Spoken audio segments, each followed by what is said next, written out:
What's up, everybody?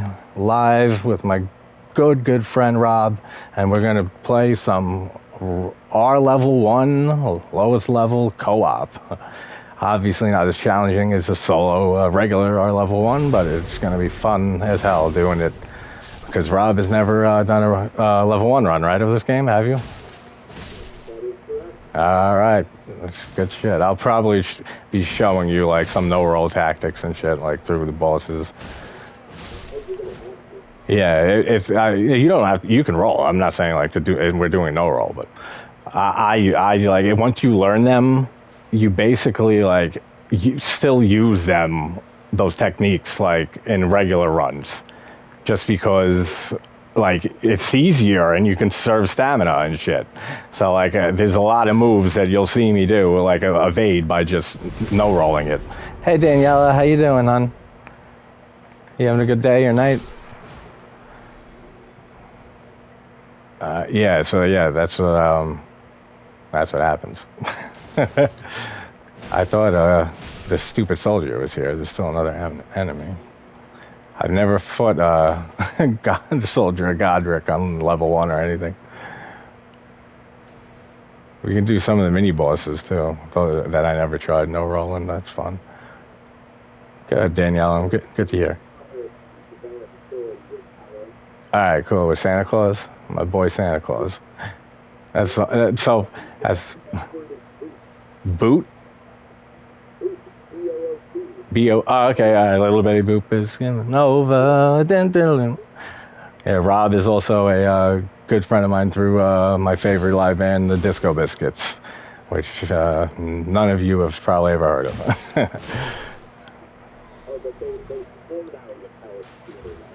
Oh yeah. I didn't even get that. I wanted to wait to to talk on the mic to ask you about the show, like, and what they play.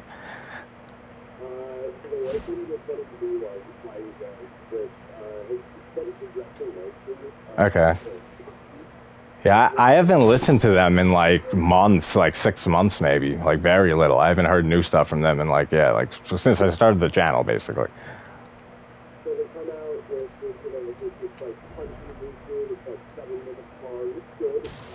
Okay. Spy? Oh, that's a great opening right there. A new song to Spy. No, jammed into, right? Oh, okay, just standalone. I was gonna say that would be extra cool if they jammed into Spy. I mean, they've done it a few times, I think, with Sammy. I think. Yeah, I get what you're saying. They have jammed into Spy a few times, if I recall correctly, in 1.0, or maybe like in 2002, 2001. I think they debuted at 2001 or 2000, something like that. I think 2000 while Brownie was out of the band, and they have jammed into it, but they haven't done it in forever. I would love to hear them jam into it. It's one of my favorite songs by them, actually. Yeah, what after? Crickets, nice. Nice. Avertus Bengali, nice. That's great. I always love those. Wait, what song? Oh, dude, that's back to back? Oh, okay. I was gonna say that would be cool as shit if that was. Yeah, no doubt. Uh-huh.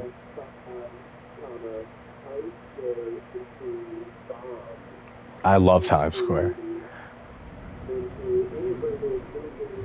Wow.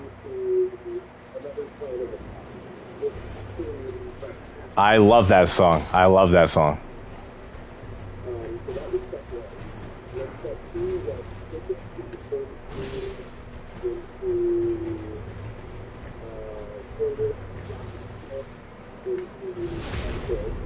Oh no, Tempest, nice.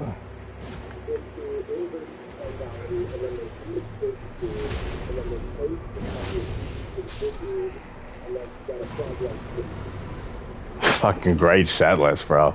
I just killed Soldier of Godric, no roll, +0, level 1.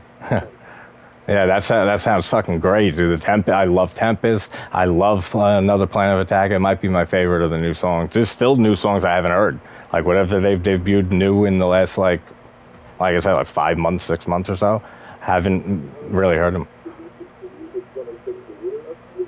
Yeah, I never heard of it. Okay.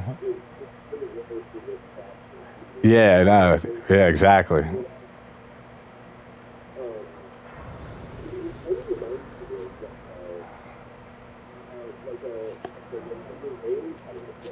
Oh yeah, okay.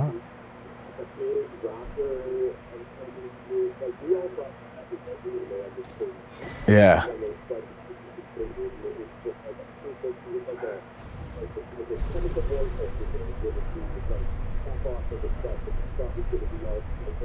Okay, I get you. Yeah, yeah.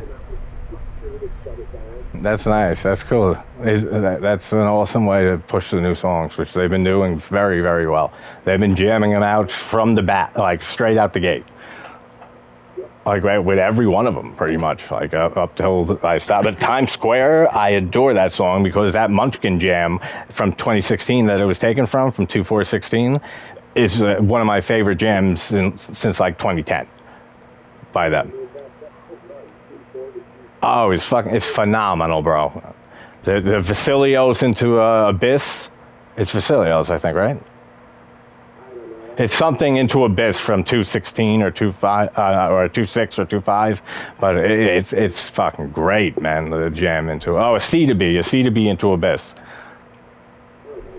Yeah, it's such a great fucking jam. Like, and that yeah, you're right. That whole weekend is just absolute fire. I just got to Vare, and now I'm running to Churchella. And Boop is all lowercase, right? All right, cool. I already got it put in. But haha, yeah, Soldier Godric plus 0, no roll. I know, right? Soldier Godric. It's crazy. You know, I did. You fucking circle around him and backstab him, two, 3 times, and he's dead. Yep, yep. That's a tactic that besides Margit, my other 2 kills that I've gotten flawless, no roll plus 0 on were Omen Killer, which Capra 2.0, which is you backstab the shit out of him. He's a little more hard. He actually took me like a half hour, 45 minutes or so to learn it, but he only has like 3 attacks. He has the triple. He jumps and slams the swords that 3 times in a row, like kind of like Artorias's triple flip, but he's just slamming his things on the ground, his double Capra swords. And that you just run away from and then circle around him and backstab him. Then you can shoot fire, you just run away from it. And then he has one other move that he swings his sword once, or if you're at a closer distance, he'll swing it a second time. So you bait it, and then just go around him and backstab him. And that's all his attacks. Like that's the fight. Wait, yep. Where you get the half medal of to get to Millennia, Haligtree and stuff. Yeah, it's that one right there. But yeah, yeah. I'm lost. Right, it is Church Allah. I was just like, where? Why can't I find the Church Allah? What? My name is. It should either be my account name or my character name is R level 4 Co-op. You, Cantos? That's cool. Yeah, that's crazy. I mean, Church Allah is the meeting place for everyone, like basically. But you have the password though. That's funny. Yeah. Finger there. Give him the finger. For sure. I thought you got invaded for a second, but then I thought about it and I was like, nah, he would have been like, oh shit, I'm getting invaded.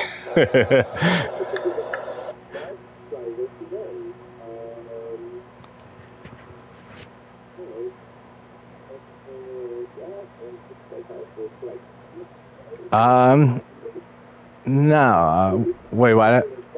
Yeah, all right. Yeah, Boop. I like it.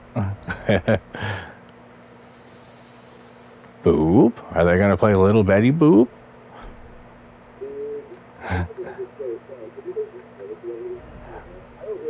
I have no clue what they've played the last like 2 months maybe or so. I haven't even looked at a set list or a show or anything. But ironically, for Christmas or yeah, go ahead. Yeah, yeah, fucking '09, man. Remember that? That was so great. What a fucking year to be following them. I followed them so much from '07 to '09. Yeah, I know, I don't either. But exactly, yeah, exactly. Like my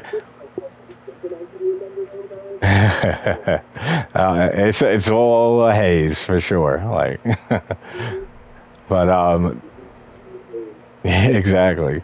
They oh yeah, fucking crazy. I gotta get to a show soon, man, and we gotta get to a show together somewhere soon. Cause we gotta fucking chill, and I gotta fucking see I miss just the feel of being in the room with them on stage playing, you know. Yeah, if they play Coney Island, would you go? All right, no doubt. Yeah, I'll be there too. I know, I do too, man. Remember, were you at Jam on the River of '07? Were you at Jam on the River '07? That was a great outdoor show. And McCarran Pool in Brooklyn or Queens, I forget. It was a big ass swimming pool, and that's where you stood, and the stage was in like like a drained swimming pool. That was cool. And they were touring with Humphreys. I just touched the grace, and now I'm putting my I got to use the item right there. Shit, where do I get that item? I got to buy one to see your sign, right? Yeah. All right, hold on. Yeah, that's the one thing I don't like about the game is that the finger curling, whatever. You have 1,000 souls first off this early on in the game you just started, and that there's a finite amount of them. Like I do not care for that. I got to just kill a few things because I got 555. That's one flaw with the game. I mean, I got a few, like, we've talked about them, like the Graces and stuff. How fucking bright they are, you can hardly see them sometimes. And they can be 10 feet away from you. Like, I missed so many Graces my first playthrough that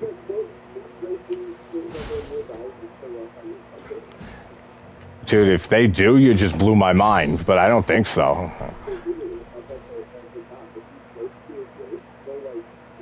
I don't think so. Maybe ones you have already, but not ones you haven't discovered. Yeah, no, they don't. Because I'm looking at my compass right now while I'm close to the camp where the right outside the gate to go into Margate, like to head that way. Yeah, there's nothing on my compass. I figured that about. Because I would be like, yeah, I wouldn't have had as much an issue with the design of the Graces, but just they're so bright, and especially like when it's daytime in the game, or you're by the Erd trees, and it's just blinding light and stuff, and that it's just they should have made it like a big like blue shooting flame or some shit. You know what I mean? That you could see in nighttime, fucking rain, the daytime, and it's blue. It contrasts with the background pretty much everywhere, and you don't miss them. Like that was a big gripe of mine when it first came out.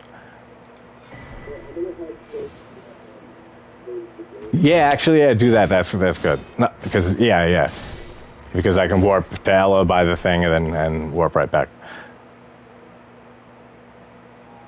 You should probably grab the map fragment in there. Yeah.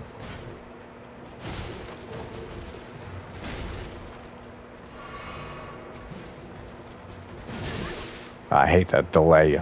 That's another thing that at first, like my, yeah. Oh yeah, we can do that. Yeah, you lead the way if anything. I don't care. It don't matter.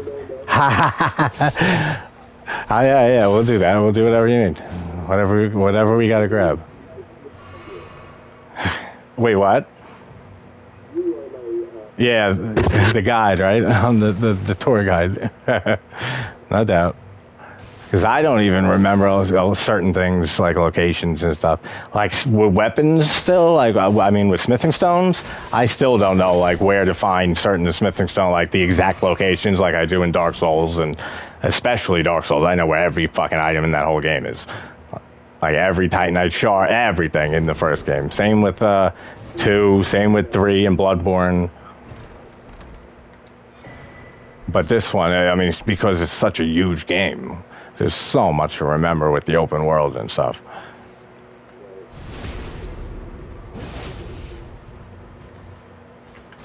Oh, don't you hit me? Oh.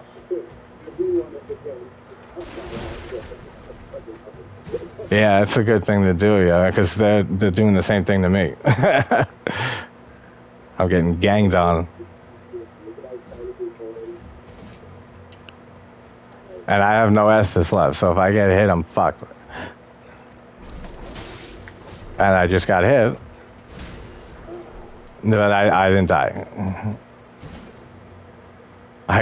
Dude, you can't even see red on my health bar.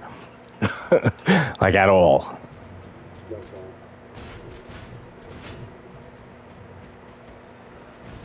Oh, come on. I was going to do, I used my no-roll strats and just strafe around this soldier guy. I was almost to the grace.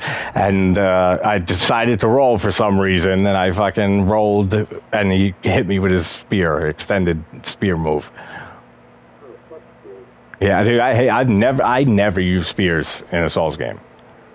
Them and halberds, I never use them, ever. Like, maybe... What? Yeah, no, I know. It's something. I mean, in Dark Souls, the Black Knight Halberd. I mean, yeah, it's very OP, especially for Soul Level 1. But yeah, I just don't like the move sets of spears and halberds, especially spears. But there are some that are useful sometimes. Like I haven't tried it.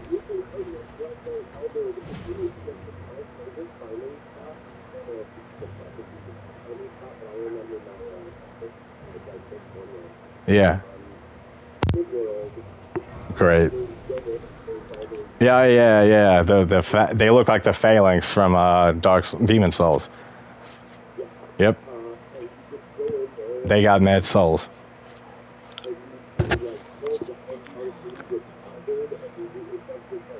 Just spin to win, yeah. Yeah, I used to use that too all the time to farm. Alright. Alright, so just remember no leveling. Yes. Like this early on, you could take like 3-4 hits from an enemy.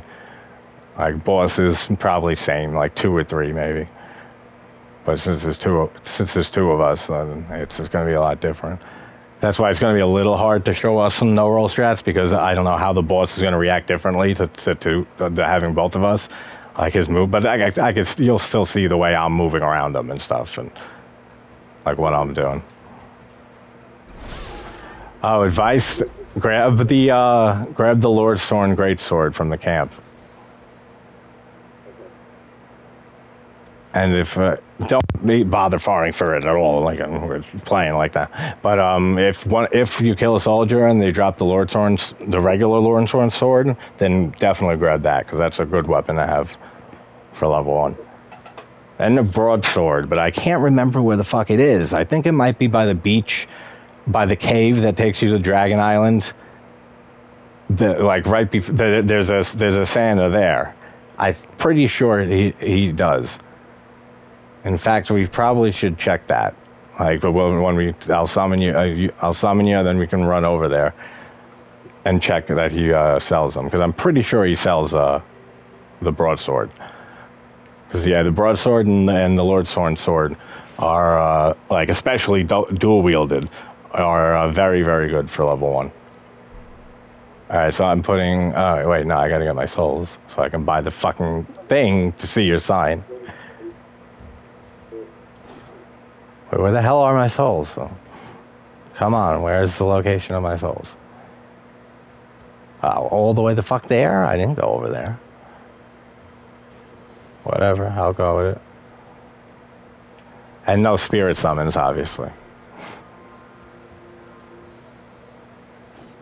I mean, you can use spirit summons like through the areas, like after bosses when we have to resummon each other. But these fucking assholes who troll, and they put the sign down right in front of the carriage chest, so you can't use it. Like you hit triangle to open the chest, and it just opens the message over and over again. No, you can. I mean, I just ran away not to get hit. You can, if you stand there for a few, like 2 seconds, 3 seconds, then it'll say switch action, and you can switch between the message and opening the chest. All right, I'm warping to Trisha Allen now to buy the item. That's going to be another thing, is because we're going to be summoning each other a decent amount. So we got to, we'll get souls from like the... You got to learn Trade Sword? Oh, good shit, man. Yeah, that. Wait, what'd you say?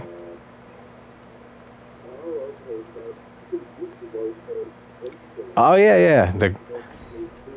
Yep, and the great sword. Shit, did I get invaded? Oh no, it's because Ronnie's here. Rena's here. Yeah, you can use the Lord Sword and Great Sword.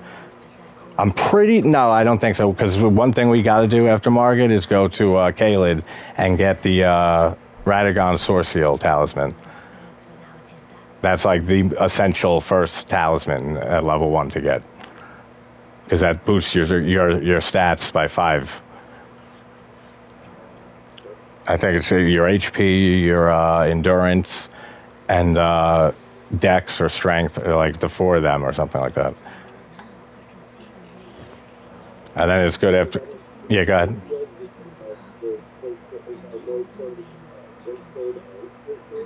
No, you can only dual wield weapons in the same class. So like straight swords, you can only use straight swords to dual wield. Rapiers, axes, same thing. So like great swords, you can... Yeah, to switch between them. Yeah, oh yeah, of course, yeah. Like, the only reason I said to pick up the greatsword is because Renala, basically, her second phase, it's really good against her, because it staggers the shit out of her, and you can stun lock her a little bit.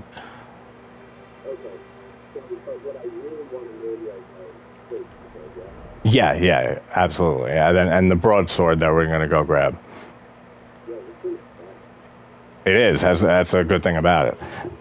It's fast. There's very, very little recovery time to it, and it's just a great weapon. And the broadsword, same thing. And it's funny because broadsword is like the still level 1 weapon in Dark Souls 3 too. I don't know. Maybe. I mean, every game has a different optimal weapon for soul level 1. Like a reinforced club in Dark Souls 1. Dark Souls 2 is the rapier.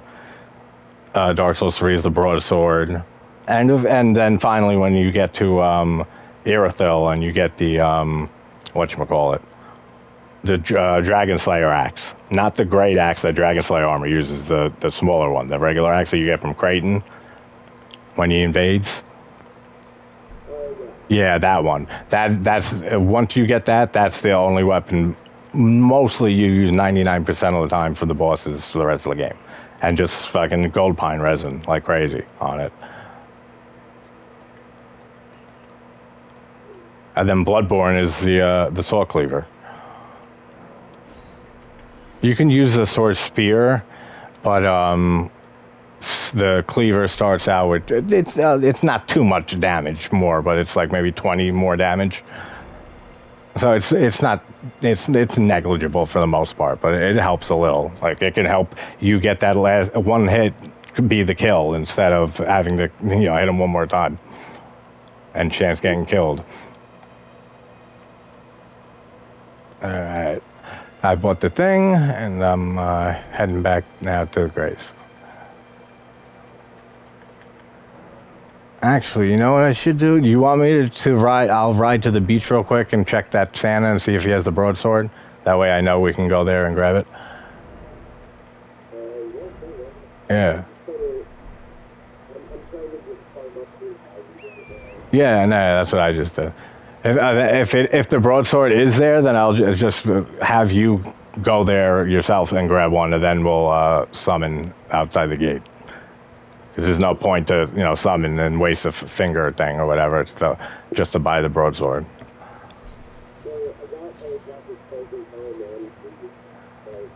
That's cool. Yeah, you can use them. I'm just running around naked, but I don't even know how much the armor helps in this game versus the other games. I'm sure a little bit. Yeah, exactly. And that's your whole point. Exactly. It doesn't hurt. Like, why not? Like, why not wear it? Because Bloodborne's the only one. The blood. It doesn't matter what you're wearing in Bloodborne. Like, it doesn't affect your. It's all attire, and it's just resistances and stuff to poison and shit like that, and certain strikes. But like, it's basically no different to what you're wearing. Like, unless like you're fighting kin.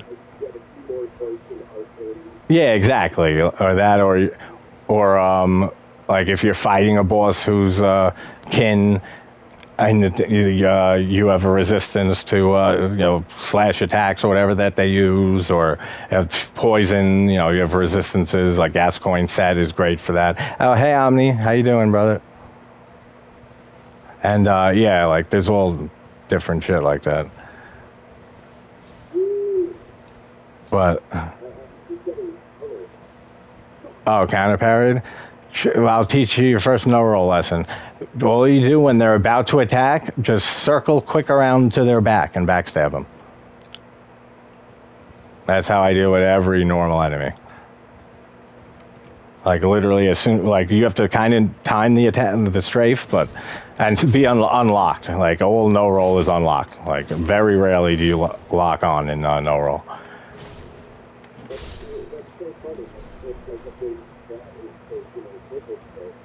Yeah. That's a huge technique in pretty much like 75% of bosses in the whole series. It's just position. It's all about positioning. So it's just like, all right, you and then you start to learn the AI so much more. And like like it really shows how brilliant the combat is in this series, and how much depth there is to it, because it's just like you start learning their AI and the bosses, each one you go on, and then it sells the broadsword, and you learn like how to manipulate their AI and bait certain attacks and stuff like that. Like there's so much that it teaches you.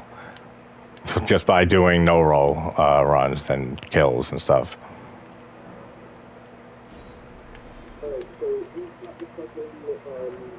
The broadsword. So go to Trisha Ella, then if you're facing the entrance, go right towards the beach where the troll is. And you have to get to the bottom of the beach, like on the sand. Then just go left and follow it all the way down.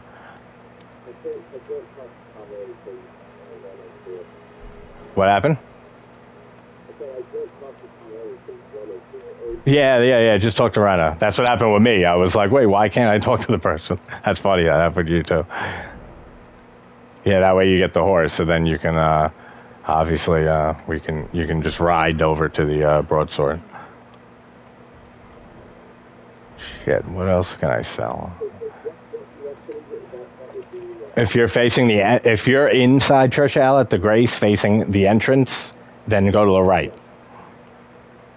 And then you'll start to see like the cliffs and stuff, and you can work your way down to the sand, like right by the water. Then you're gonna go left. What's that? Yep. It's under like a bridge or some shit. Some stone thing.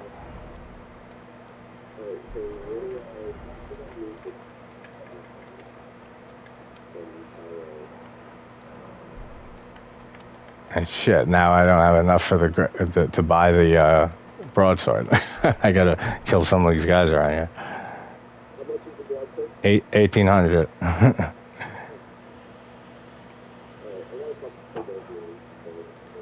Oh yeah, there you go. Yeah, I didn't pick up any runes. That's another thing with this game. Like, I don't know, and I have no idea where physical runes are. Like, almost anywhere in the whole game. Like Dark Souls, I know every single one. Like where hard souls are.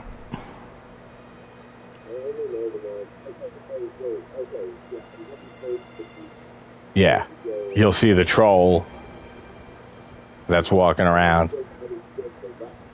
Yeah, you go to the left. If you're facing the water, you go to the left. And then you just ride down. You'll pass a few enemies, just ride by them, and then you'll see the structure, and he's right under it. And then that's what I'm about to do. I'm about to just farm those enemies a bit for souls.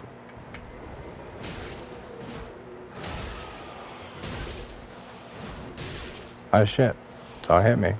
I got 4 of these motherfuckers ganging up on me. Oops.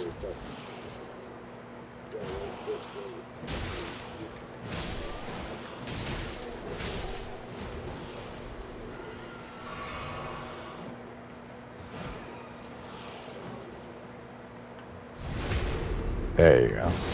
Have you tried the circle strafe thing yet?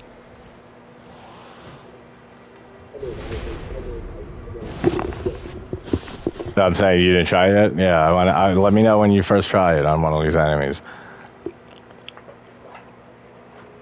And yeah, the turtle, do that one. Or the octopus. I love those enemies, actually, the land octopuses. Yeah, it's such a cool design. Yeah, I know. I really like that about the whole game for visceral attacks, how it lights up to see where you can visceral them. That was a great decision by them.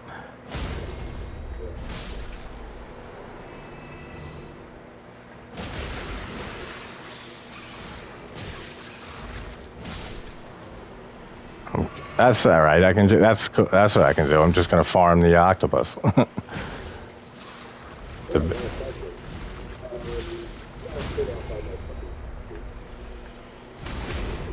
Yeah. Why, you accidentally do them?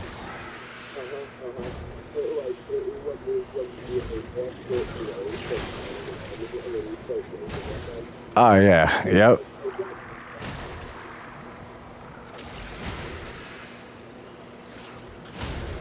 Alright, stunned again.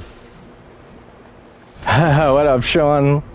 You know, Rob, this is my boy Sean. Sean, I'm on with my my good friend Rob. We met through our favorite band. Yeah, Sean's a great guy. He's got a great channel too with horror stuff. We just watched Valentine last night, the slasher film from 2001. Since it's a good time of year to watch a movie, Valentine's Day. Yeah, and for Valentine's Day, I'm definitely doing My Bloody Valentine from the '80s, and which is a great slasher film, and then the remake.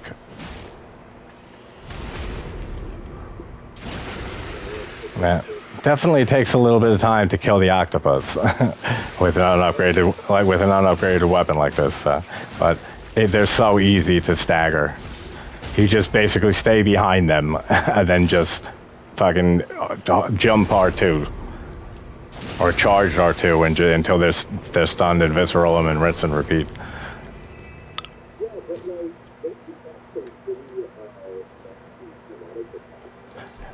Not if you stay behind them.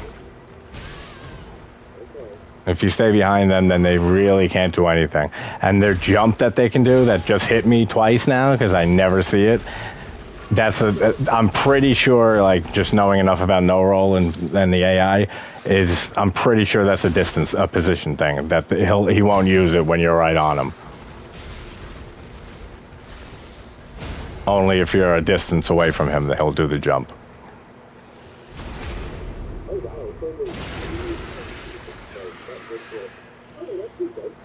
Yeah, right. You're doing to him too, dude. Yeah. Jumping R2s and charged R2s are so OP in this game, like insanely. Like my whole first playthrough, I think I told you. And I'm wrong about my theory. They can do the jump when you're right behind them or on them. He just did it, but it's rare. Nah, yeah, they're too far away. And when you visceral them, like, you have time after you stagger them, too. So you can literally stagger them and then charge another R2 on their side and then go and visceral them.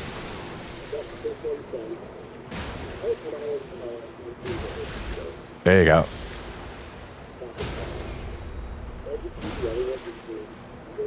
Yeah, go ahead. I'm still fighting this fucker.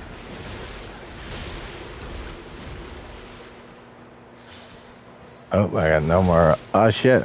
He's almost killing me. I got no health, no fucking Estus.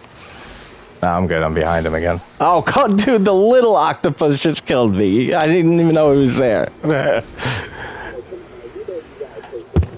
I know, because I don't even think he was far away. Like when I first came around, so he snuck his way over there. Hey Pearl, what's going on? And yes, Elden Ring is an awesome game.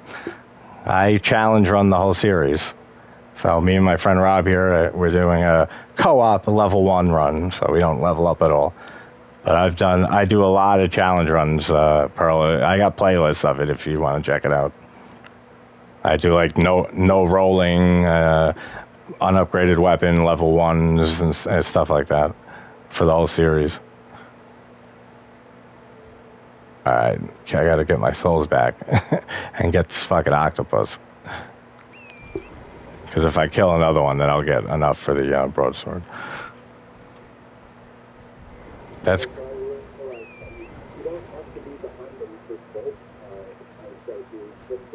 Oh, yeah. You can go to his side for the second one and then be closer to in the front of him for the...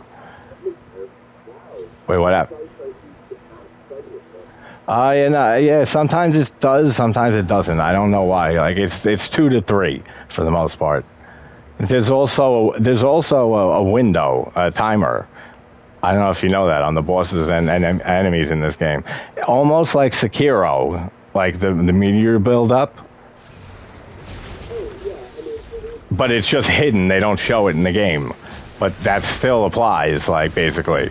So if you stagger them, if you charge R2 them 2 times in a row really fast, you'll stun them. But if you get one in and you get hit and then you go to do it again, yeah, and then the timer, like, his thing will come back. Like, what the hell's the term in Sekiro? Posture. That's it. Thank you. Yeah, it's just like posture. It's just a hidden posture. Oh shit! I'm fighting this octopus. I should get my souls first. I started fighting the octopus and I didn't grab my souls first. I gotta do that.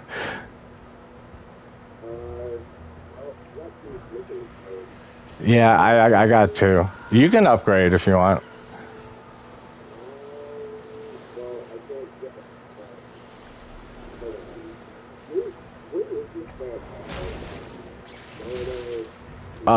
Right outside the gate is where you meet Melina.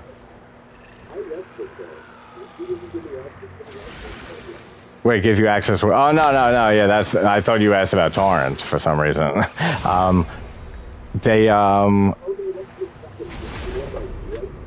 It's actually random. Not random, but it's not like a point that you think. I forget exactly what it is. It's like if you rest at a certain amount of graces, or like an important grace, like something like that. Like it could be anywhere in the open world, and yeah, like that'll make her appear, and make the round table, available.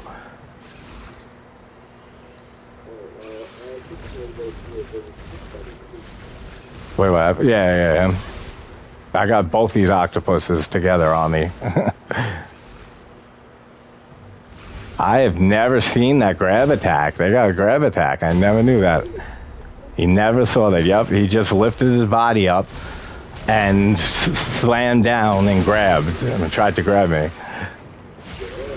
Never knew that. See how big this game is that you fucking miss it. You just don't see things.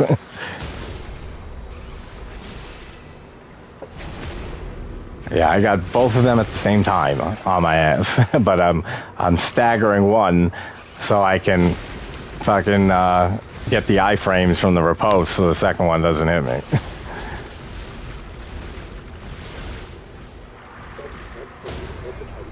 Oh yeah.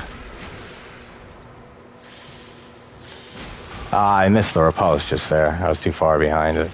I probably shouldn't be doing this right now. Oh, dude, they have an AoE? Because I just got killed. Was that an AoE or is that it was this, maybe it was the tent? They're like right together, so they're like clipping into each other. So I don't know if his tentacles slammed and the dust came up, but it probably was that. But if not, it was an AoE attack.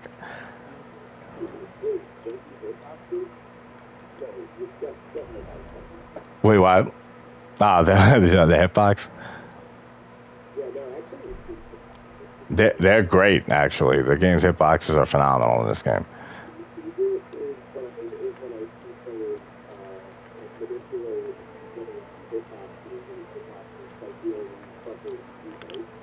Oh yeah. I've done that with Pontiff.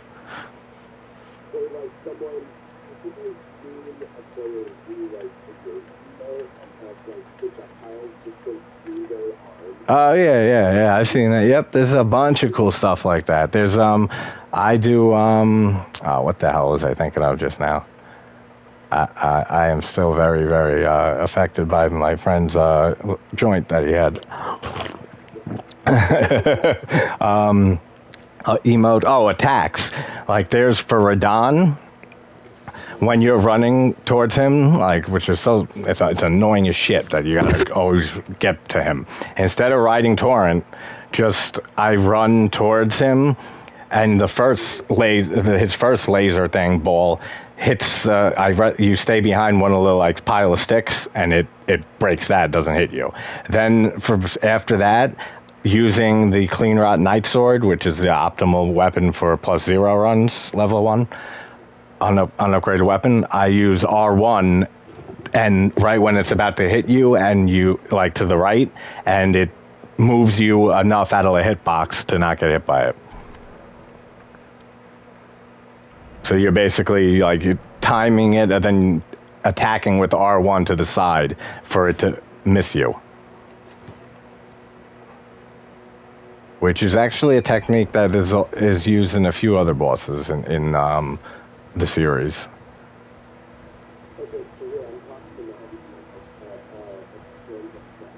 Okay, cool.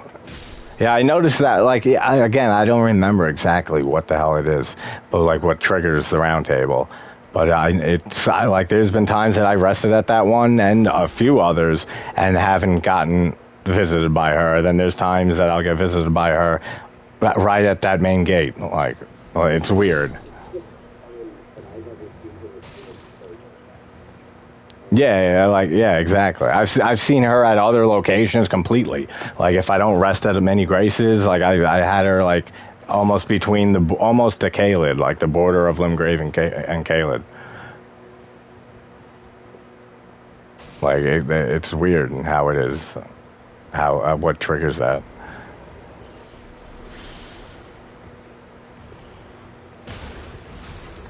Yeah, he just did the grab again. That's crazy. I had no idea he had a grab attack. Yeah, I know, right? Did you get the broadsword? Oh, I don't know. I gotta kill this last one to get enough souls. I got 977. What?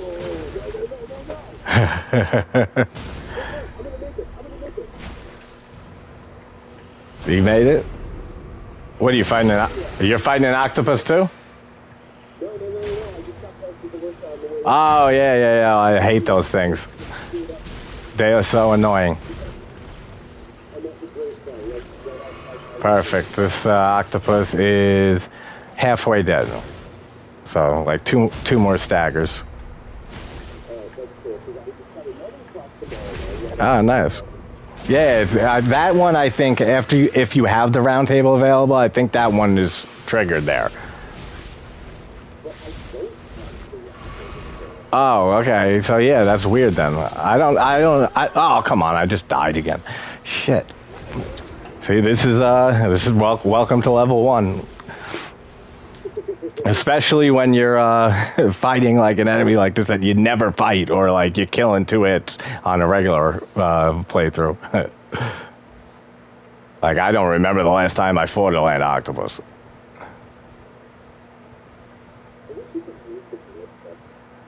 There's that little hand cannon, but yeah, the ballista would be cool.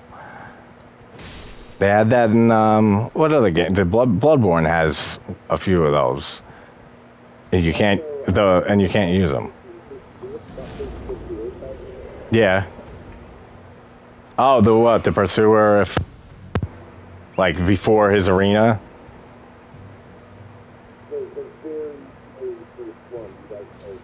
Yeah, like if you go up the ladder. Oh, okay. Yeah, yep. You shoot him, knock and stun him, and then you do it again, and he's dead. Yeah, it's a cool.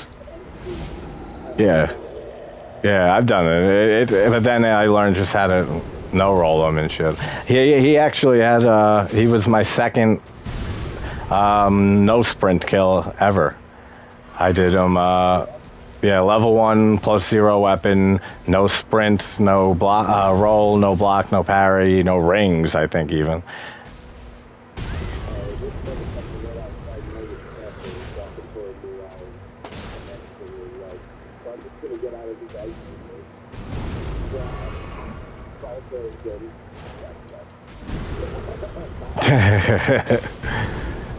I'm farming the giant.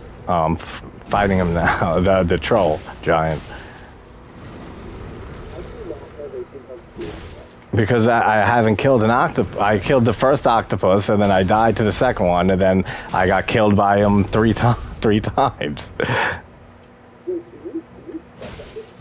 I think I do, man. And I think I really might. I don't know how I have all my crazy kills and runs. With how shitty I am at this.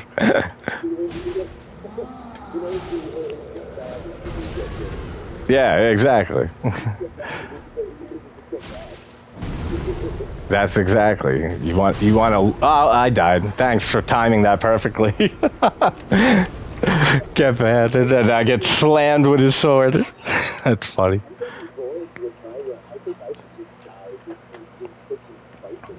Why don't you try Market? Go to Market and try him a few times on Soul Level 1. Do that. Yeah, do that. That'll be cool. I want to hear. For what? You can do it at the smithing table up to +3, and it's by in Church Alley. Yeah, I forgot that actually like a week ago or something like that when I was playing. Yeah, no, I know. That's how I know that or learned that initially. It was because the round table she wasn't showing up for the round table, and then I said, "Oh yeah, you can fucking you could do it there in Church Alley." I forgot this giant has a wind attack or a scream attack, whatever you want to call it.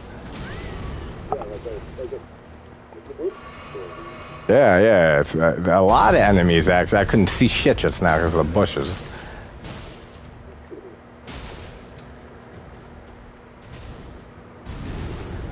That's like an interesting thing too of like doing challenge runs and level 1 runs.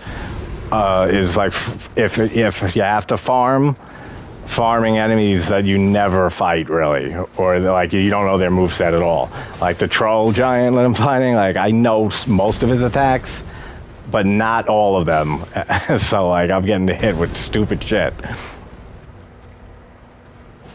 Oh, what's up, Recto? What's up, my man? This is Rob. Recto's a subscriber of mine who found me my channel just through me streaming Souls.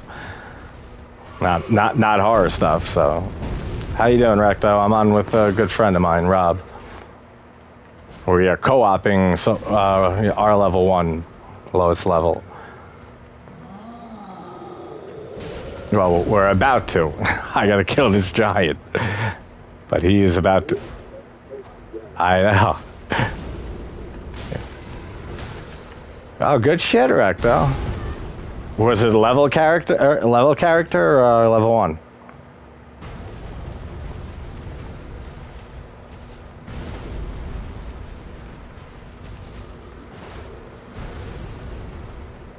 Alright. I got like no health left. And I'm dead.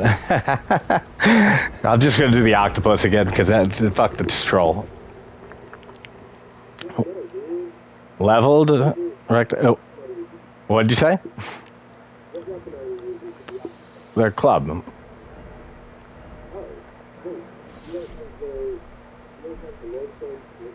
I do, but you can't equip it, even with 2 hands. I'm trying right. No, not the straight sword. I don't have the straight sword. It didn't drop for me. Yeah, that's why I'm using the club. It would be better, like much better. That's why I'm dying and shit. It's like now it makes sense, right? Yeah. Yeah, I'm using the club. Which when I first tried Margit level 1 for the first time, like my first level 1, I still never finished the game level 1. Like I'm up to Fire Giant, and it is obnoxious. Like it is so obnoxiously terrible. Like Jesus, what the hell were they thinking with that boss? He is the worst boss in the game behind Godskin duo. What a terrible... And I love Godskin Apostle. On his own, he's one of my favorite bosses in the game. He is awesome. The Noble, the fat fuck him. I cannot take him. Recto, no, yeah, that's the great sword in the chest, not the straight sword.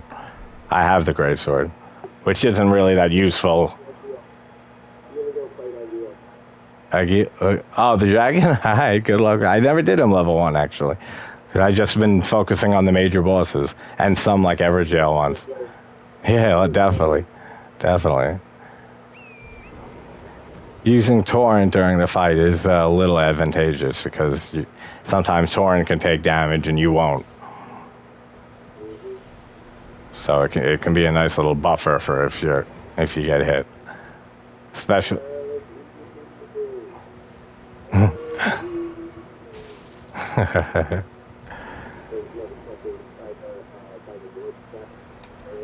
Yeah.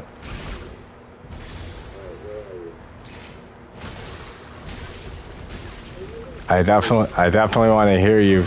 I definitely want you to try Margit once before I get to you. Hold on 1 second.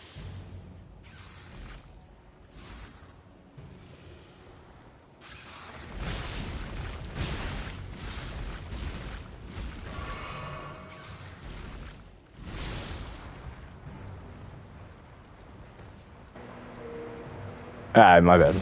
I'm back.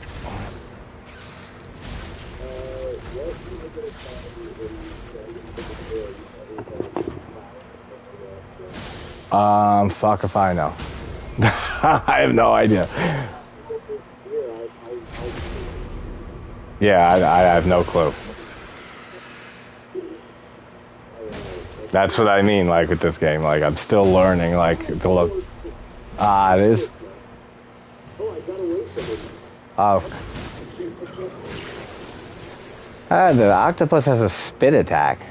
I never knew that either. Because you never fight these things. To learn their moveset. What? Where is it? It take you to Caelid? Oh, Yeah, there you go.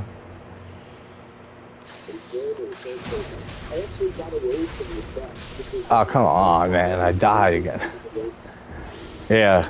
Yeah, no, there's because there's one right behind the Church of America, the third Church of America, I want to say, in like Eastern Limgrave, that takes you to Caelid, to where the beast dude is where Malakath is in his beast form. Gurag, the clergyman. What? Oh, the one that takes you. Yeah, there's the one that takes you there too. Yep.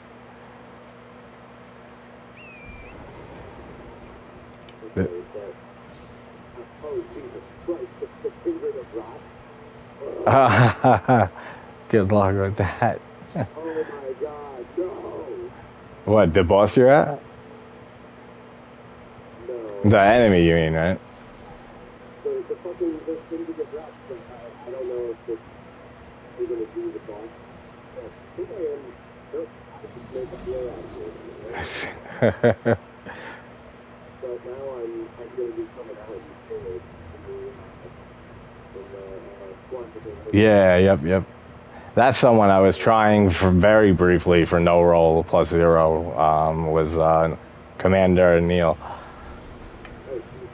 Yeah, it's not that hard, but it's definitely hard, if that makes sense. Like, it's not crazy. Like, it's just his summons. Like, that's the biggest part of it. Yep, exactly. It's the whole gank of it. And especially because, all my kills nowadays I go for flawless. So you take an arrow from one of the archers and you're done for that try. Who did? Oh yeah, she does. Yeah, she does. She's supposed to. But yeah, so I didn't even see that until my second playthrough. That she spawned there.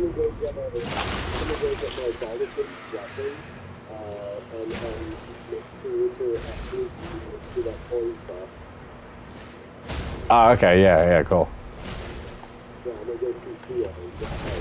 This octopus is almost dead, so wish me luck that I don't get stupidly killed. He's stunned again. All right, cool.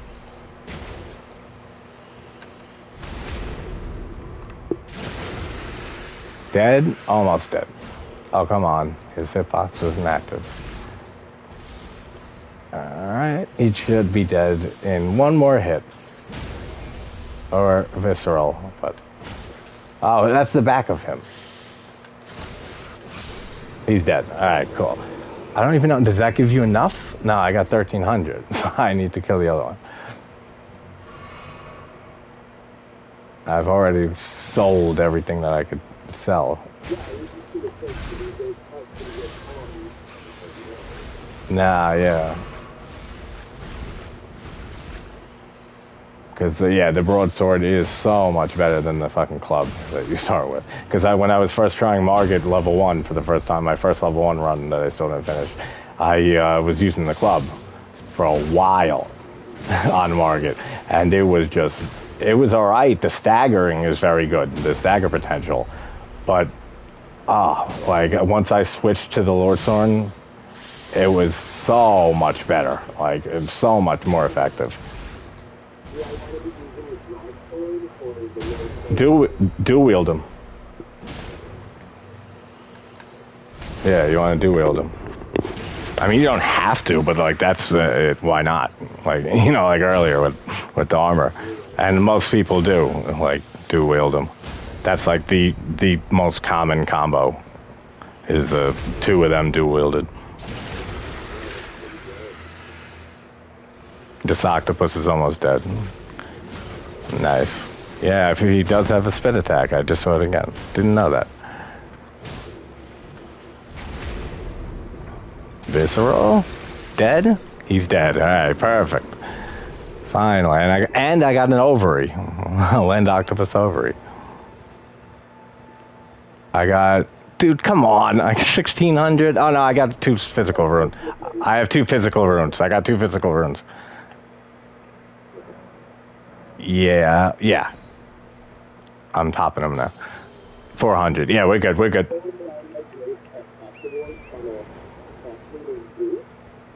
Wait, where's Castlewood Tunnel? Oh, okay. All right, perfect. I just got to get through the front gate. All right, perfect. Just try him though. Keep trying him till I get there. I want to hear your reactions and stuff. And yeah, it'll be. No, don't summon. Do you mean can you summon me there? Yeah, but don't. No, don't summon. Just do it yourself. Yeah. Yeah, because a level 1 run, you can't. You're not supposed to summon. It takes away pretty much like the whole point of being a level 1. I mean, it's still harder than a regular run, like a leveled run for sure. But like, yeah, it's like that's the point of the run is to be level 1 in yourself. That's why it's fun though to do like what we're gonna do here, like co-op RL1. Because it's not a common thing to do, because it does make it a lot easier, obviously, because it's 2 of us. I mean, the bosses do get more health and stuff. Yeah, they get more health. But not enough.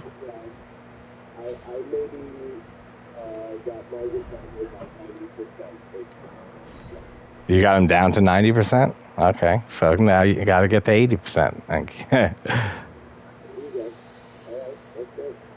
His delayed attack, you know, the one that takes 30 years to for him to swing. The one he's holding it and stance and stuff for a mad long, and then he swings it down. Just stab behind his left leg behind him, and he won't hit you. And just charge R2.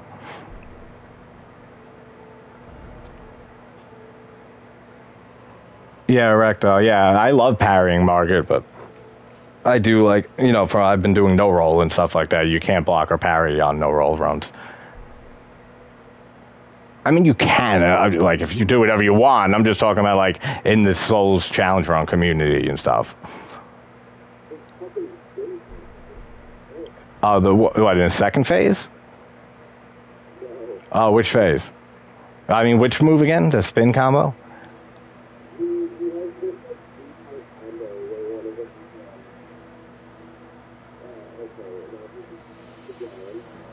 Yeah, okay, yep. And then he goes horizontally, and then what you want to do with Margit is position, always just be behind him. Almost always. Like,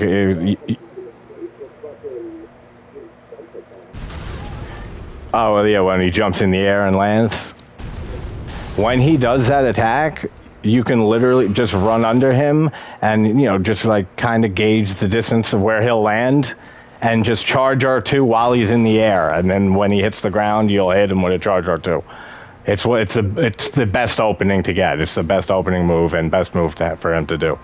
That and the heavy delayed swing are the 2 best, especially when you get the jump, then the delayed swing, like back to back, like right at the beginning of the fight. Like, that's awesome. But you want to stay behind him as much as possible. Like, to your right, his left. Like, basically chase him the whole thing. Like, every time he hops away, sprint at his left side, your right side, and circle around to his back and attack him.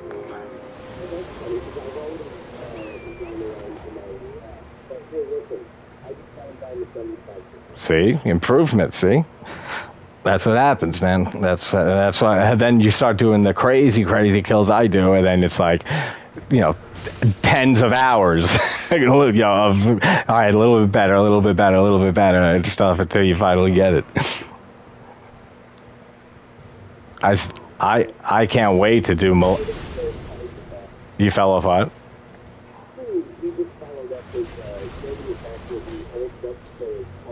Yep. Yeah, after he does the 2 daggers, and then he jumps towards you and slashes horizontally.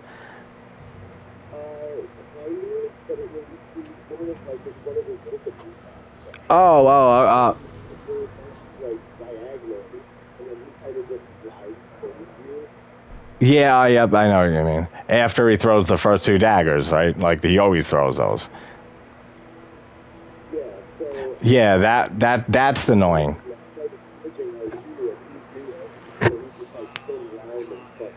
Yeah, if you're on his side, if you're not all the way to his back and you're on like too close to his side, positioned not the best, he'll follow up most attacks with a dagger to catch you on the side. So that's why you always want to make sure you're right behind his back, like backstab position. Like if you're too much to his side in the back, he'll turn around and slash you with the dagger.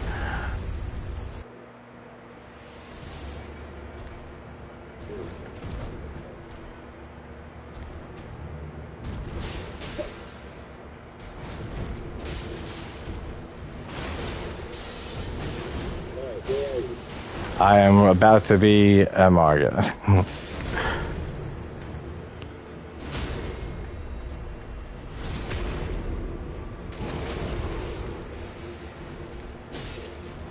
Actually, I'm just fighting him once. While you're trying, I want you to see a little improvement with your self. All right, I'm done. So next time you die, I'm put your sign down next time you die, because I'm dead. See, dude, it gets addicting. It really does. You know already with how they get addicting in regular runs, but in the Soul Level 1 run, it gets so addicting.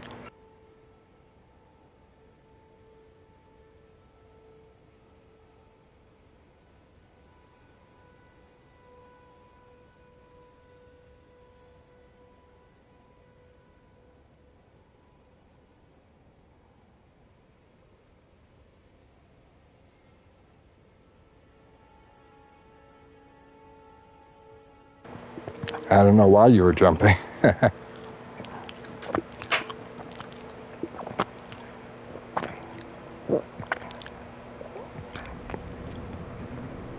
That's another rule, like in the community with no roll runs. In addition to no block and parry, no jump.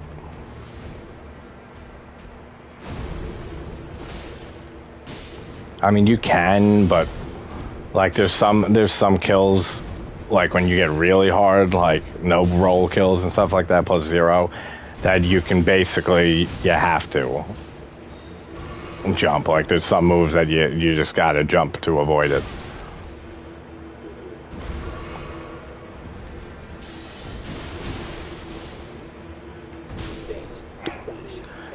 That's all right. I'm dying purposely so you can so I can summon you, or you can summon me. It doesn't matter who summoned to.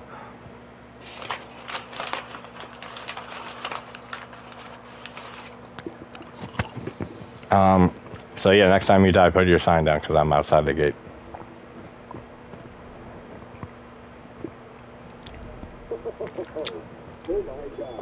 What? That you what?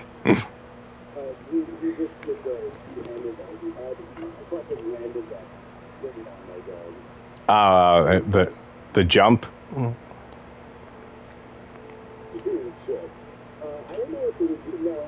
The one when he holds it for mad long above his head and then slams it down. Yep. That's a big thing in this whole game. We've talked about that. Is how heavily this number of moves in the combos and the heavy delayed attacks to throw you off. There's so much of that in Elden Ring. Okay, cool. Oh, by the grace, okay.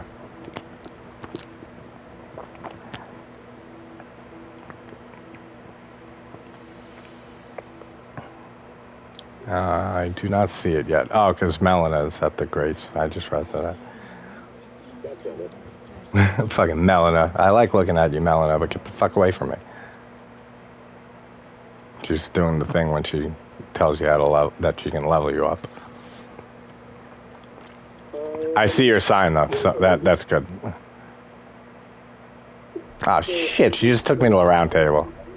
I'm going back. What'd she say? What'd you say? I'm just kind of scrolling on Reddit right now. Yeah. Someone says that they were able to kill Estelle before talking to Roger? What the fuck? How? There's two Estelles. You know, there's one, the main one, and then there's one in a cave somewhere. Yeah, the snowfield. Yep. Yeah, I don't know how you would, because you got to do Ronnie's quest line. You can't get the Estelle National Zone unless you get the inventory flame and blah. Like, how do you... Yeah, that's what I mean. So you got to do Ronnie's whole quest line. So I don't know how you would get there. That's what I'm thinking too. I have no idea, unless it's a glitch or something like that you can break sequence.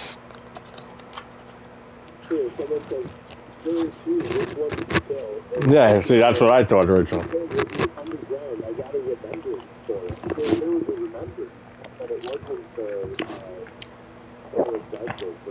So it wasn't the main. It was the main one.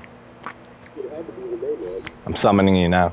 Yeah, it had to be the main one. So yeah, that's weird. I don't know how to do that. It's unless someone found a way, or there's a way to get from that whole peninsula, like cliff area, that you can go to. Isn't Alberneric Village like right nearby? And like another place, like if there's a way to somehow break sequence or get through a barrier or something to get past it, I don't know. Alright, cool. So, if you want... sorry, I'm eating.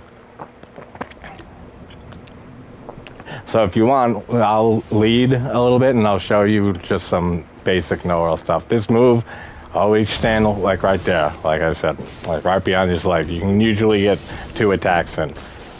See ya? I waited too long there for the tail. See how everything is running around his side? Everything. Like pretty much, except the tail swipe. And see, I was too far on his side, that's why he did the dagger. I saw. I got killed with the tail. We both died at the exact same time. Cool. That was funny. I was going to go left to avoid it, but then I saw your character, and I'm not used to co-op in a while. So I was like, I thought I couldn't move. Shit, now we have a problem. Now we have an issue of I don't have another item, finger curling thing. Okay, so then, listen, I'm gonna, why don't you put yours down? Oh, okay, that's perfect. I guess what we're gonna have to do is go to Stonehill Shop and do that, Urban Flower Farm. Yeah. That works. There's that CD, right, that you get, from? I'm pretty sure, yeah. I'm pretty sure. I don't co-op often, so, anymore, so, like, I'm not sure. But my sign's down, right by the grace, where you put yours.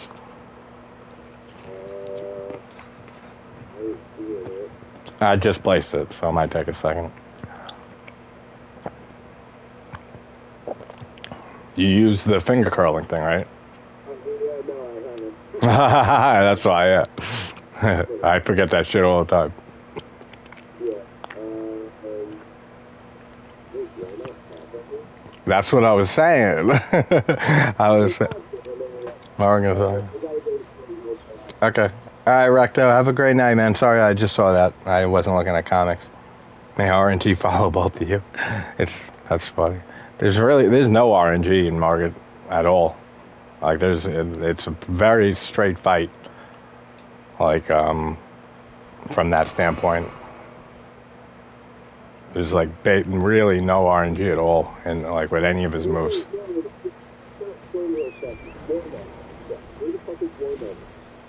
Vormaskin Shack? Oh, okay. Yep, it's a little bit past the one with the painting, the shack with the painting.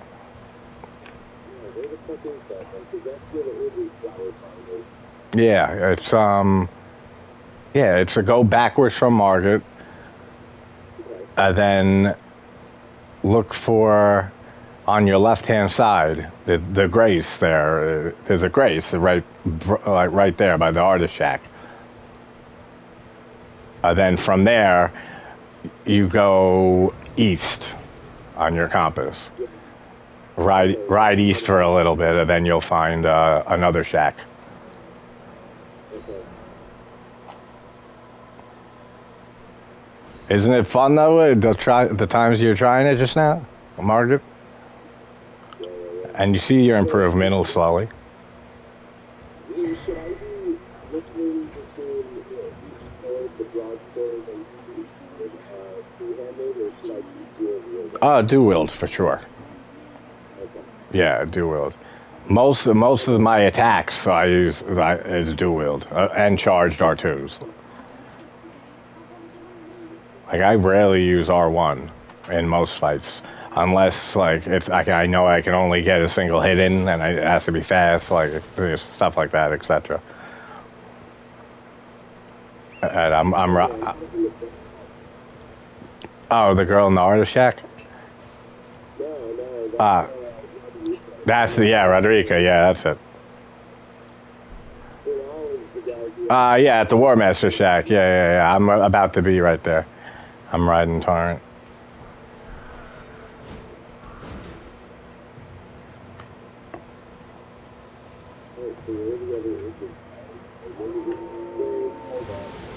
What?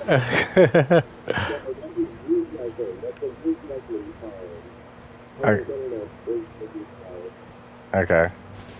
Did I pass it? Do you hit the camp with the spiky wood gate before the War Master attack or no?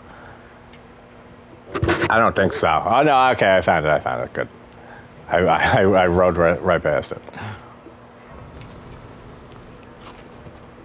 Alright, so I'm there. Now then, where's the early flower stuff?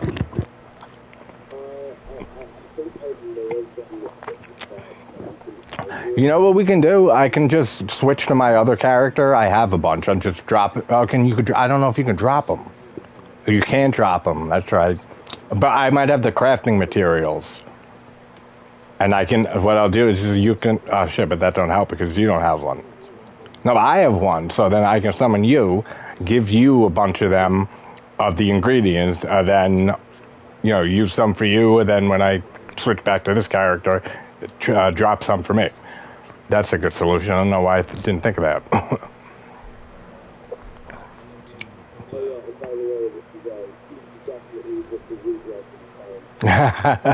Yeah, I never look for, the early flower materials, so I have no idea where the best place to farm it is.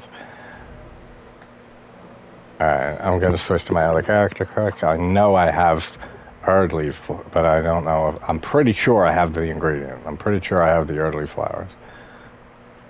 Because my main characters and stuff, like from my first playthrough and New Game Pluses and stuff, is on my other account. But I don't have fucking, whatchamacallit.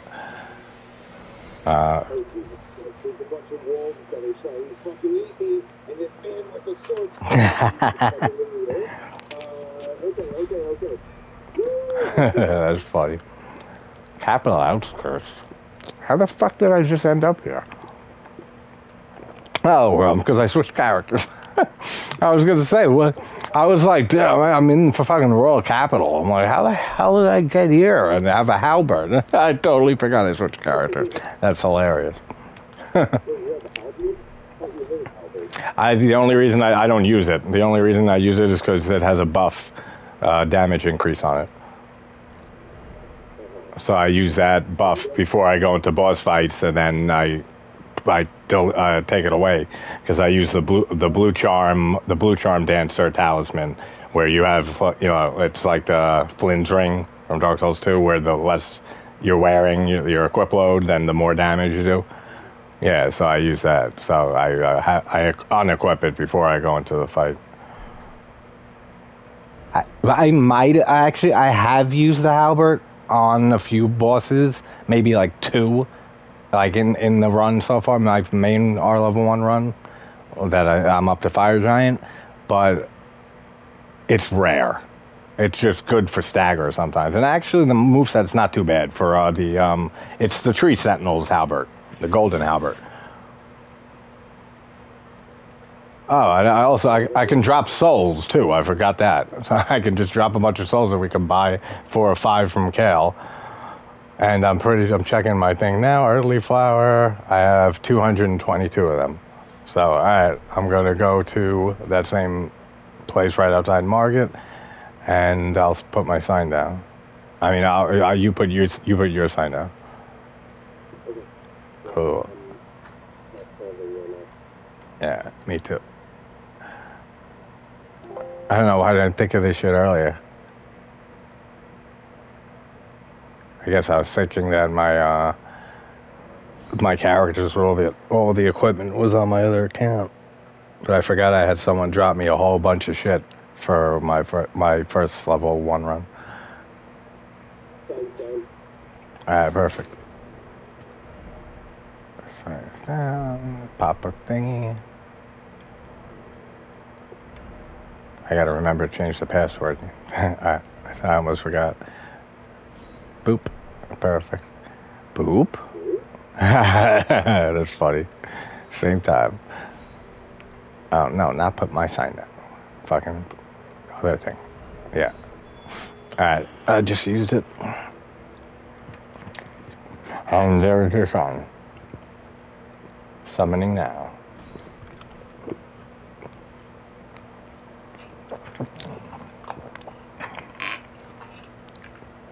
So yeah, I'm gonna drop you 222 Erdley flowers, and then a shit ton of souls, like physical souls, so we can buy them, a few of them from Kale. Cause I think he sells 5.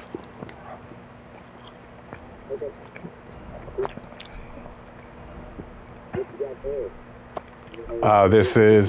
This is the Cold Duchy Katana and Meteoric Ore Blade Katana.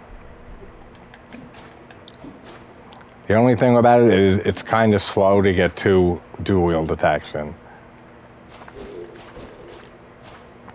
Like you look out, like hold on, I'll say start, and then hit the dual wield button. All right, 1, 2, 3, start. Yeah, see how much faster? Yeah, yours goes much faster with 2 attacks. I mean, it's not like a huge amount, but it is enough that would affect, like could be the difference between death and not. All right, early flower. Well, actually, here's runes. Oh shit, I just used them. That's funny. That's funny. I do that by accident too, because they have fucking use selected number as the second one option instead of leave, like in Dark Souls and Dark Souls 2 and shit.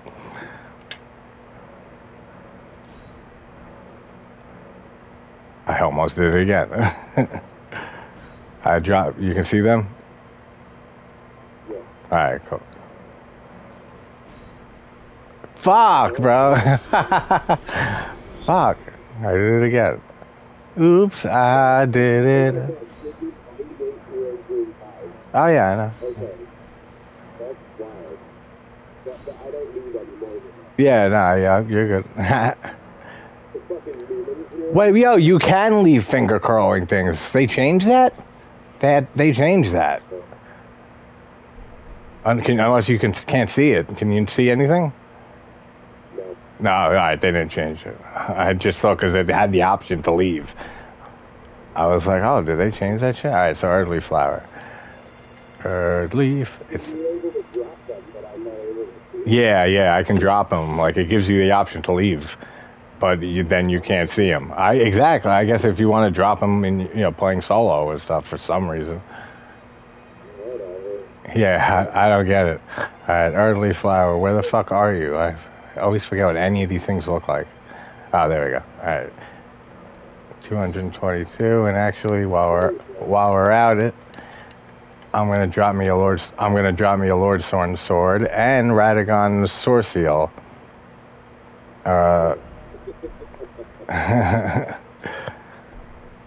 Because I'm gonna what? Yeah, actually, you're right. Let's not the seal we won't use. I'm just gonna drop the Lord Sword one. That one's not cheating because you could farm it by this point. Yeah, because you can farm it. Yeah, like in like the challenge running community rules, that's fine. Like anything that you can get before a certain event, yeah, exactly. Like same in all the games. Like if you use a weapon that you can't get until after a certain boss from the beginning, then it's disqualified. Right. But if you can get it, so technically it wouldn't be cheating dropping the source seal because you can get it from Kaled like before before Margit. But then I forgot that what from Kaled? Yeah, let's go. All right, right. Let me drop the other thing I wanted to drop. This weapon, not I mean this thing, because you're gonna drop all these things back to me. Yeah. Well, half of you know what I mean. But the ones on the what? What the fuck is this strength dice down?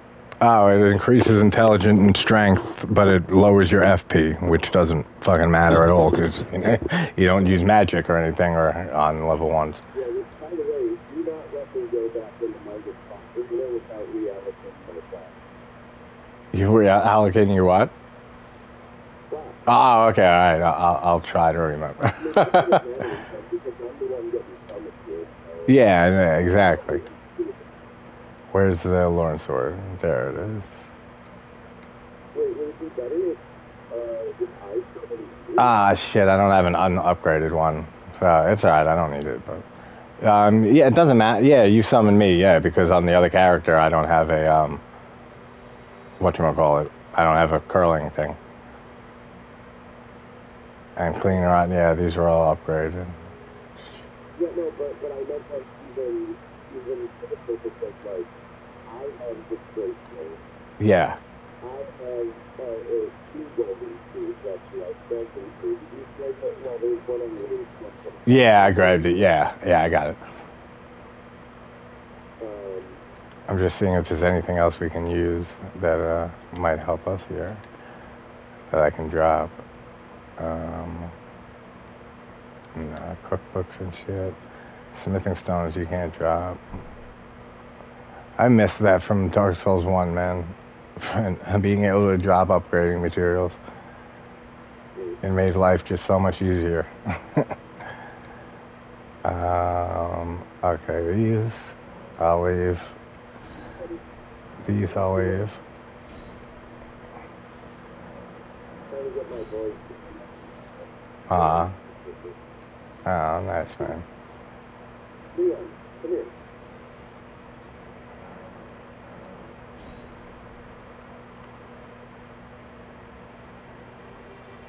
Um, Come here. Come on.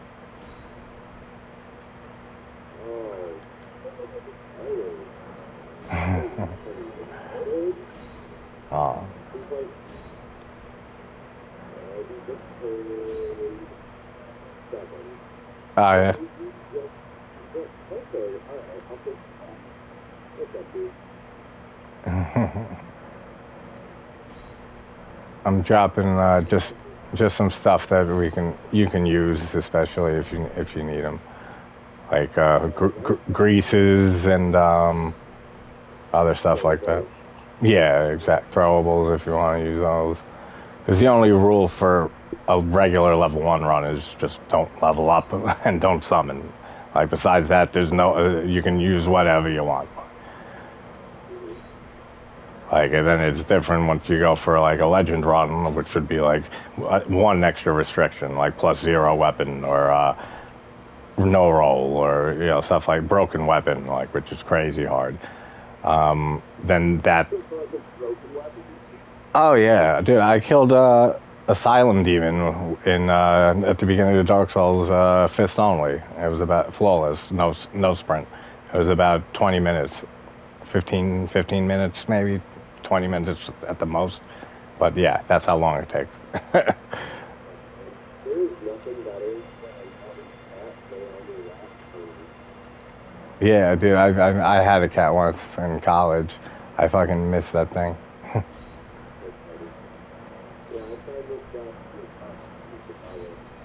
Oh yeah. Oh, so you saved that. Like 6 years ago, 16.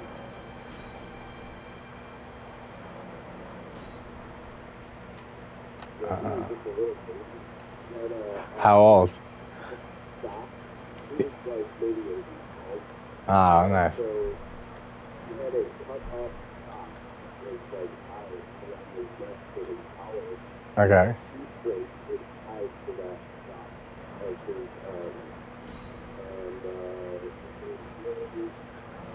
really young woman who just immediately apparently having a very hard time Yeah. handling herself around that. Uh huh. And so me and my girlfriend, we got off the boat. We watched this girl get off the bus, and she was walking in downtown Chicago with her phone, just like in her hand. Wow. And we sitting next to traffic, and she was like falling into the buildings and shit, like along the Damn. way. We get off the bus and we follow this girl. And This we definitely need here. Scarlet rot boluses. I dropped those. So what happened? so this girl, we catch up to her at 7-Eleven. Okay. And my girlfriend said to her, she goes, we saw your dad on the bus. It's so cute. If you have a number, then she was like, could you hold him for a second while I do this drive? We were like, okay. And we did. And we're standing outside the 7-Eleven. We were like, what do we do? Like, we got past. Yeah, exactly.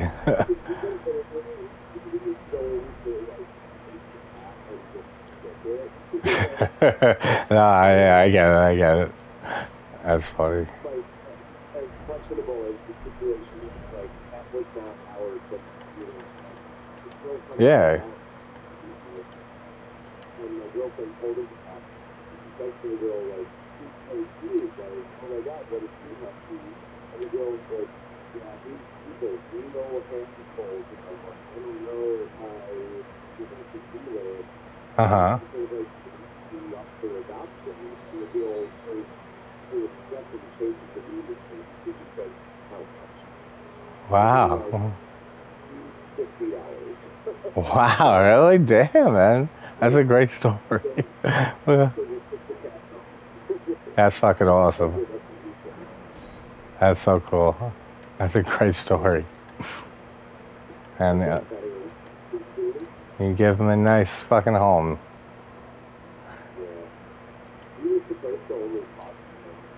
Yeah. Yeah. Okay. There you go. Nice.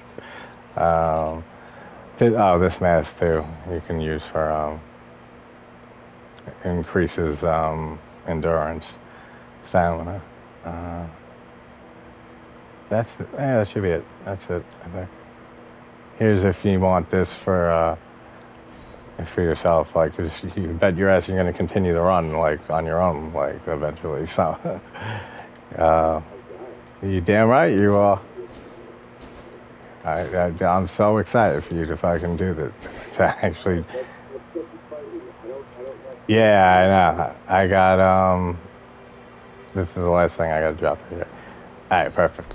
Pick that up, and then I'm gonna switch accounts. That's the source seal you can use if you want, if you feel you need it.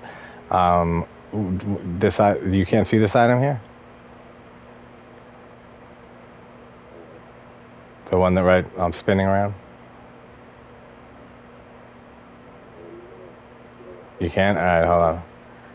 Raw meat dumpling. Oh, okay. You can't drop those. Okay, so I'm going to leave and then switch back to my other character.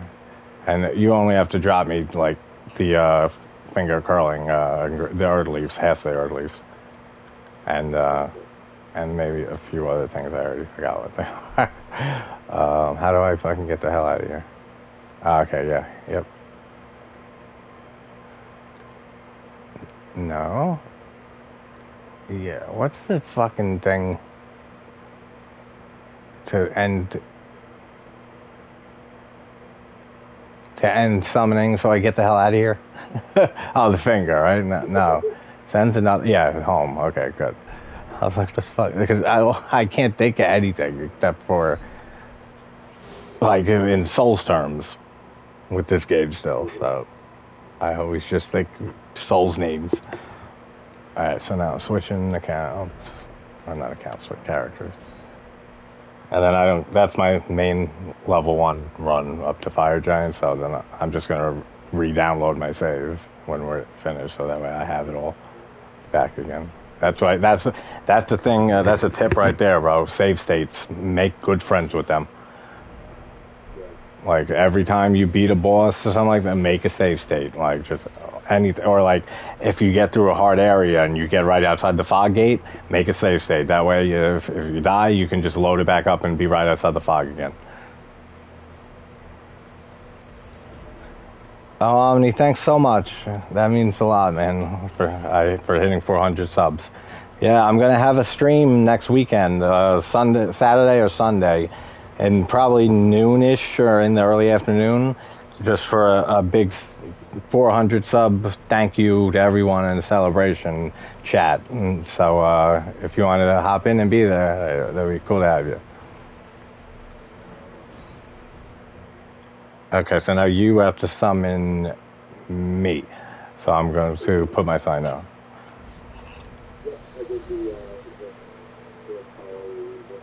Okay, cool.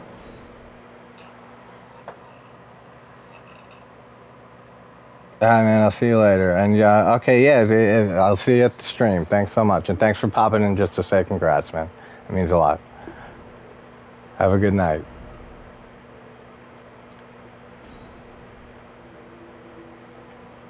Alright, my sign's down.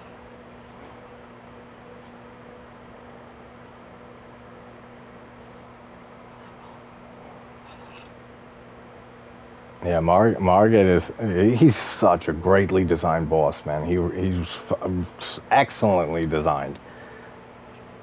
Especially as the first major boss for the game.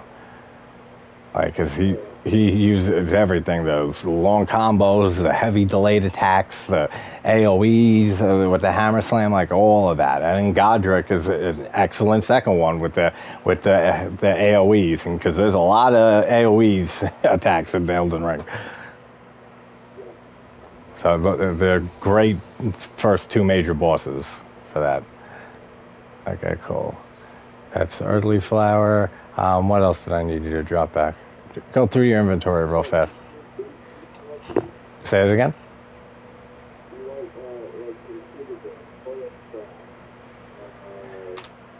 Nah, I don't need any of that. None. What else? Oh, I dropped you a weapon and the claw, whatever, and the mask. I think that's it. The one that increases intelligence and stat, one of the magic-looking masks with the hood. Yeah.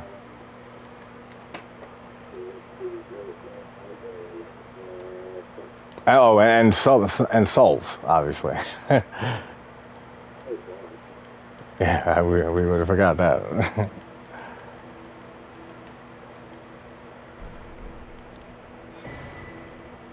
Haima. I didn't even. That's another thing. I don't remember the names of like some equipment and weapons and shit. You know what's my favorite weapon in here in this game? The Wing of Estelle. It's absolutely phenomenal. Yeah, that's fine, dude. You don't need any more souls. Yeah, I jumped you just a lot for the rest of your run, and when we can do this again. Alright, so I got to, we're good, right? So let's go, I got to craft, and I got to go buy the crafting item quick. Send me home. Alright, I got there first. You can try Margit once while I'm gone. It'll take, you'll probably die by the time I warp there and back. Unless you surprise the shit out of both of us, then you fucking nail it.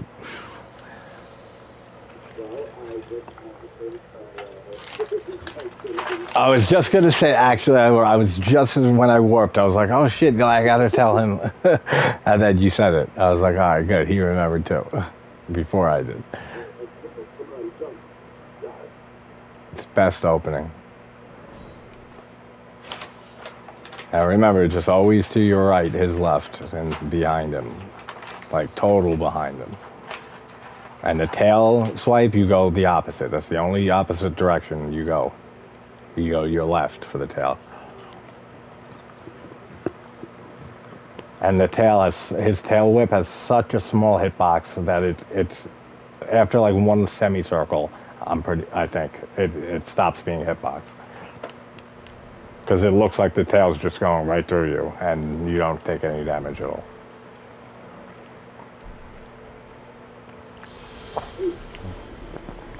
Alright, I'm buying some, whatchamacallit, finger curlings from him and the crafting thing. Good.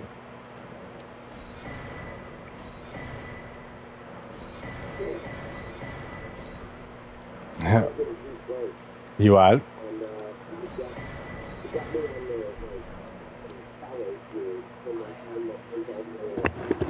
Wait, which one? I couldn't hear you first. Which move? It's phase 1, obviously, right? So what is it again? Describe it. Is it a combo or one move? What? Oh, you did? There you go.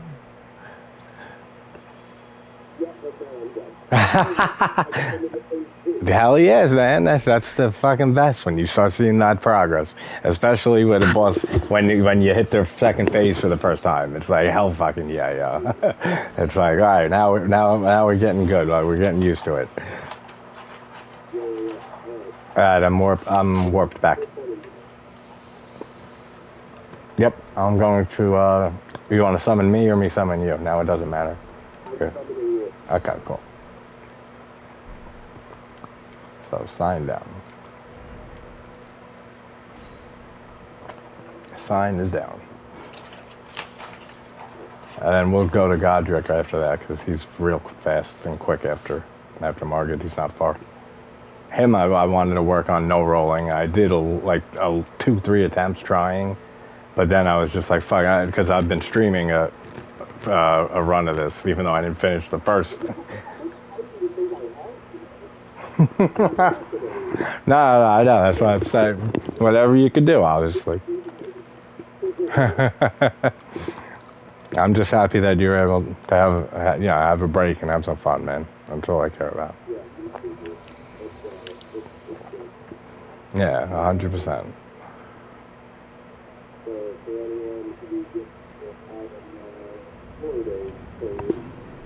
So fucking proud of you, brother.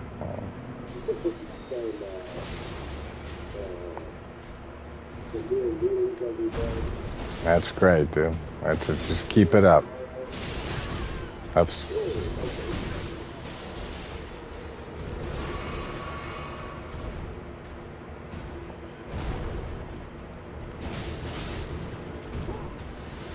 Perfect. You can usually get 2 charged attacks on there.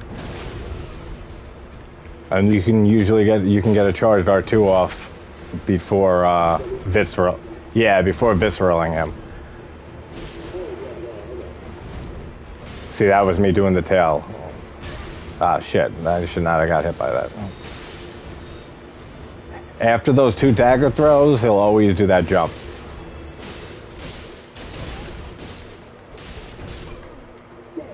Ah. Alright. We got to phase 2. I tried the tracking with the hammer. I do that sometimes. I was able to when I was doing for the no roll kill. If you're like you would obviously just run away from him for no roll for the hammer, the initial hammer jump. But you can also like wait for him to be. Say it again. It is actually. It's actually insanely easy to do his barrel spin into the jump and slam. You literally just run around him, under him in a circle, and the tracking loses you. Like immediately. Like it's like my first try, like with him, no roll and stuff. I did it twice, and strafed it that way. You just run in as soon as he's about to fly into the sky, and just circle around underneath him, and then he'll miss you. And then you can even get it like a quick R1 and when he lands. Signs down.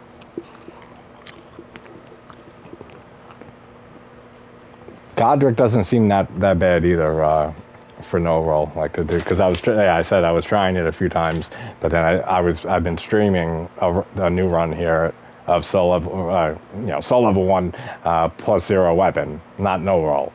So I am trying no rolls on the bosses first a bit, but then after like 5 tries, 6 tries on him, I was like, dude, fuck it, I'm streaming. People don't want to see me dying over and over and over. I said I'll just go to fucking just do him +0 and not worry about the no rolling. All right, I'm ready. Let's do it.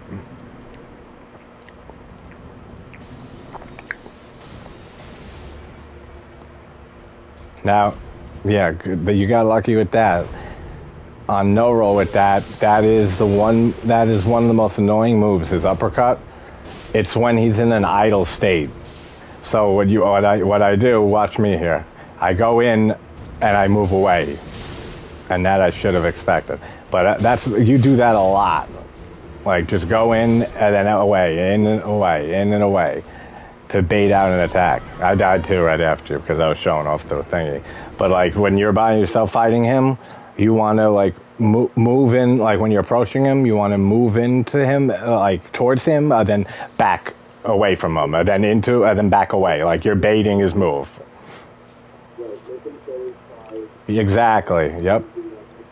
Yeah, exactly. Then you're good with that. Like but the whole point of that was with the uppercut. That's the move that you want to not be close to him by. Like every other time, like you want to be like running after him and stuff. But if he's idling and just like walking or standing there, then 90% of the time he's going to do the uppercut. So you want to bait it out and then run into his side and back to his back like normal. And then just keep rinse and repeat like all his other moves to the side. I mean to his back. Signs down. What's that? Oh, conservative with stamina or attacks, you mean?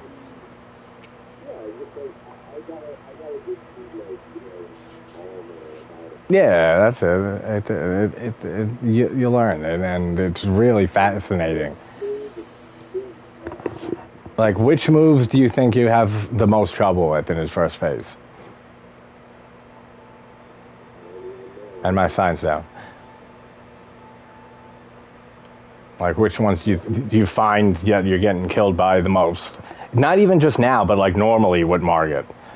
Like, which moves give you the most trouble?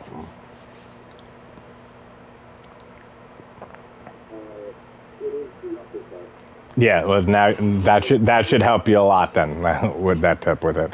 Always bait him out, like bait that move out. Because you'll see, like 95% of the time, if he's idling, and it's different if he's just standing there. When he starts like walking side to side, that's when he's idling. But he could still do it, like if he's not idling. But when he's idling, he's 100% programmed to do it. So you just bait the attack out, and it is very deceptive, the range on it, like for sure. So like you'll get used to like how much you have to run away after you bait the attack. Then once you get the distance down, then you'll be fine with it. You see my sign? Yeah, I did. Okay. What? It said unable. Oh, I'll put it down again. It does that sometimes.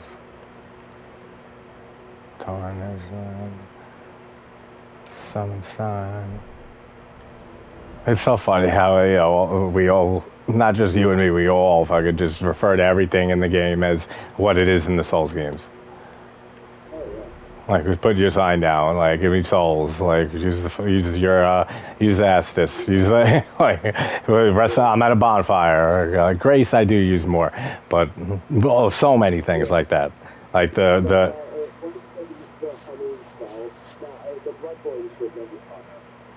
What? Oh, the names for everything.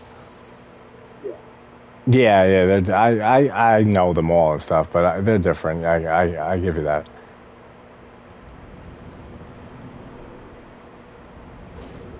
That's also what what you're doing now. And don't lock on if you're locked on. You never want to be locked on. Like, there you go. Like, because he has one attack that he can open up with that. And if he doesn't do his daggers yet, he can do them when he's very close to, when you get too close. Like I just did there. Like, so if you want to, but in the opening especially. Now, see, I purposely did that to show you the range of it, the uppercut. Now, yeah, get on his side. Yep.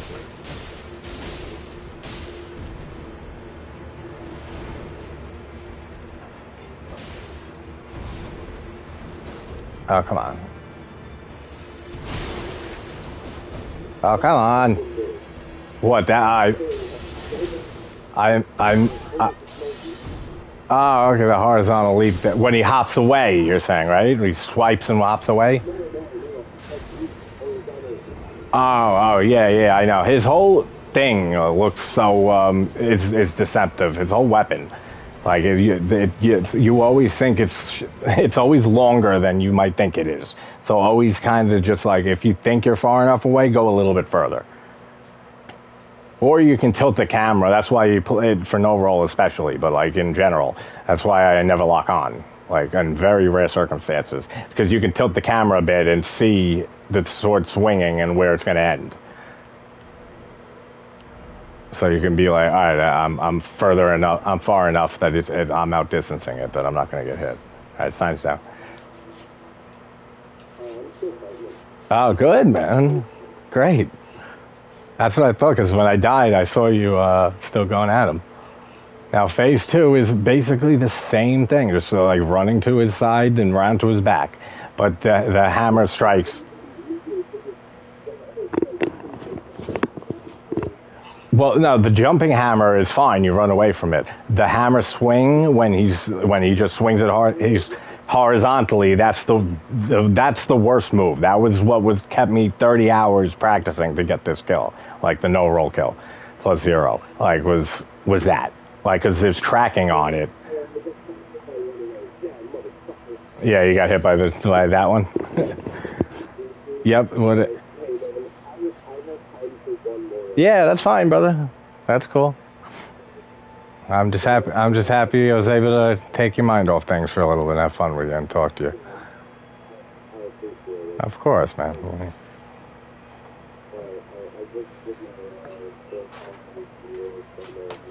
Yeah, my sign's down. Oh, Hatcher Boys, thanks so much, man. You hopped in to congratulate me for 400 subs. Thanks, brother. That means a lot. Oh, did you watch that cover of Cannibal Holocaust score that I sent you in the chat last night?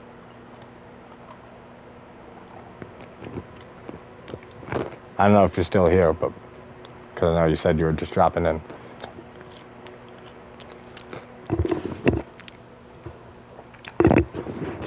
Yeah, my sign's down.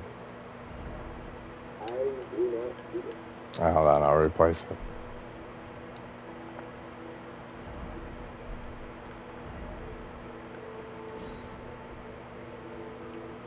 Alright, replaced.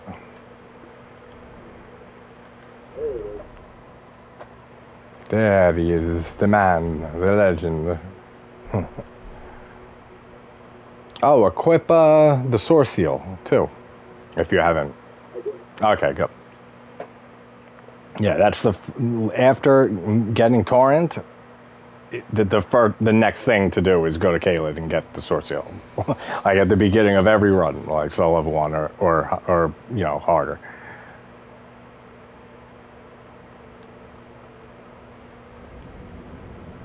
Because it allows you then you can equip so many more weapons and the Lordsworn Greatsword. See, yeah, once we're kind of, well, I'm not. I mean, you're not. You can roll. I can too. I'm just using no roll stuff.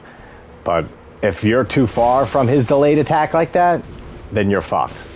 If you're trying to do flawless, or I think it might actually flat out kill you.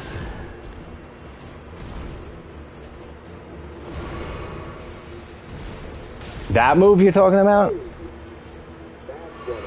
That's a positioning thing. I never see him do that move. It's how far you are from him. Because he will never use that if you do like what I'm saying, like always be behind him and run after him. Just like he does this move here, and he only does the downward strike. But when he does it when you're far away, he follows it up with that other move, the follow-up attack.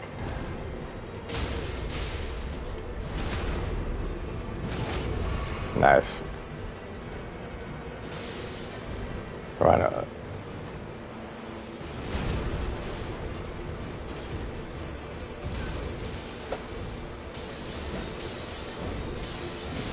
I'm fucked. Oh, wait, no, I'm not. I can roll. I keep forgetting that. I'm so used to doing it without rolling. Well, now I died. I'm so used to doing them no roll that I fucking forget that I can roll, like, in different scenarios.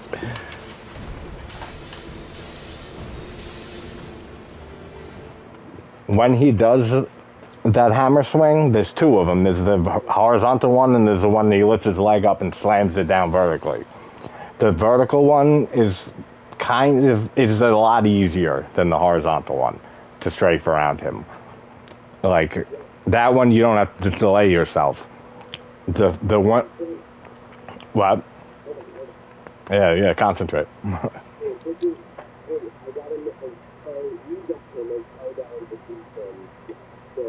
See? There you go. You want to try one more? You got to go.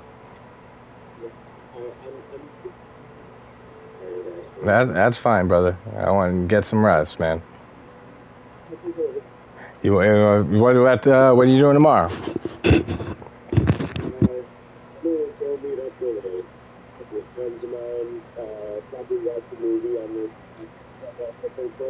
Nice, man. Good. Good.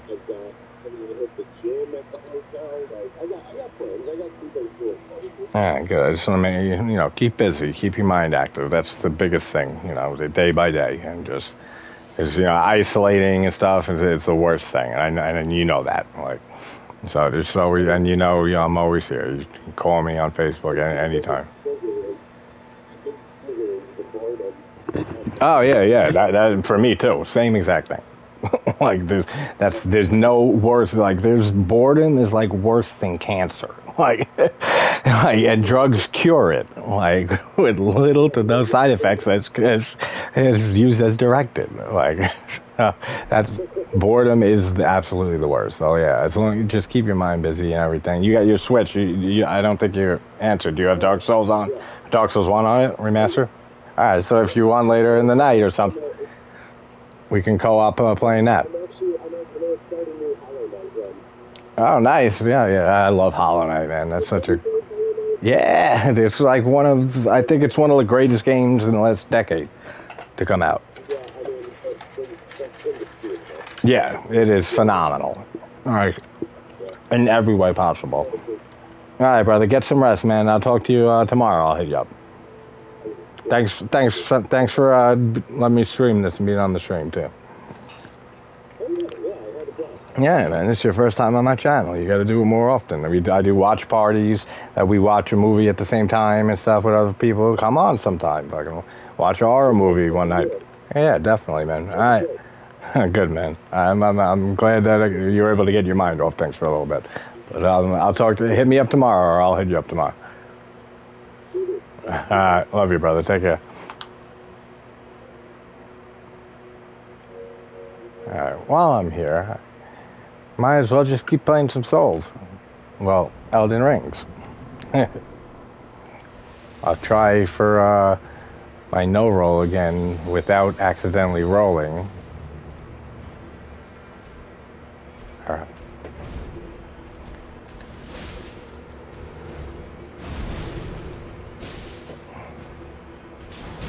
Ah, that's because I went to the side.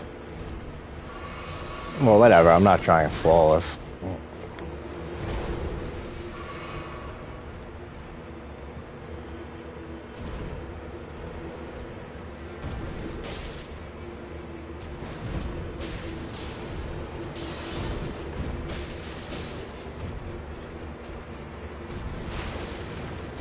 Oh, come on. I knew he was going to do that. I don't know why he did that. And I was out of stamina. Good. Love that move.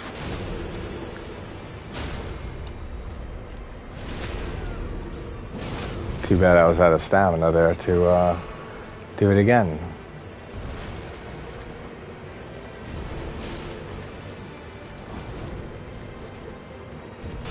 Oops.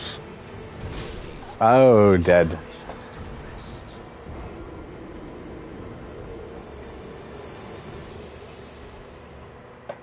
I'm out of my cage and I'm doing just fine.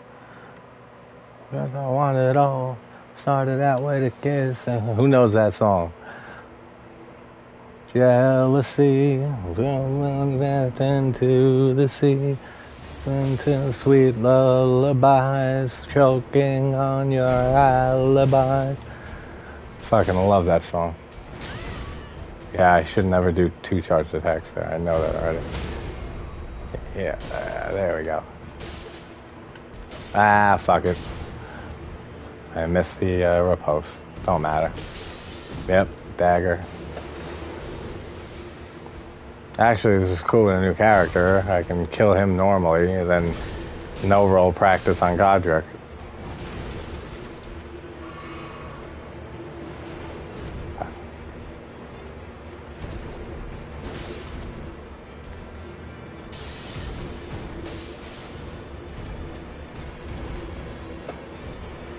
Hammer.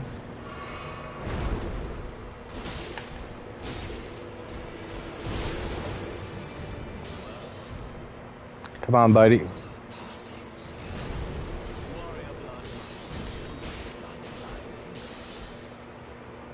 I had to move too much faster for that.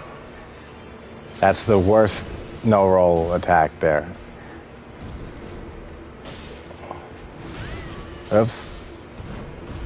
Yeah, if you get hit, then that move happens, you're fucked basically on no roll.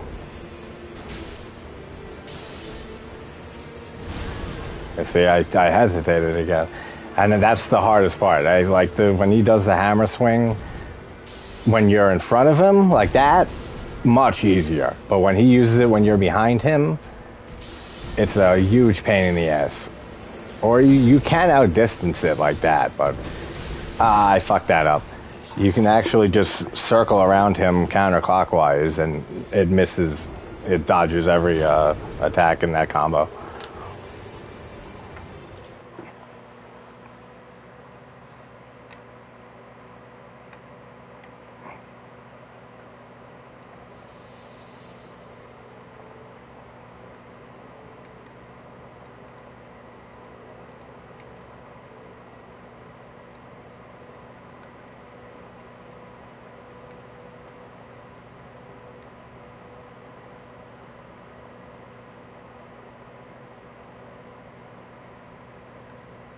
Alright, let's continue with this motherfucker. Margit, the fell omen. This omen fell at some point. I mean, I keep saying I'll just do them regular, but I'm still upset that I fucking accidentally rolled in my +0 soul level 1 no roll block parry kill of his. But, oh, and wow, why did I fuck that positioning up? When I accidentally rolled in that kill, he was staggered, so there was no way that he could have hit me because he was staggered. So it doesn't really affect, like, if you do a no roll run or a no roll kill and you accidentally roll and you miss an attack because of it, like you dodge an attack, or like if you didn't accidentally roll, you would have been hit. Then it's not a good kill. You'd have to redo it because you accidentally rolled and it benefited you. But in my kill for it, I rolled by accident when he was already staggered on the ground, and it was so quick of a roll. So that doesn't count, like, in my eyes. It still bothers me though, which is why I'm trying him again like this. Because I'd much rather have no roll at all in there. And I shouldn't have done that because I rolled and I knew that I was going to not have time to do that. That too. So I die on purpose so I can still try again. Because it's got to be flawless. I cannot take a hit.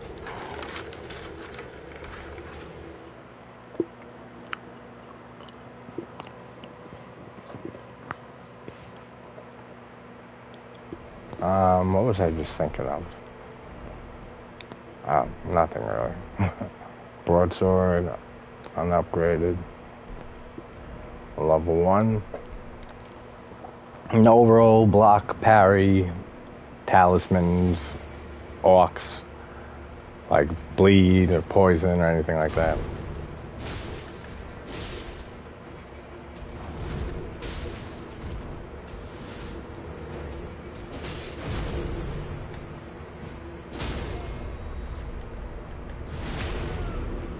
Cool. Good.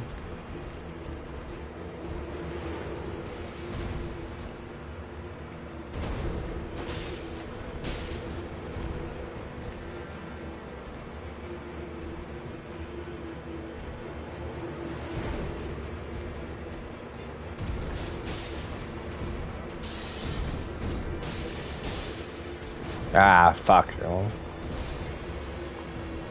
I would have missed. I shouldn't have attempted. I'm not used to the broadsword.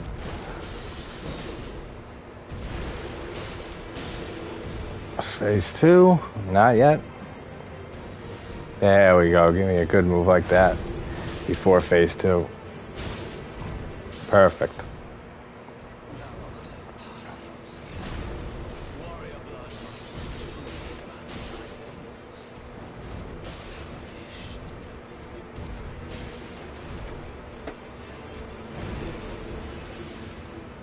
Oh, I got stuck on his fucking leg, man. I'm gonna get hit again, yep. Stuck on his fucking leg. That's good. That threw me off completely.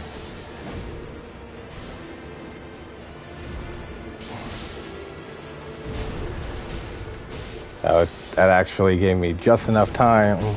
See, I got that down now after I got the kill of this. It's only when he does it from behind. When you're behind him and he does the hammer swing.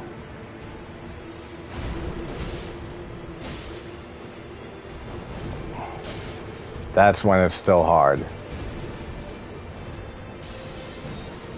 I knew that was gonna happen. I should have fucking rolled. I knew he was gonna do that shit too.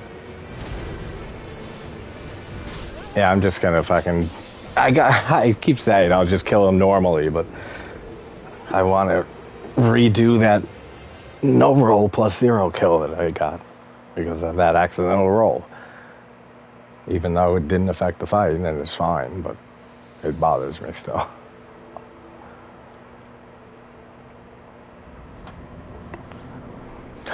Excuse me.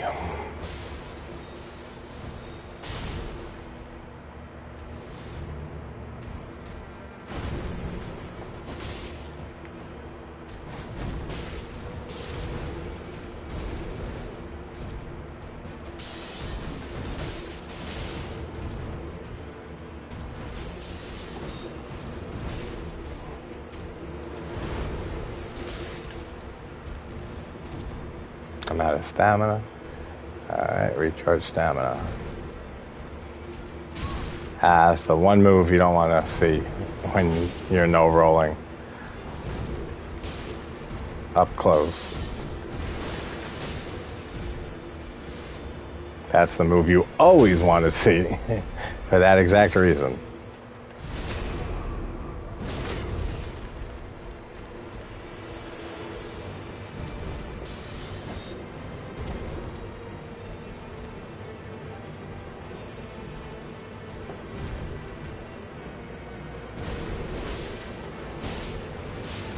Hammer. Oh, what's up, Noel? How you doing, brother? Yeah, I saw that you messaged me on Instagram. That's why I didn't answer, because I was streaming playing this. But I saw what you said. Or wait, was that you or my other friend? I don't remember, honestly. I just had a friend of mine on, a good friend of mine that I met years ago through my favorite live band, seeing them in concert. I've seen them 115 times since 2007. He's seen them pretty near the same amount. No, do you play video games? I forget if I asked you this or not. And if specifically if you've ever played the Souls games, Dark Souls, Demon Souls, Bloodborne, Sekiro, or this Elden Ring.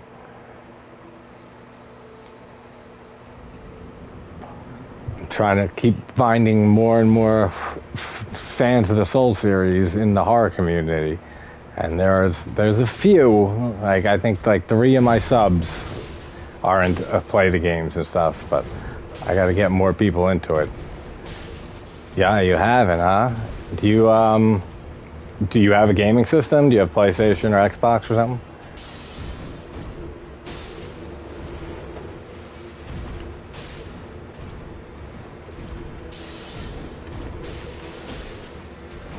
Ah, fuck you.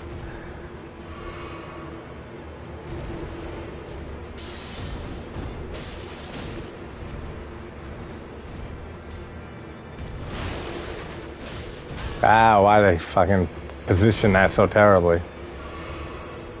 Oh, you got a 3DS? That's cool, man. I love the retro old games I grew up with.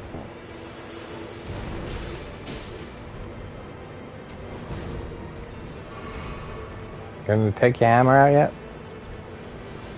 There you go. Always give me that move.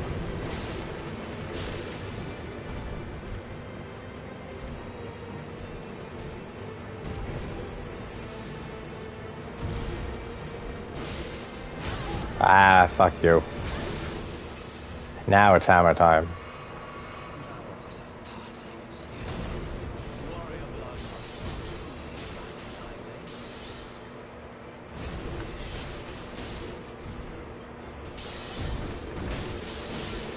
That's the worst.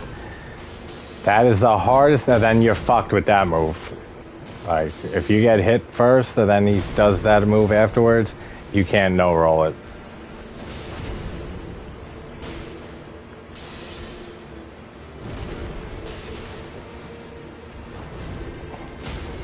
Yeah, there we go. That's what I wanted.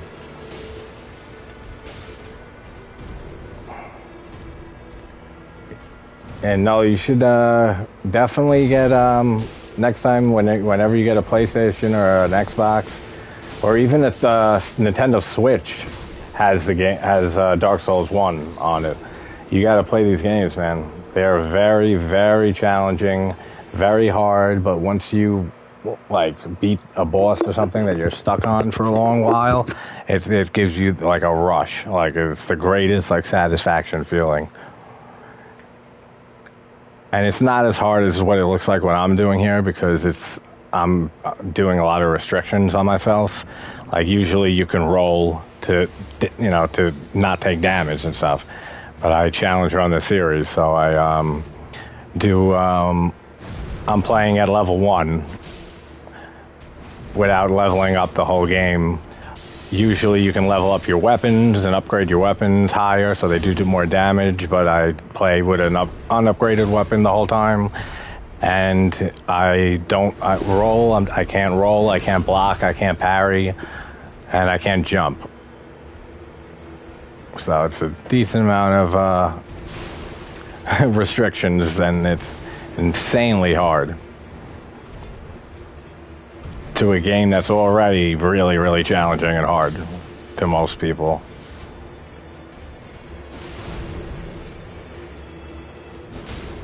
Yeah, that's what I wanted. I keep missing the fucking riposte, though. I wish that wasn't happening.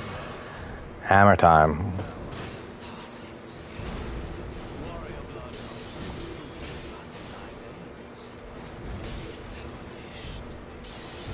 So no, it's all about positioning when you're doing it without rolling, which is very, very, very hard for people who've never done it before. But I already got this kill. I'm just trying to. I still like practicing the no roll. But if I see that I'm gonna get hit and make a mistake, then I'm just gonna roll it. I was gonna recommend that to you earlier, man. If you want to watch both of them, that you should watch them back to back. But I forgot to mention it. I forgot to message you. And they definitely are a good double feature. I guarantee you that. Actually, fuck it, man. What do you want to do a watch party of one of them on my channel? We'll start it at the same time on Tubi, and we'll stream, and we can watch it and talk about it in a little bit, or whenever if you're available later tonight. That'll be fun. Maybe Intruder.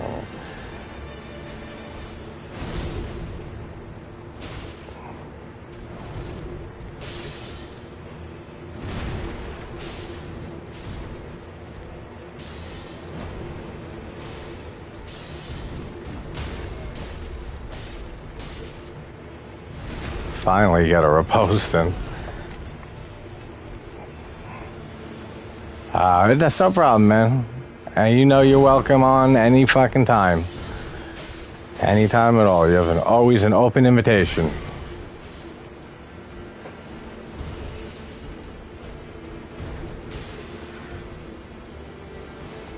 Oh, good. Best move.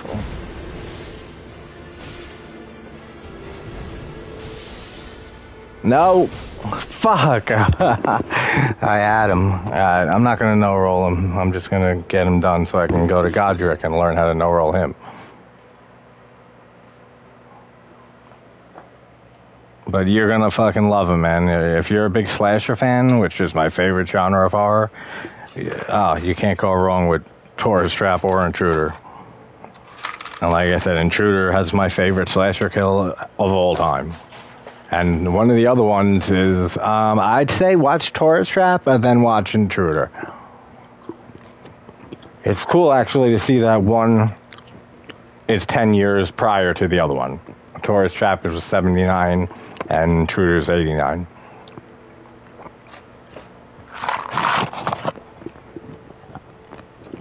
But there's two kills, actually. There's my favorite one in slasher history, and then there's another one that's just fucking amazing too, man. Like, the effects work in the movie is so great. I mean, it doesn't look hyper-realistic, like, it looks 80s, like, great 80s practical effects.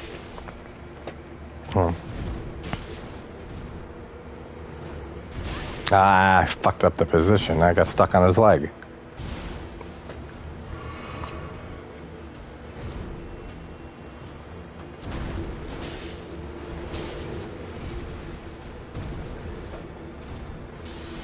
I knew he was gonna fucking do that.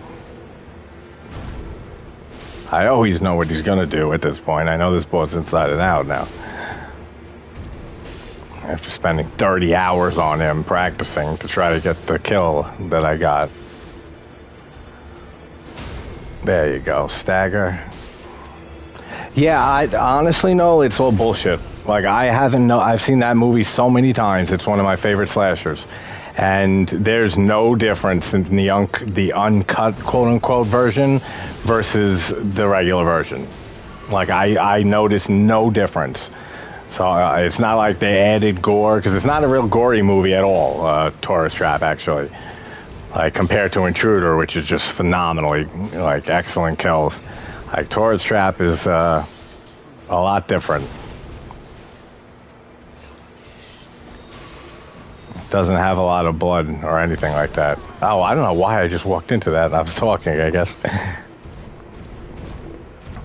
But yeah, I don't know why they mark. I think it's because Full Moon Pictures released the uncut version, so maybe they were just trying to make it sound special and a reason to buy it from them. Because I can't think of a difference between the regular and the uncut version, because there's nothing to cut really, like from the actual movie. Like I said, there's not much blood or anything, or gore, or crazy kills. Because this isn't a spoiler, but it's not your typical slasher. Like, he's kind of the killer in the movie is kind of a telekinetic killer, if that makes sense.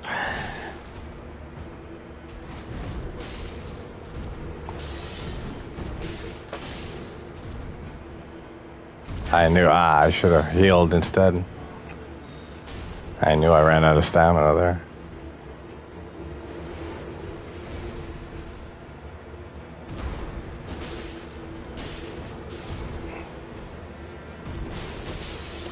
Dagger.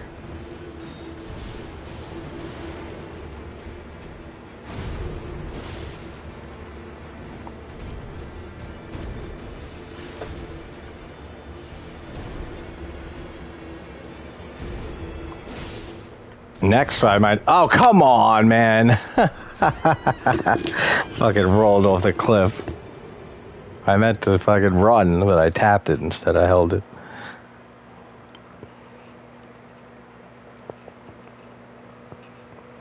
And that's the next thing I gotta do, though, is since I got the level 1 plus 0 weapon, unupgraded weapon, no rolling, blocking, parrying, jumping kill the other day. Now next thing I gotta try is no sprinting added on top of that. With all the same restrictions, but you can't run even. You have to only walk. So you can't roll, you can't walk. You can't run, you can only walk like this. So you only have one speed. And sprinting is very important in this fight, actually. So I'd be very interested to learn how the no sprint is. Because I know people have done it. I have a friend who did a great kill, no sprint, plus 0, level 1.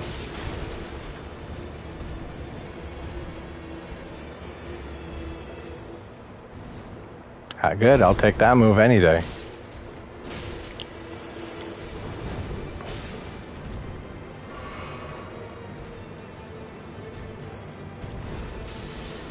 See, that's some bullshit when he does that. That's like one move that I still don't get the positioning that makes him do that.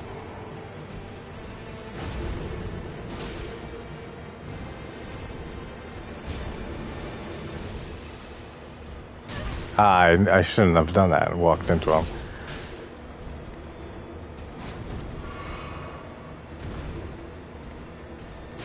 See, again, I did it again.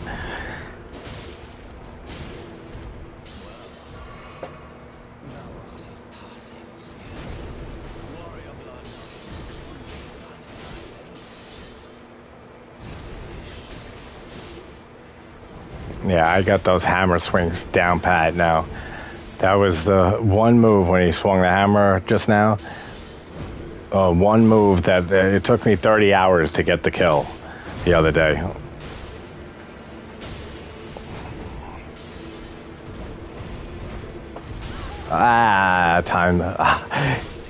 You know why? Because I'm not used to rolling that. I'm used to not rolling it.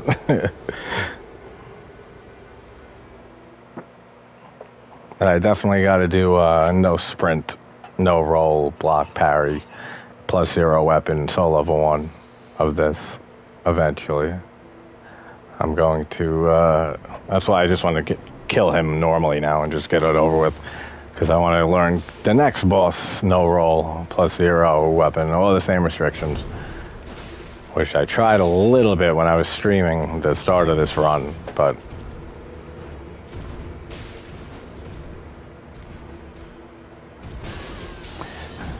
See, that's the one thing, man. I run out of stamina, and I don't look at my stamina bar. See, alright, I guess maybe that makes sense.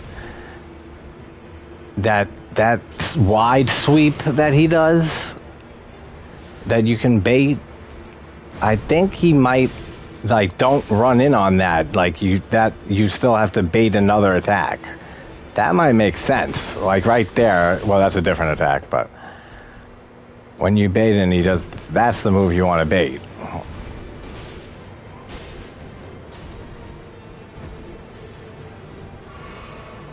So I'm thinking it's the same type of thing as the uppercut he does with the weapon. Thinking you bait out that long horizontal swipe and then rush in. So I gotta treat it not that way.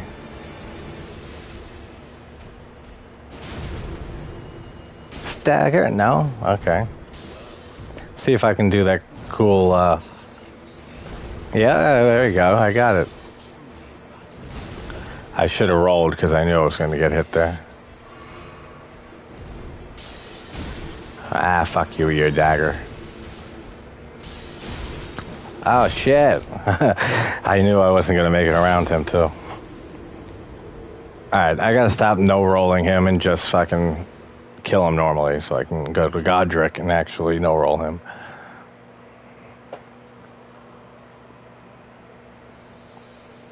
But knowing me, I'm a fucking perfectionist, so I'm gonna end up doing the same thing and no rolling them. I mean, I figure, hell, while I'm at it with a new character here, might as well try to get a better kill of this than I did last time.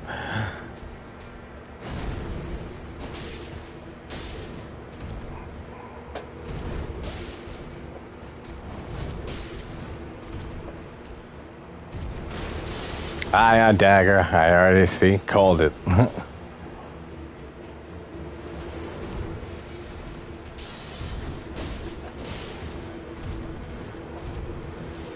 Alright, you're gonna do that.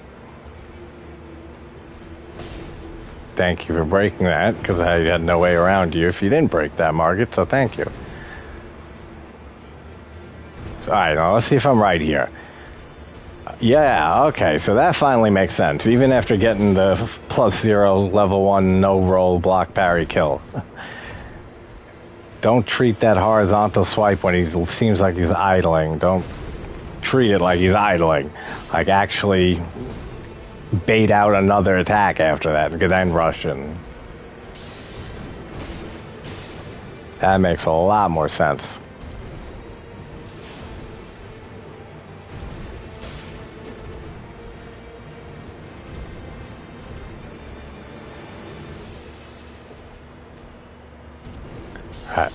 See, that's bullshit when he does that.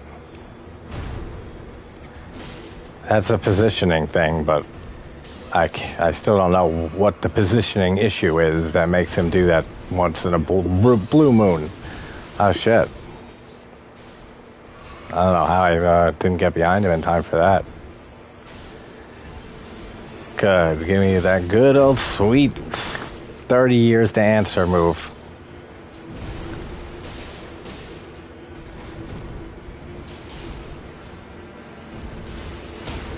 There we go, Margaret. Oh, why did I switch? I'm thinking I have the misery cord to riposte. I just switched to a fist. I wasted that whole riposte.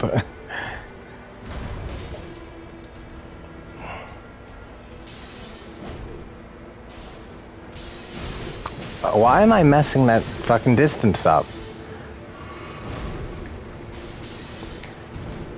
Katie! Hi, Katie. I'm so happy to see you.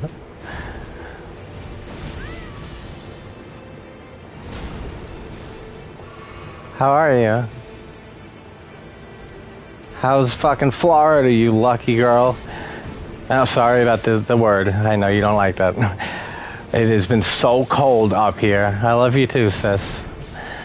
It has been so cold up here. All yesterday and then a little better today, but like been like negative 20 wind chill yesterday. It was insane. Like, I went out just to the gas station for 5 minutes and just walking to the car, walking to into the gas station, out of the gas station, and back into the house I felt like I was going to die from the cold. I don't know how people live in Alaska, man. Oh, no. Don't do that.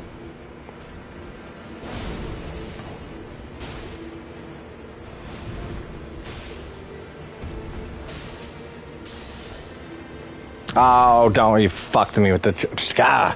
you messed me up with the tracking there. Katie, I'm going to be doing a live stream next weekend, like in the afternoon, either Saturday or Sunday, for my 400 subs. Big thank you celebration party. So I hope you can make it and even hop on the panel for a little. I need my awesome sis there. Especially since you missed my Megan interview. That's okay. They are literally the sweetest people in the world, her mom and her. Like, did you see my little intro to the channel? Like, my channel trailer now? She had Amy with the blade from the movie, the weapon, and and she said, "Hi, I'm Amy Donald. I play Megan, and you're watching JT's horror discussions. It's insane, right?" A line from the movie. Oh, it's so adorable. Like, her and her mom are the sweetest people ever. Her mom actually and me have been talking every day since the interview. Like, she'll message me or I'll message her. They are saints. I'm going to use that clip as the intro for my streams for every now and then. Yeah, I know. It's like, geez, you already did enough for me. Like, you came on the channel and did an interview for an hour. Like, that was the longest interview with her on YouTube, like, by far. I think the second longest I found was 20 minutes. Like, and you know me, I can't do anything in a short amount of time. It's always fucking lengthy with me.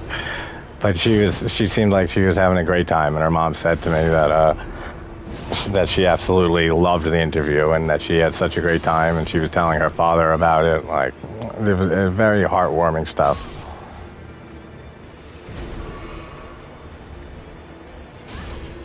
I don't know if you watched the interview, right? So you saw the birthday surprise for her at the beginning. I told her mom I was going to do that and to be my secret agent partner and don't tell Amy. And she said definitely. So that was cool. Oops, I messed that up.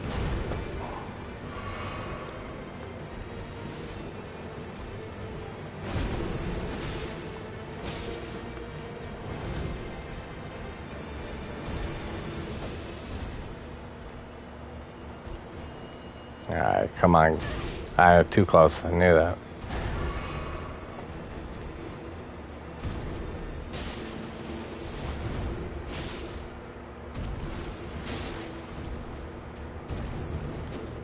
Hammer? No, not hammer time yet, huh? Alright, now don't. Now, there we go. So that's a mystery I just learned to solve after I got this kill already. That makes things actually easier for the next time.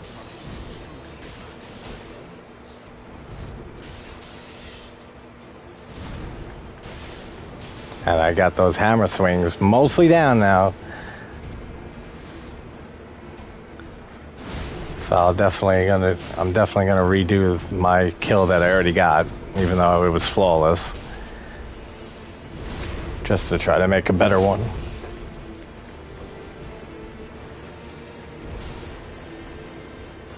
Yep, every time. That works perfect.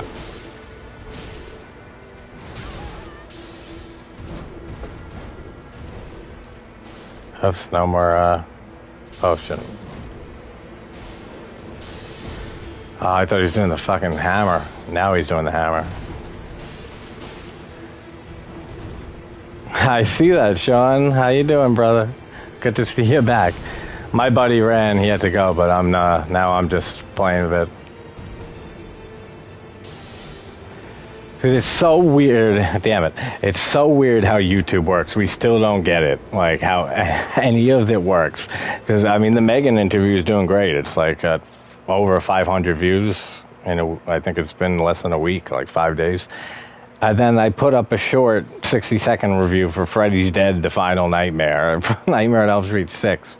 A short 60-second horror review, and in 3 hours, it kept going up to like 450 or some shit. Like, it's so weird. Like, who is searching or looking for Freddy's Dead, the worst one in the franchise, besides the remake, compared to having the young actress from the biggest movie of the year so far, a horror movie.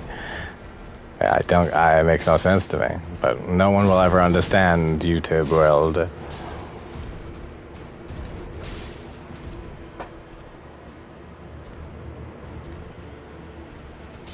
Oh, Sean, did you see my emails last night about if you like stand-up comedy, and I sent you a link to check out? Oh, wow, how did I fuck that up right there? It's the first time I got stomped on in like a month.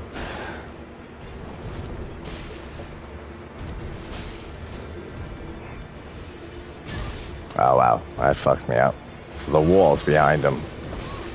Alright, I gotta stop no rolling and just do it regular so I can just get past him. So I can learn to no roll the next boss.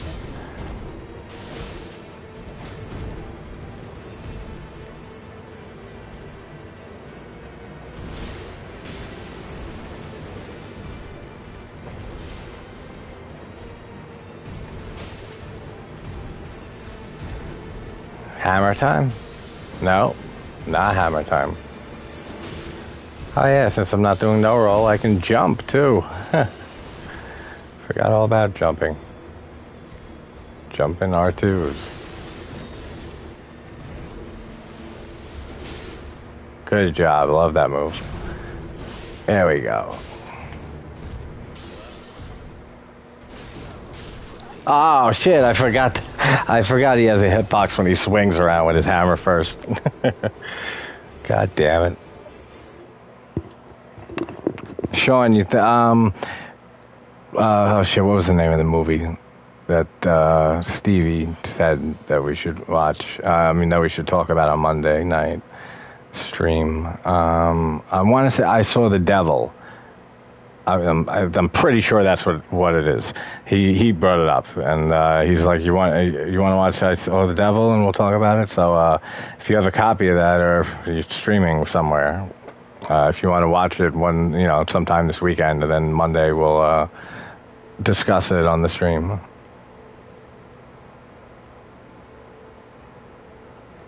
That will be cool.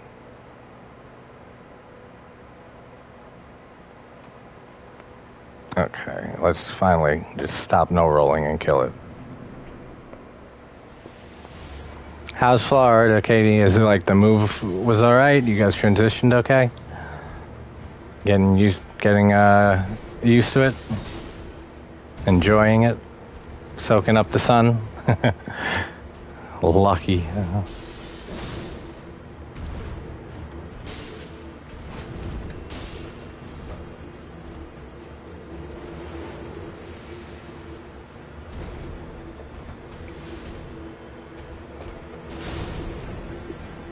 I mean, this is all going to be in the stream this weekend, but Sean, Katie, I love you guys. Like, you guys are such amazing friends. Katie, you're my sister. And thank you guys so much for all the support and pushing my channel and just being friends, great people. Thank you so much.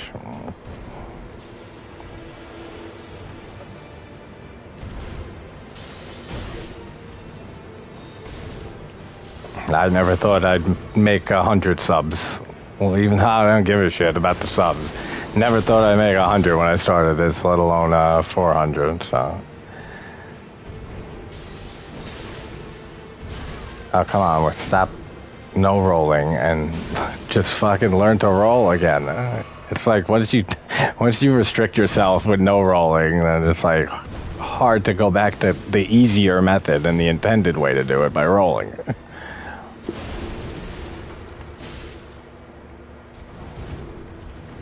I didn't even have to roll right there. I don't know why I didn't. Stagger? Yeah. I did it again. I keep thinking I have a weapon that is better on those critical attacks, and I switch to it, and I don't have it, and I switch to my hand and fist him in the back, which does no damage. I'm dead.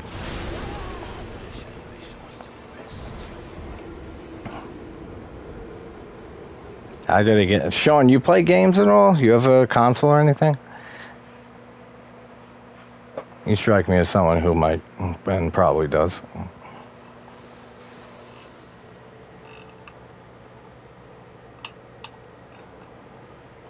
Where the hell is my vape?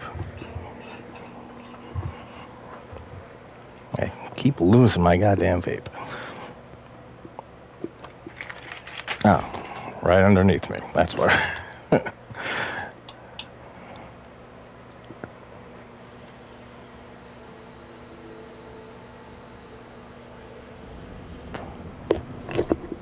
What do you guys have going on in your channels this coming week? Anything fun?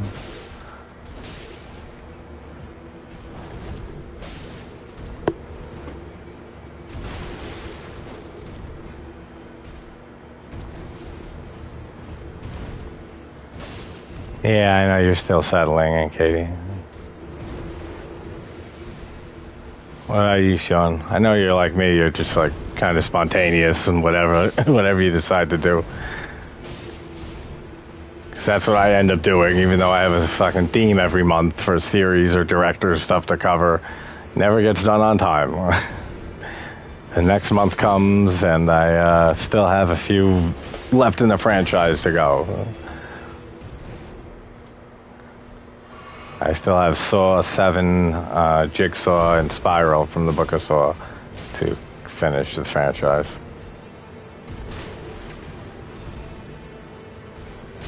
I wasn't looking at the screen. That's something you should do when you're playing a game.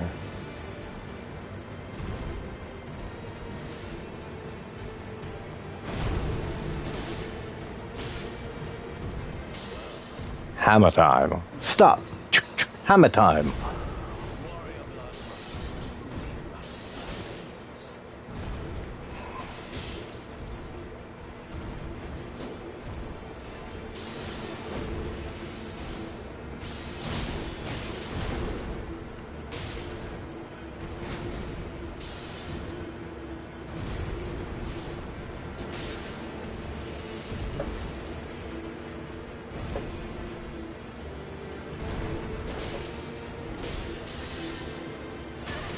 Oh, come on. I was gonna just roll that, but I got... Oh, come on. I got hit by the sword before the hammer.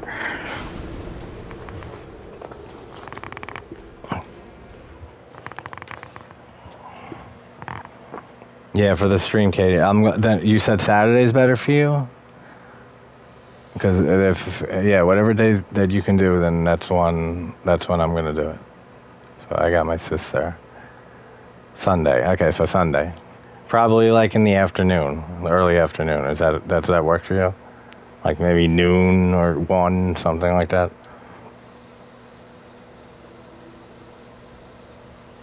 I'm trying to get my boy Jason from Sinister Cinema Reviews, who honestly, I would not have a channel if it wasn't for him inspiring me to finally do it.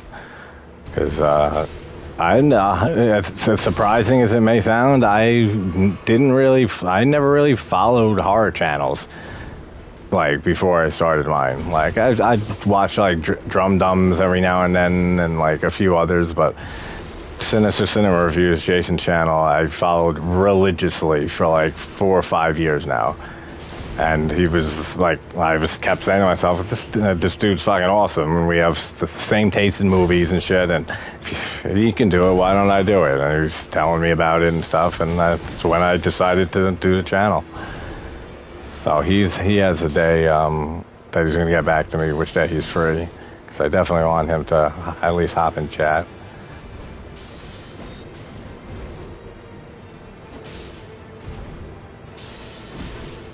I couldn't see behind me.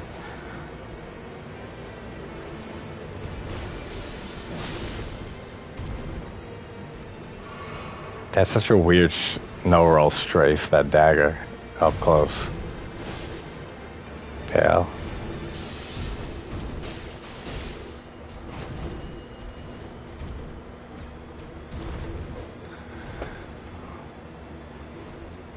Uppercut. Thank you.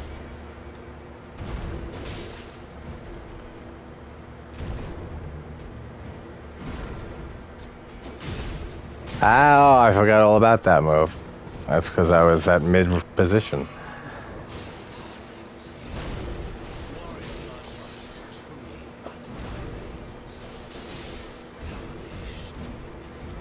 Ah, no stamina to roll again.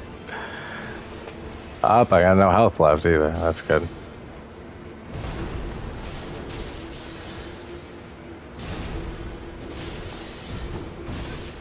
No, I got so little health. Ah ha ha! Fuck you, Margaret.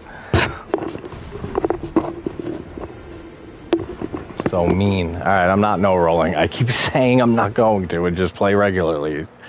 And I can't help it. But I'm just going to roll now, because I'm trying to get to the next boss to learn how to no-roll him. By no-roll, I mean you roll and dodge to avoid attacks. That's how you play the game normally. I'm a masochist, apparently, and I challenge on these games. So I cannot roll. And I should have rolled there because I knew I wasn't going to make it in time. And I keep saying I'm not going to no-roll, and I keep doing it.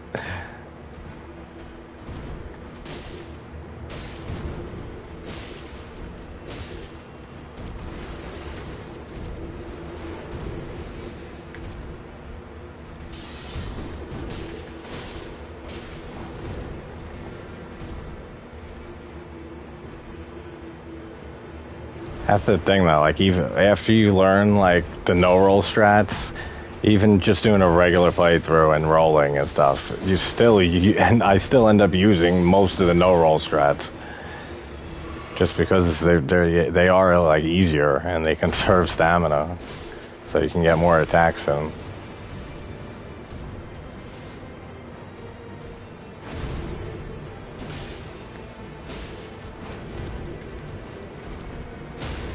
There we go, that's what I wanted to see, baby.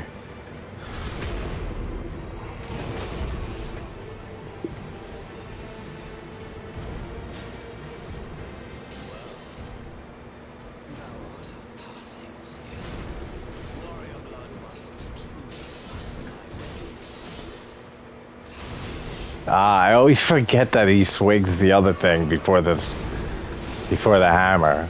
I gotta roll earlier. I actually know how to no-roll that move more than roll it. The hammer swing.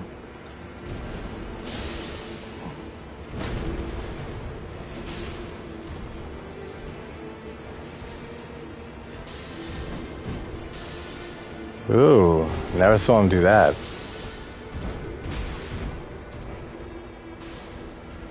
Oops. Good, give me that move again. Stagger? No.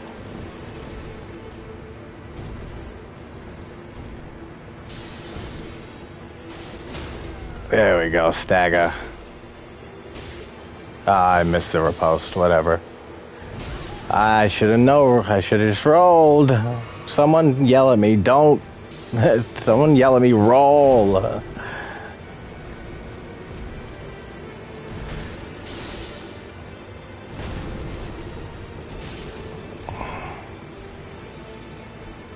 Especially that he's almost dead.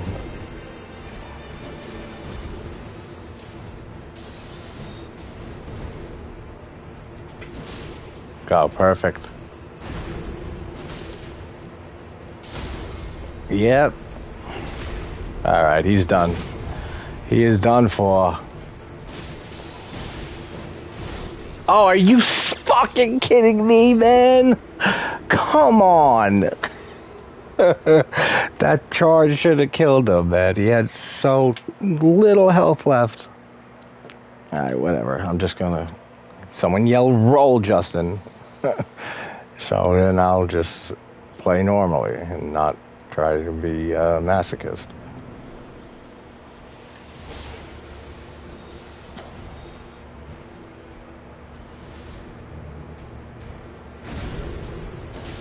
I can't believe that he didn't die right there and he killed me. It's like the one combo that up close you can't no roll. Oops.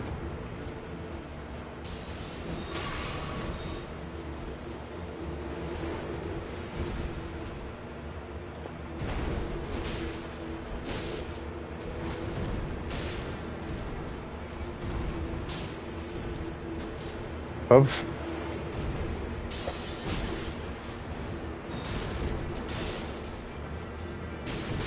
Oh, I don't know why I did that. I didn't even mean to hit the button.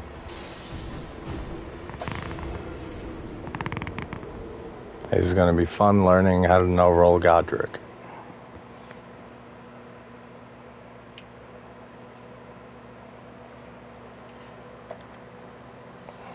One second. I'm messaging my boo on Instagram.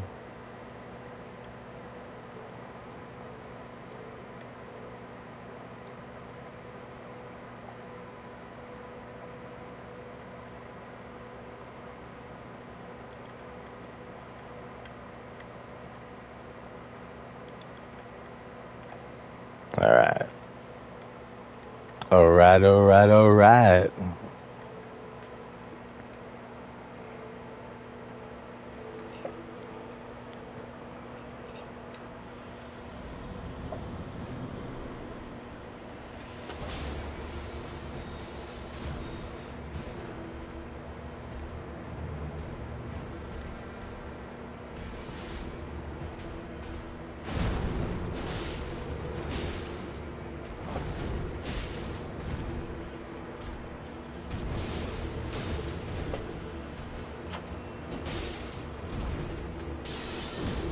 I knew he was doing that.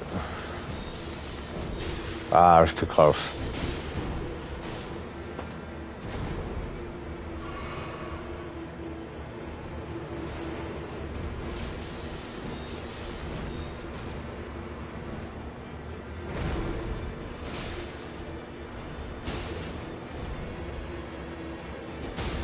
All right. I missed the riposte, whatever. I should never do that. Even with jumping and rolling.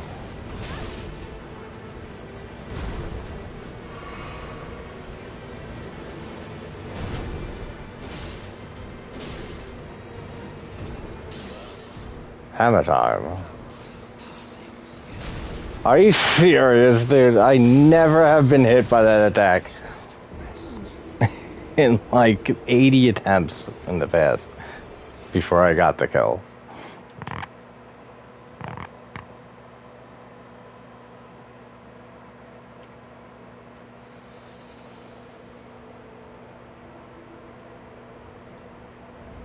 Alright, this is it here. I'm killing him. Here I gotta just stop not rolling.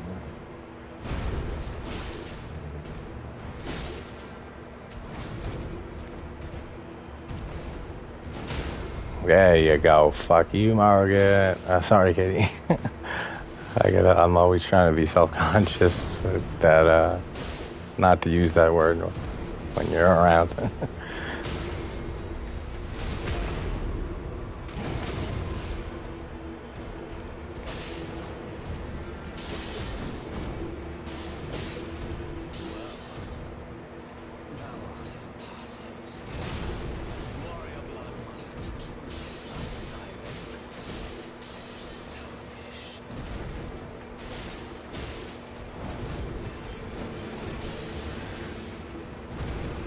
Alright, so the tracking does miss on that if you didn't roll. Okay. I got all my S's too, I'm good.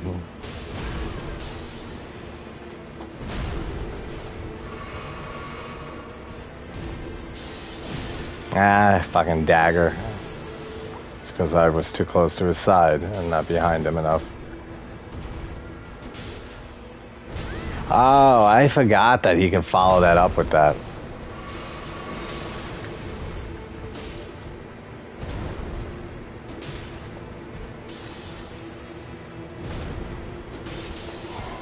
One, two, three, four. Oh, come on, I ran out of stamina. Shit.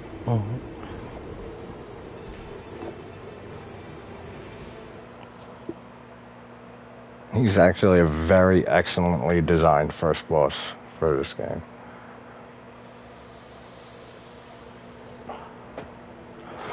And this game won Game of the Year for 2022 last year. Wow, I can't believe it's been out a year already. It came out on my daughter's birthday.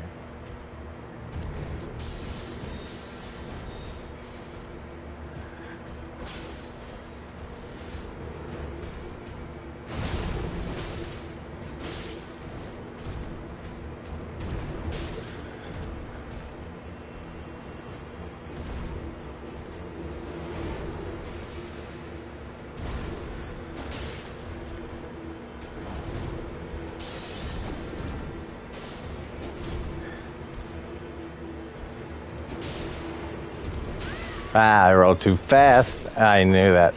And then the delay screws me up. That's why he's an excellent first boss, though, because it teaches, especially new players, like, to the series, like, everything you need to know about every boss in the game going forward. He's got AoE attacks, he's got delayed attacks, he has combos.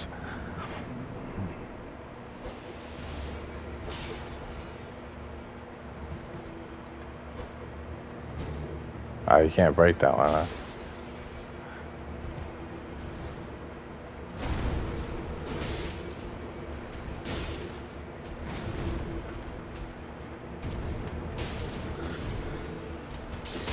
Yep, thank you. I missed the riposte. Oh well.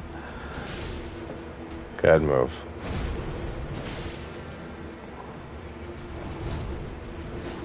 Oh, come on. Don't be a little killjoy. Ah, I jumped over the dagger. Why did I miss that time? That's not fair. That's some bullshit.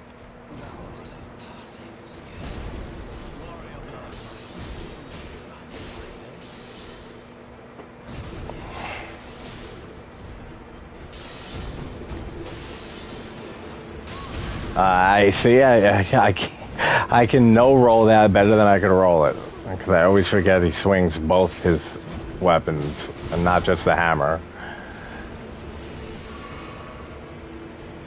I gotta roll earlier on that.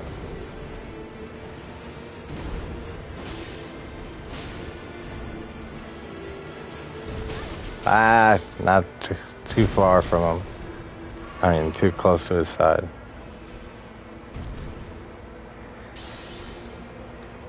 Ah, see, again, I gotta roll much faster than I think I do.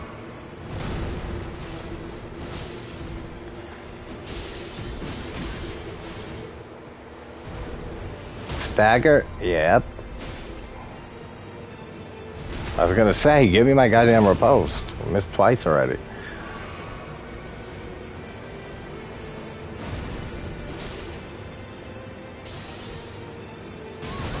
Ah, again, I've got to be faster than that. Oh, no, no! I knew that's coming. Knew that was coming.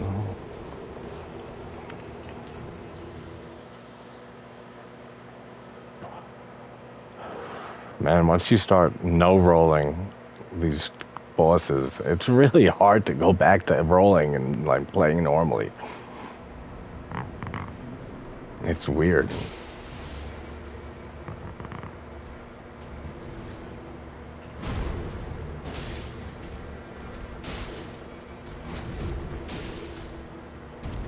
Oh, come on.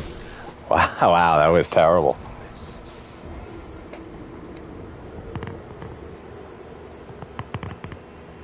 I can't wait to learn Godric, no roll. Plus 0 weapon, level 1.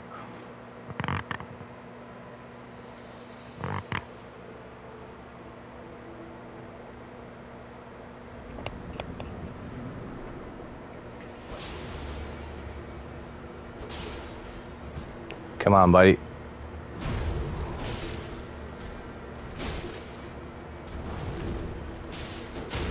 There you go.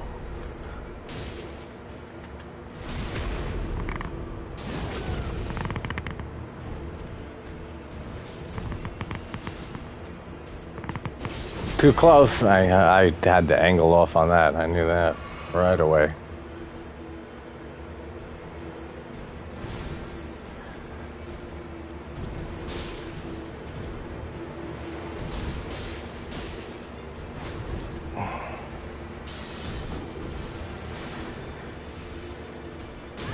What the fuck is that?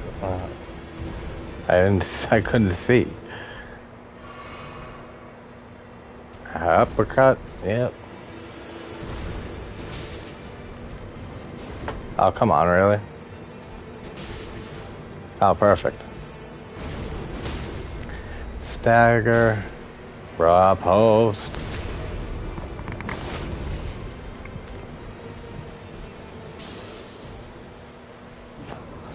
Come on, hammer, bro.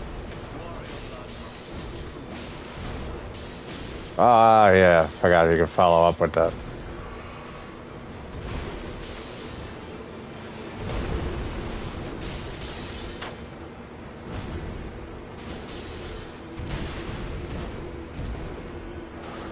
I need to get my stamina back.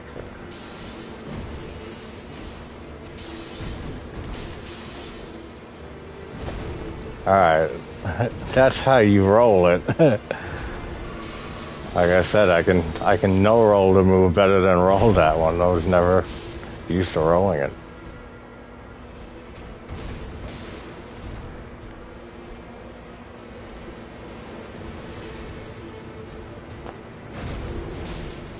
Stagger. Oh no. Okay. Stagger. There you go. I'm gonna miss that. No, I'm not. Okay, good.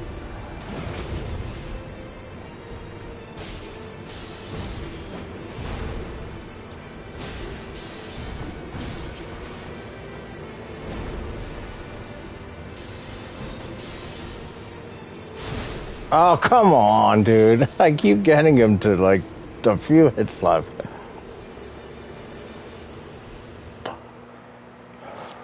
Again, because I keep not rolling and doing no roll strats when I should just roll so I can get past him and go to Godric. And learn to no roll him.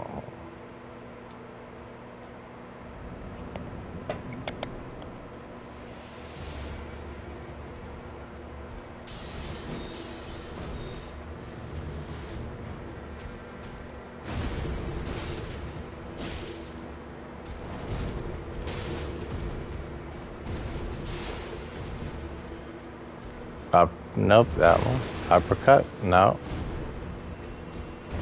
Oh, wow. He never uses that move. That's so weird. Ah, that had me thinking about that other move. I've seen him use that so rarely. It's got to be a positioning thing. Being like mid-range away from him.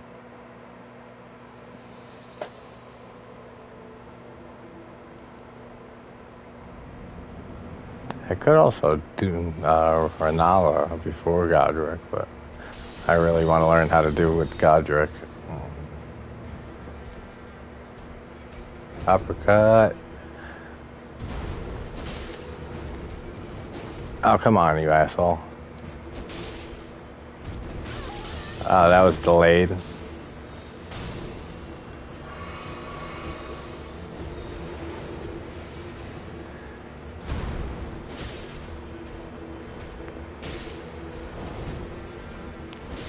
Ah, I thought it'd stagger him.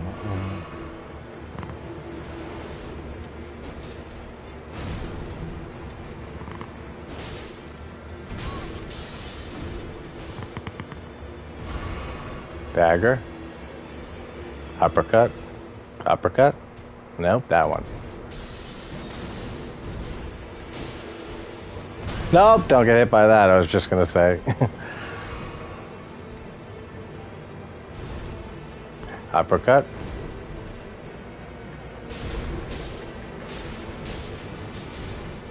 Hammer time.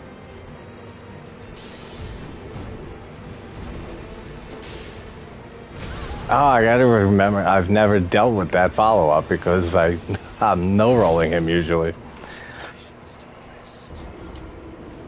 I forgot he can do that delayed follow-up after. Because if you do a no-roll, he won't ever do that.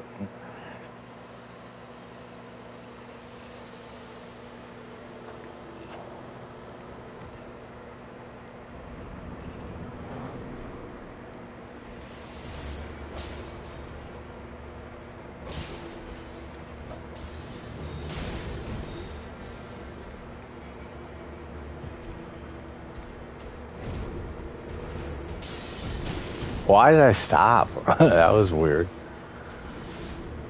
Good.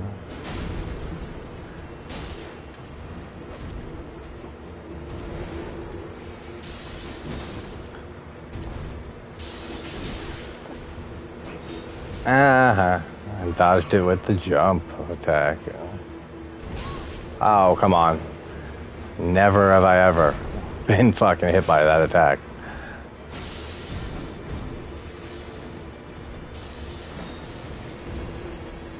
Stagger? Yeah. Oh, I wanted to riposte him, whatever. Uppercut.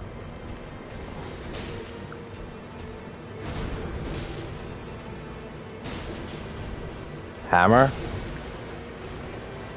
Hammer time.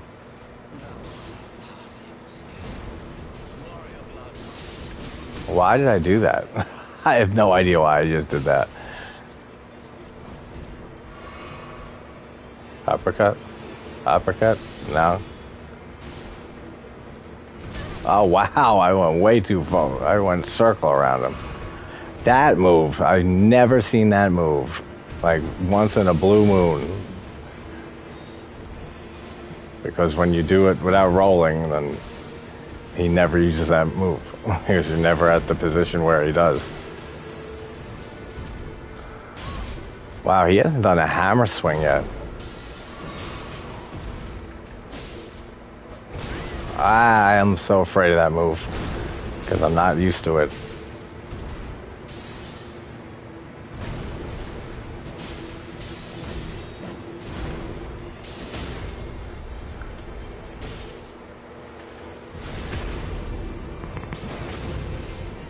You can't even see my health bar.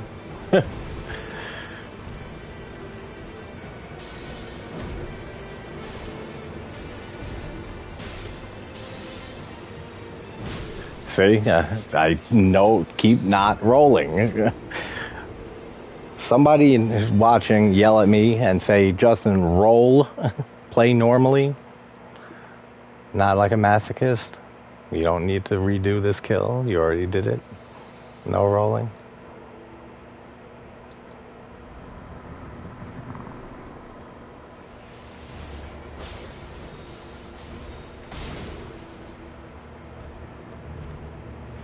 Uppercut or that? Yep, that. Good. I'd rather have that.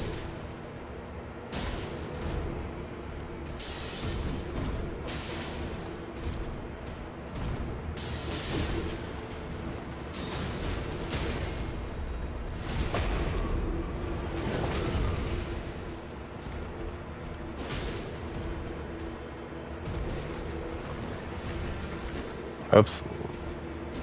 Nope, that wasn't a good idea. Oh, that move again! Why am I seeing that move? Well, I mean, I know why, because he doesn't do it when you do no rolling. That's such a rare move it is, though.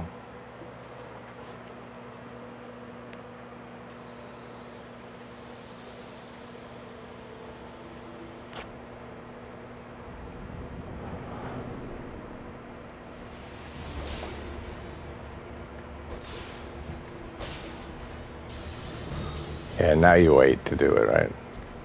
Uppercut.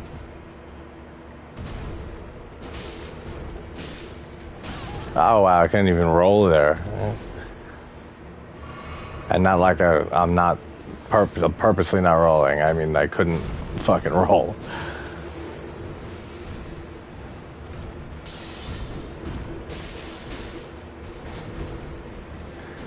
Oh yeah, you want to do that, huh? Hop away when I'm jumping.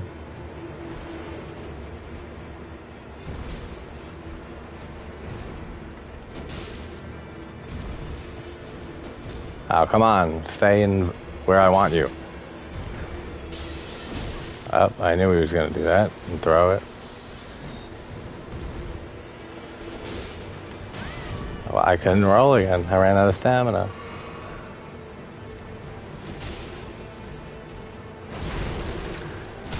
Stun. Oh, I missed the riposte again. Come on. What's with me missing the riposte lately?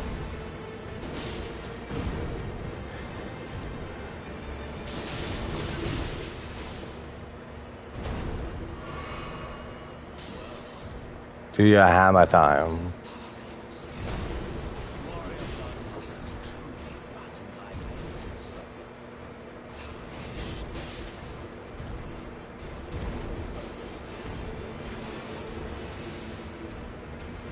There you go. I like that move.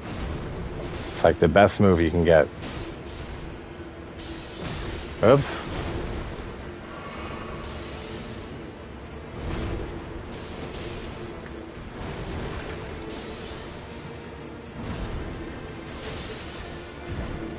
I'm not gonna have stamina to roll. Yep, knew it. Single stab.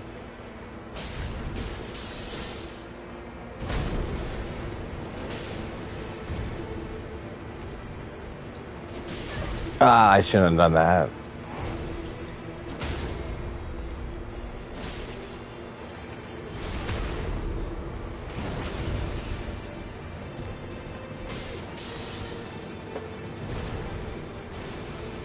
Oh, that was close.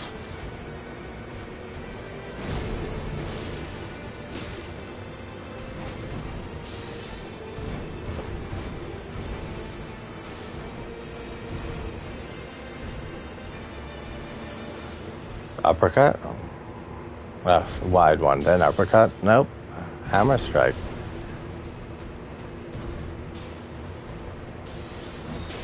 Oh, come on, really?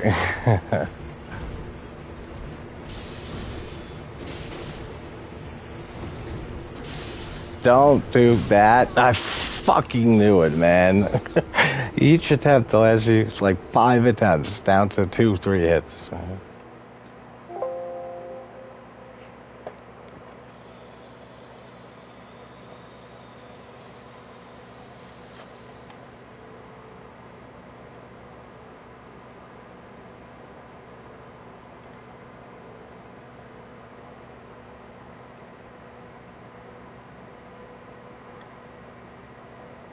One second.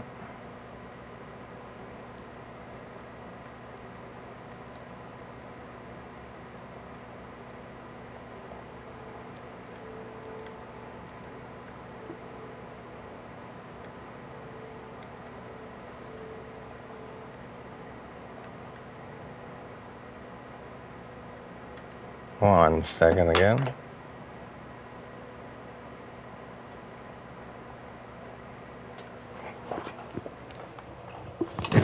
One second. T minus 3, 2, 1, go. Not into a wall. like time to go.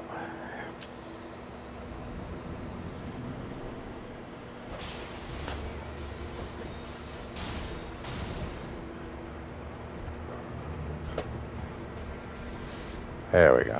Give me that move. I'll take that. I'll do that.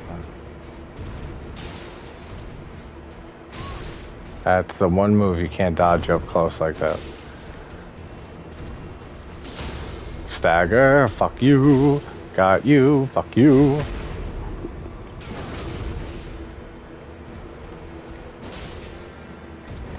No, don't roll off the fucking cliff. Oh, I hate you. That was so stupid. I don't even know why I rolled.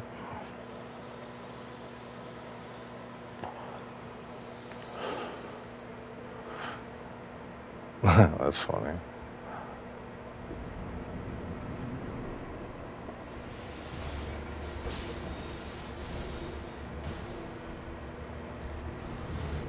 Yep, give me that. Tail. No, you wanna...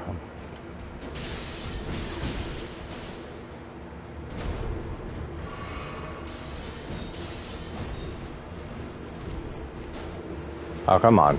Really? That should have been a stagger. But this was not. Uppercut. Nope. Couldn't roll because no stamina. Stagger. Come on, really? There we go. I was gonna say, the timer must have reset. And no riposte, so thanks for that. Good. Give me that again. Hammer time. Stop. Hammer time.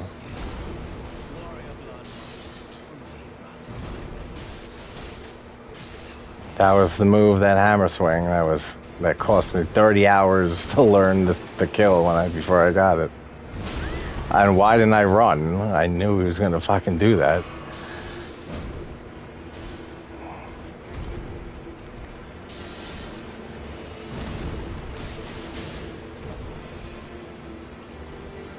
I shouldn't have used that last one, just in case. Yeah, 2, 3. Dagger. Hate your dagger.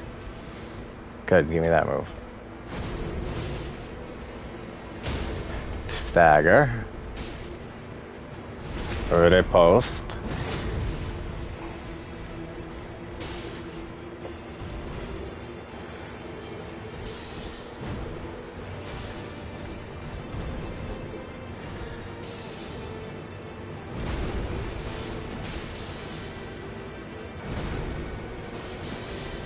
No. Okay, good. I had enough stamina. Uppercut.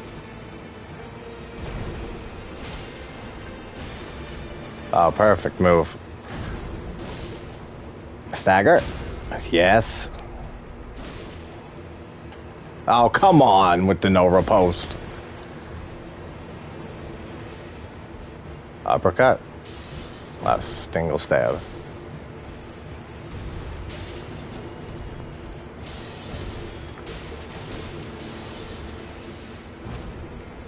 I'm not taking a chance there by now rolling with him this close to dead.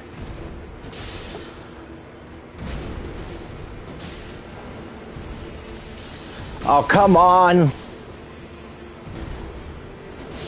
Finally. Alright, now he's out of the way. Now I can die a shit ton watching Learning Godric. No roll.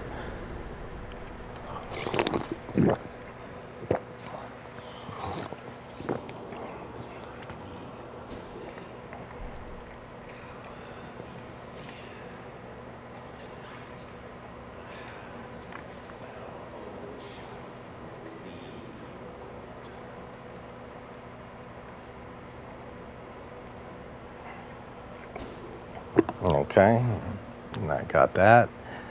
Now it is time to go to Godric and learn him no rolling, which I tried like 5 times during the run I have been streaming. And he's definitely not as hard as Margaret, as this guy to no roll.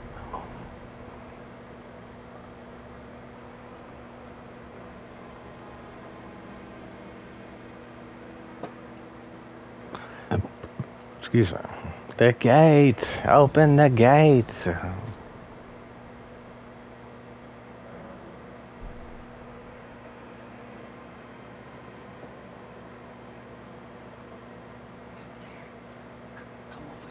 Yeah, I'm here. Just say what you gotta do.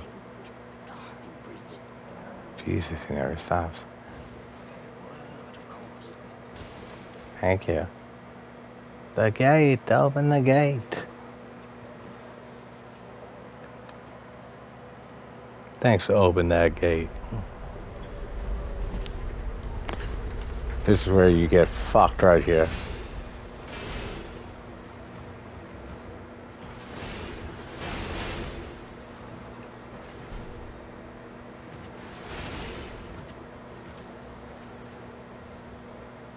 Actually, isn't there a fucking... There's a Grace over there, right? Yes. Oh my god, not the lion! Oh, are you serious? That's funny. I forgot that guy was over there.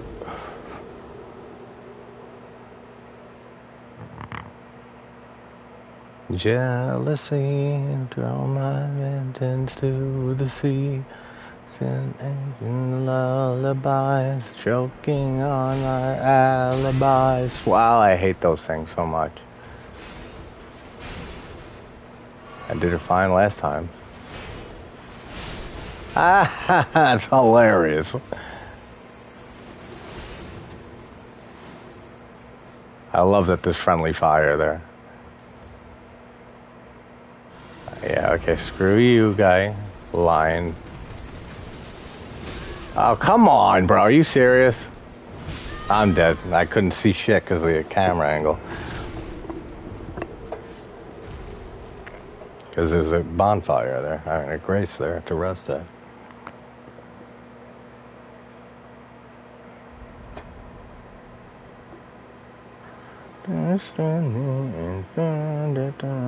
You open up my eager eyes, 'cause I'm Mr. Brightside.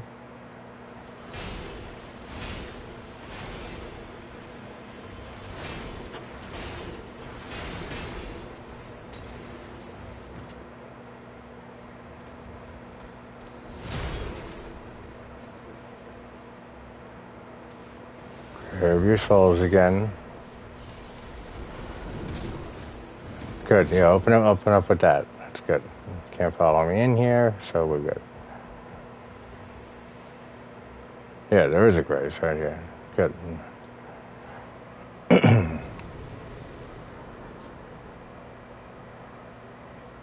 Did someone follow me? Oh, no. Okay. Well, just being paranoid, I think. Being paranoid.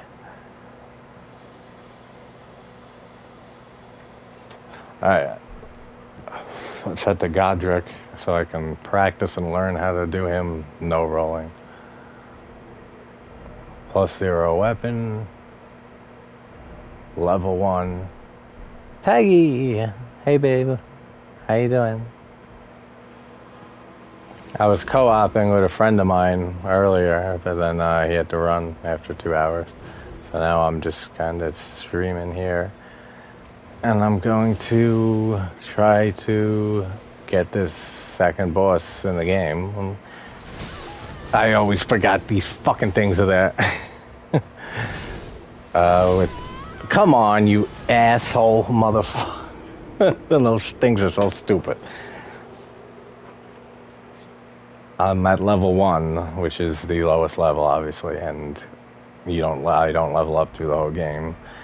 Then you can level your weapons, but I don't level that either, so I have an unupgraded weapon, which means I'm super weak and can die in 2 hits or less. And now normally you'd roll like this to dodge enemy attacks, but I'm doing no rolling, so you can't roll or block or parry or jump. I already got the boss that I just killed earlier. So this guy's the next one to learn. Motherfucker, you. That's right, because there's one from that angle. I forgot that. Why am I worrying with them? Oh, this is where the stupid fucking bird is, too. Oh, wait, no, it's not. But he's coming soon. That goddamn bird.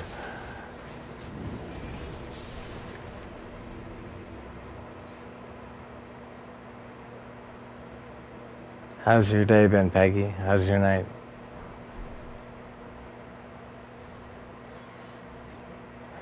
Yeah, there's that bird. Those birds are the most annoying fucking enemies in this game. Or one of. Along with the dogs, which are hellaciously annoying in every Souls game.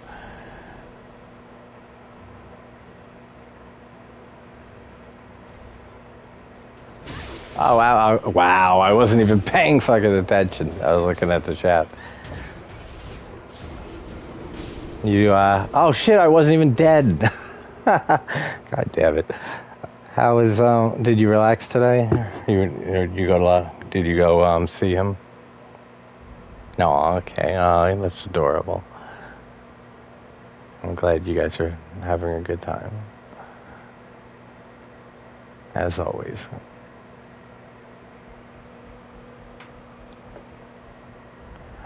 Oh, did you ever? I'll do it. Like, but I don't know if you saw my response. If you to Eli Roth to message him.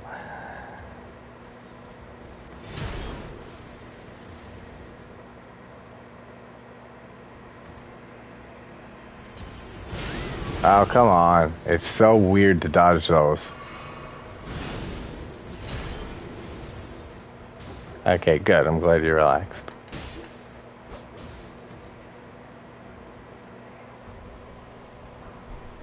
Oh, okay. That'll be nice to bring Gabe with you.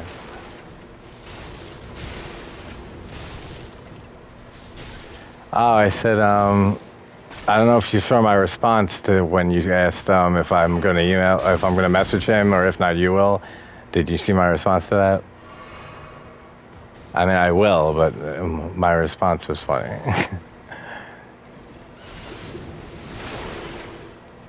I was going to say, we might have better chances with you being a nice, beautiful woman messaging him than just some dude like he probably gets a million times. So maybe that's an advantage for us. All right, good. I'm at Godric. Now, there's going to be a bunch of dying because I got to learn how to do this boss without rolling completely. Oh, yeah, that's right. Yeah, I thought of that when I saw that message last night asking if I messaged him. I was like, yeah, I will. And I'm like, but then you're like, if not, you will. So I was like, oh, I'll do it. But then I thought, well, maybe actually it might be a good thing if I keep putting my vape on my lap and then I keep losing it. Oh, who the fuck did that shit? Why are you in here? Tell me I rested at that grace. I'm going to be pissed.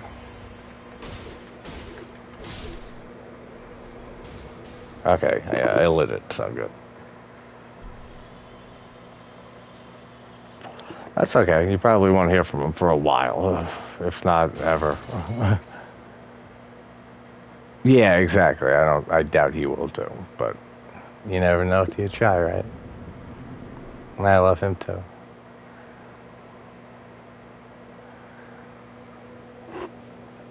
This motherfucker. I have never no-rolled him.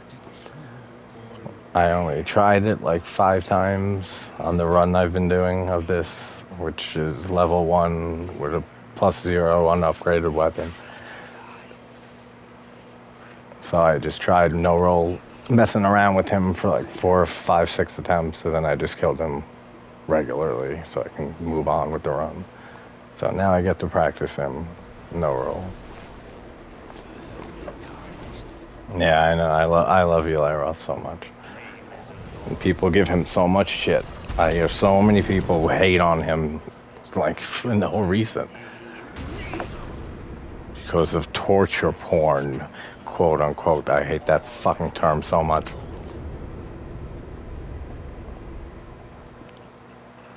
Alright, let's see here. Let's see. This move I know I can just outdistance. Oh no, I can't jump and no roll. What the hell am I doing?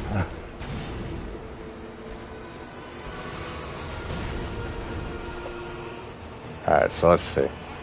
That I know I gotta stand here for the AoE. Alright, so it's very close to the AoE there. That's the biggest thing with this. That move, I am so surprised how easy it is to no-roll that.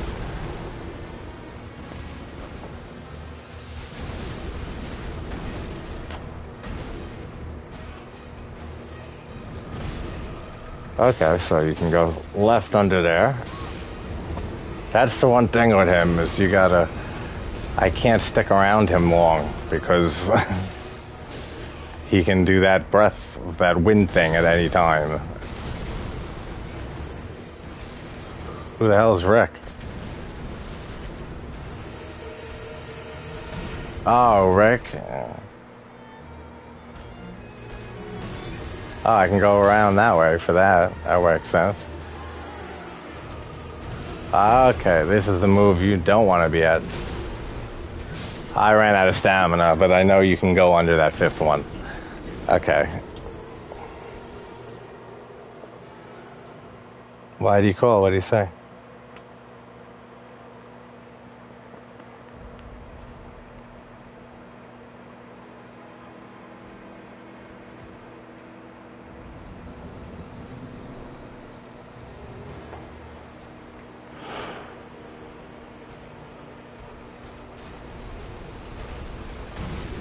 I can't jump on no roll. I don't know why I'm doing that.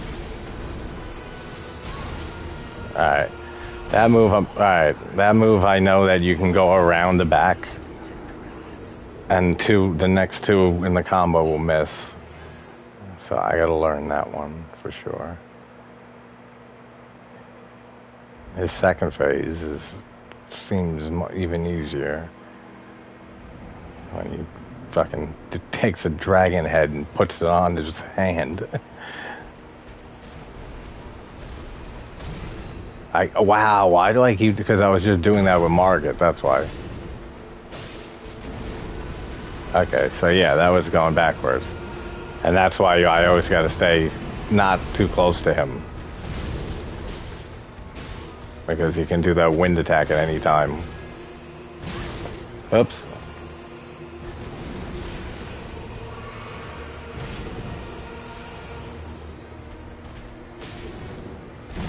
Okay, so jump, I probably run under that, I'm guessing.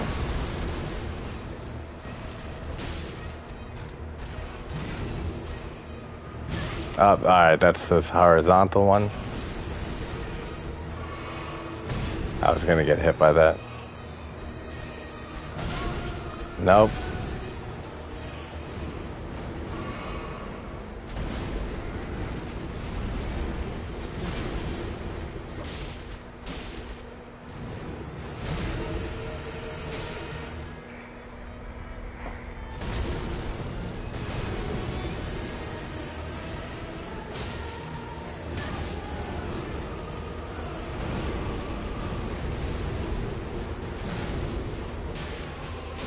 I can't believe how easy it is to no-roll that.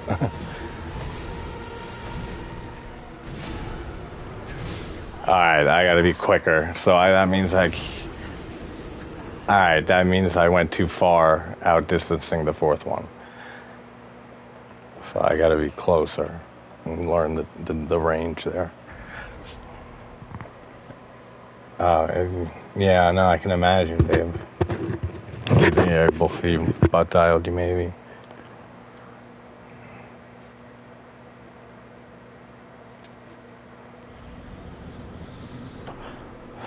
Did you talk to him today though? Is he feeling alright or?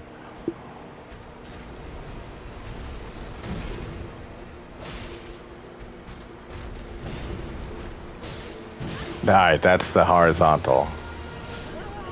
See, and that's why I can't stay close to him. I gotta learn not to stay close to him for long, because the boss before him that I got the kill on a few days ago, like the whole strat is to be near him, like it's always. Now I gotta learn to not do that with him. Because there's like no warning to him starting that wind.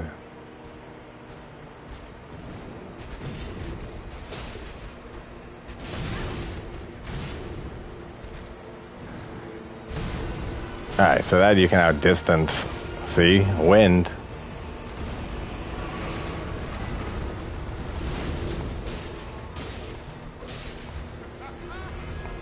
These distance around here, right? Yep.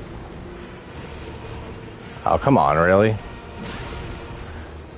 That's the horizontal. I gotta learn that. Like bad. That 2-hit combo. Alright, that I can run under his arm. I know that.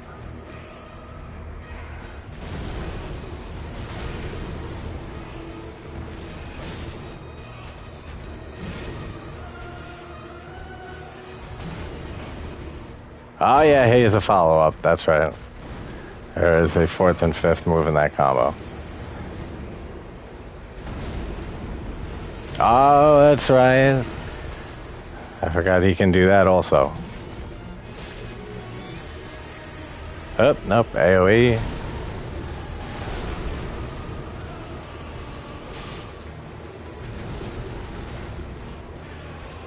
Yeah, that move I can run under his left, his right elbow. He's so hard just with not being around him for the wind. Alright, let's try this one again. 1, 2, 3, 4. There we go. Alright. Alright, I know the positioning now.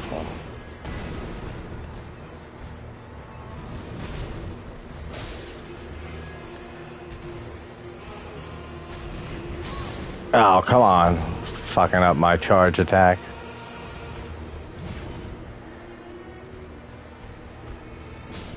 Ah, wind. Wind. How's Gabe doing with you, hon?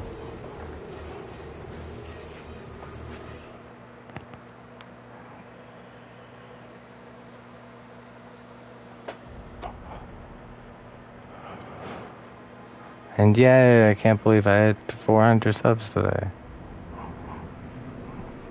That's exciting, I guess. I really don't give a fuck about sub numbers and shit, you know that. Nope, get away. I knew that was gonna happen. Alright, so that I can't charge R2 for. It takes too long for me to outdistance if he does that next thing.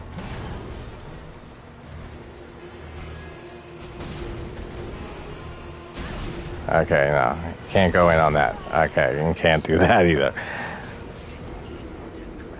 Yeah, there's gonna be a lot of dying because I've never no-rolled him before.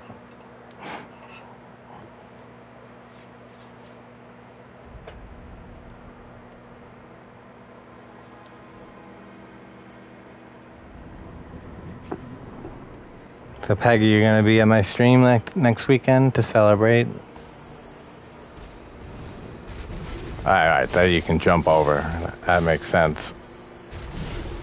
Oops. Wow, alright, so I got the first part of that combo down. Alright, so let's see. His rolling, jumping attack, I got down no roll, that's the easiest thing. His dragging attack, when he drags it on the floor, I can outdistance that. I know the no roll strat for that. The jump I can run under.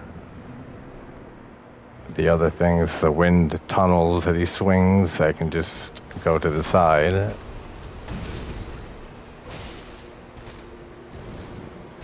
Oh, wow, there's a barrier under him. That's weird.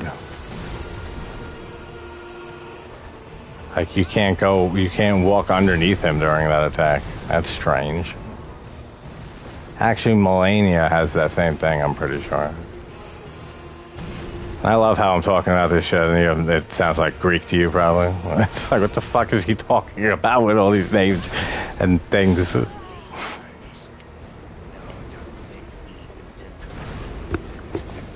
Alright, so there's still like 5 attacks I gotta learn the no-roll strats for.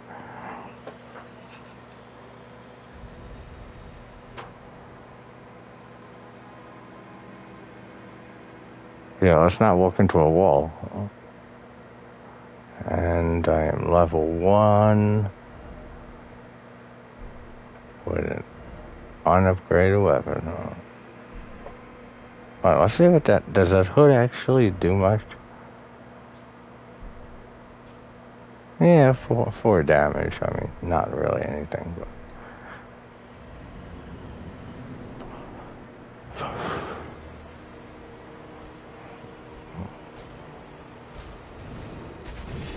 Okay, so that you can run under, like always, like I figured.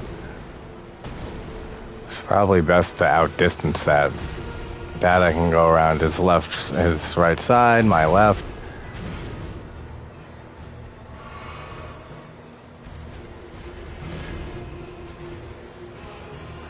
I think that's the best way, is outdistancing that horizontal.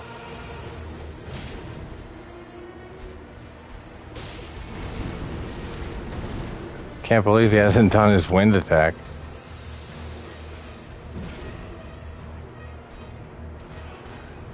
Ha! I called that shit too fast.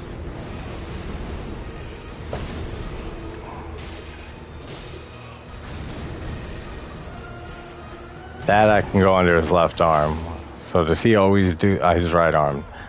So I gotta figure out, does he always do that after he just does a regular roll around? Alright, this is the big one. 1, 2, 3, 4. Alright, perfect. I got the timing down. Wind. Oh, wrong direction.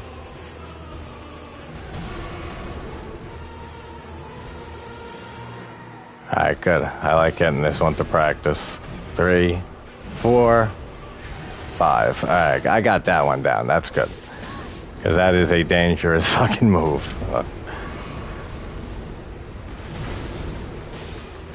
I can't believe how easy that move is to no roll. I would expected that to be so hard. I still gotta learn that one. 1, 2. Don't roll right into wind.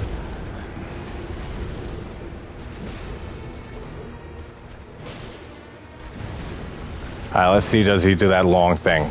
No, alright, so he doesn't always do it. That's okay. I'm not looking at Instagram. I just have YouTube up for the chat. And I get to, when I stream for my PlayStation 5 for gaming like this, the chats pop up on the screen. And like little bubbles.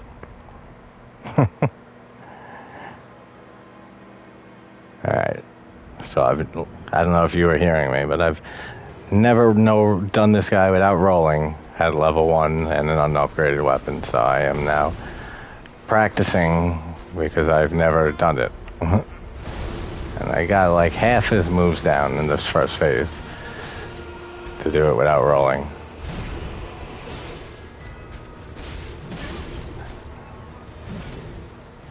That I can go under his arm, I know that.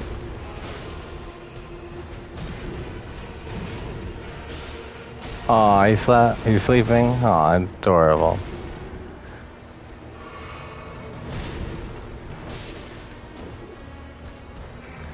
AoE. I should probably run in faster after that.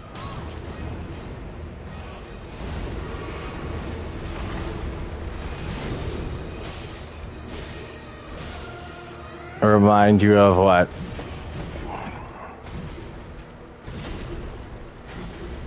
Alright, good. I got that one down 4 times in a row already, so.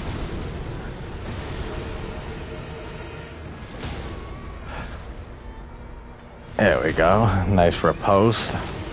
It does decent damage at level 1. That's the one thing, I can't stay that close to him because he can do the wind shit at any time with no like tell and no warning. That's the one that can go under his arms, but he doesn't always do it after the roll. 3, 4, 5. Oh, too slow. Alright, so I have to start that faster. That I can go under his arm too. So he seems to do that most of the time when he does the regular barrel roll.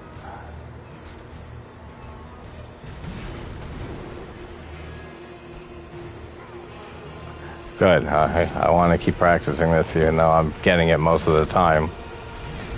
Alright, good. But the fucking wind. Oh yeah, no health. Alright. Okay, we're getting there. We're getting there. Because if for the finished kill, I can't get hit once. I can't take damage.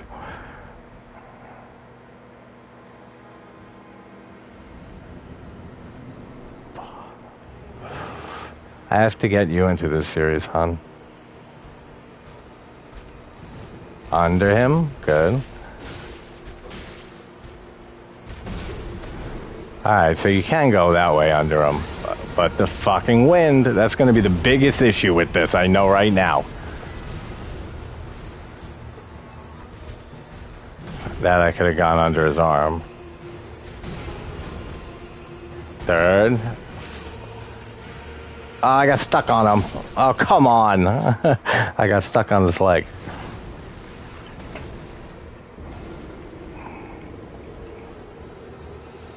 But yeah, I have to get you into this series of games. Because as smart and intelligent and as brilliant you are, you'll be awesome at them. Because they're infamous for being extremely hard and challenging games. Just playing them normally, where you could level up and roll and all that stuff. What I'm doing is, because I'm a masochist,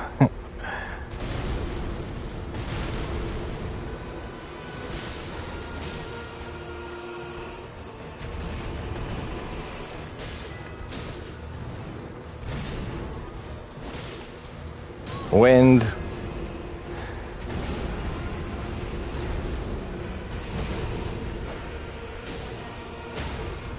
Good shit.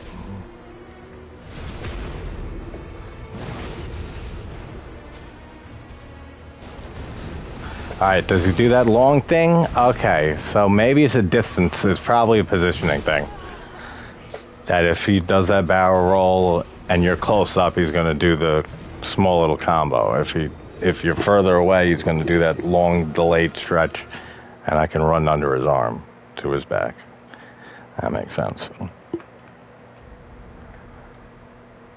I still can't get over how easy it is to no roll that his spinny jumping attack.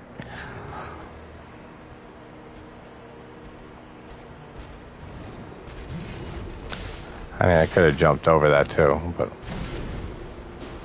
Oh, come on. You gotta miss that, really? Nope, alright, so that's not far enough for him to use that. AoE. Yeah, I should be running in as it's exploding. Oh, come on.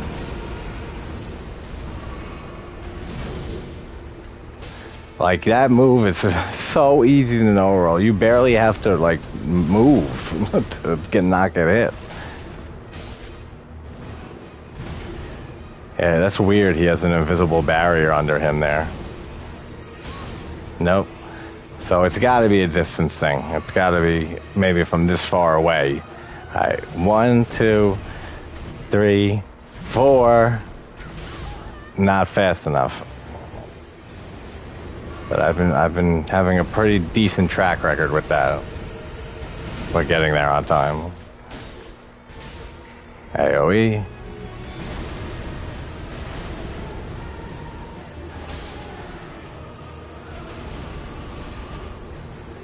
No, okay, so he can even just roll and not do anything after that. Oh, it turns. I forget there's tracking on that.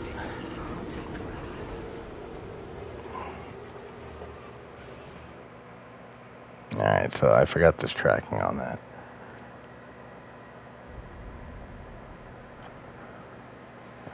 Makes sense.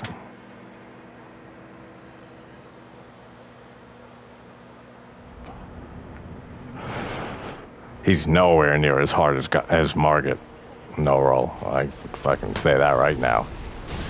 Alright, I just was testing that. That you outdistance, I know that, but I was wondering if you could strafe it. Doesn't seem so. Well, that I can run under his arm probably. It's so delayed. That too. That I knew I was getting hit. I didn't outdistance. That I can probably run under also. But not too bad for like maybe 10 attempts so far for picking up on some of, like half of the no roll strats. Strafes / strats. Whatever.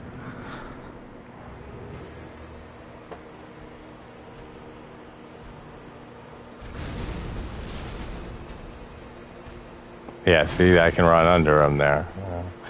I'm just afraid to get near him because of the fucking, the wind.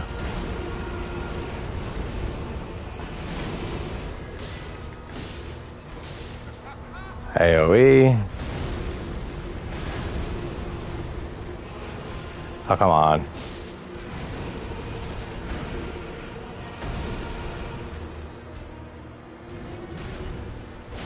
How did I kind of like knew he was going to do that and jump. I wonder how I knew that.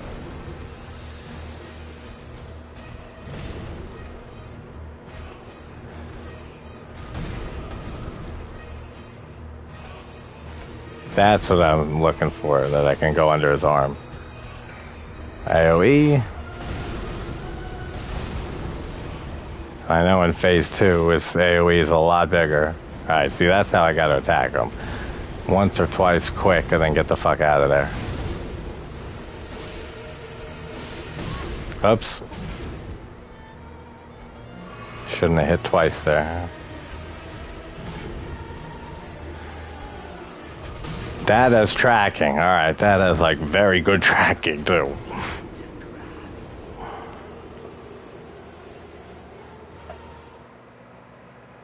Like really good tracking. So that I gotta just stay away from.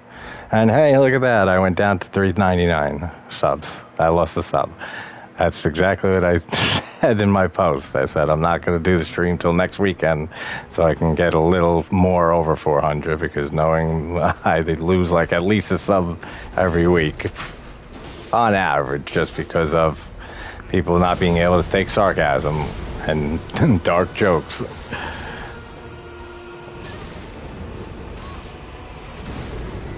Same thing happened to Sean when he got 1,000 subs last week. He got the 1,000 subs and did a live stream right then and there to celebrate. Then, like the next day, he was down to 998, and I was about to fuck with him. I'll be like, "Yo, you had 1,000 sub live stream. You're messing with us. Like, you false advertising. What the fuck is this he's doing?" That's the one, the crazy he's tracking. I've never seen him lit on wind like this so much. Is that a glitch? That might be a glitch.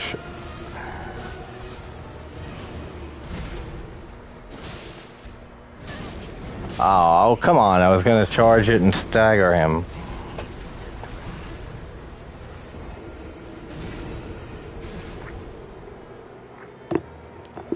Alright, we're getting there. We're getting there. We are learning. We are learning knowledge.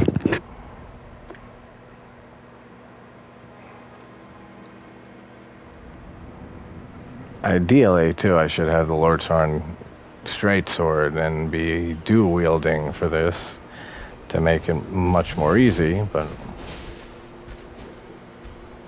that's the big tracking. Okay, I gotta recognize the tell for that. Alright, that you can like run into his chest. You don't even have to be around him, like under his arm.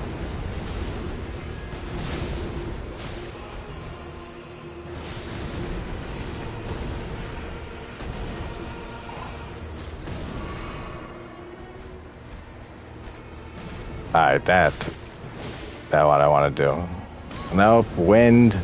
God damn you, wind. Come on. That's the hardest part of this kill, I can tell right now.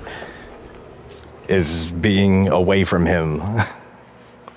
Like after every punish and attack that you do. Because you can start that wind anytime. with literally no tell.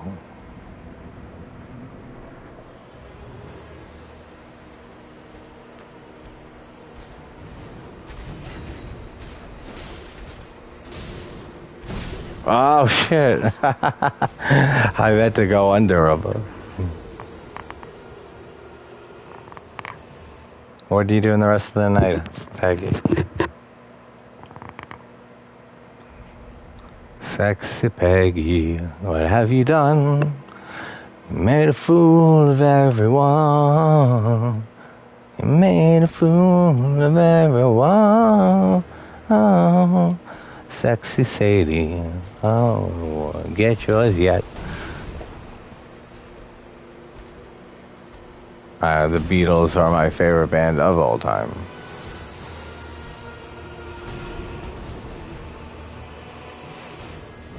Yeah, see, I can't even run in to attack if I'm far away because he can do that at any time.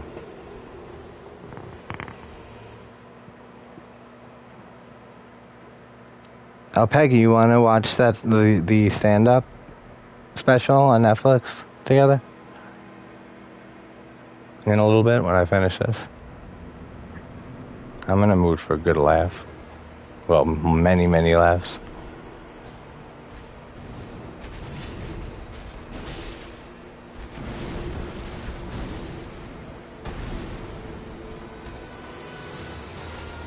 That's the one with the big tracking, okay. It's the one when he spins around and follows you. Alright, so now I gotta recognize that tell.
Hold on 1 second. Nanette is messaging me.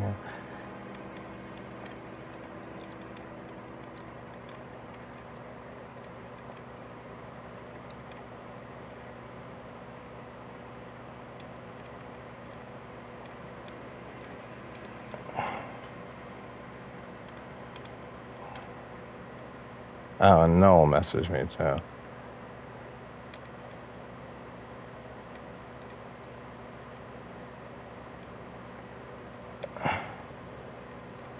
One second for technical difficulties.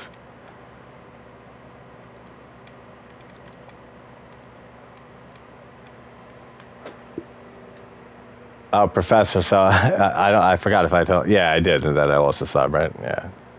So I'll get that shit back. Usually it works out that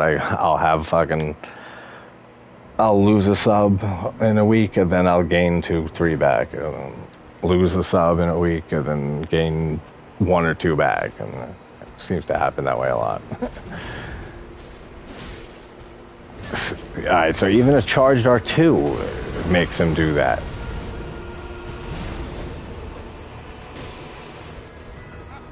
That's AoE.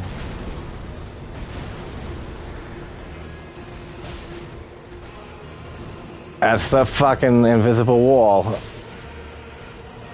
That's I no stamina. God damn you.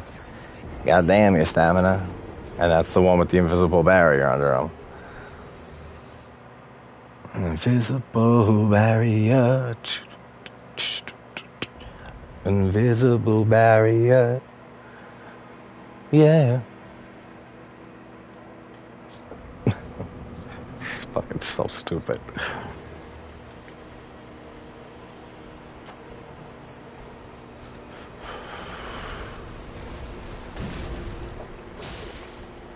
Watch, wind. Alright, now, AoE. Seems like either the AoE or the wind every time you attack more than once. There's the wind. I see, and I attacked once and I'm fine.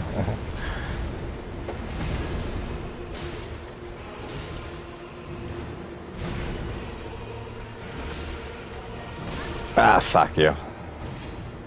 I still gotta learn that quick punish that he does. That I can go under his arm, I know that.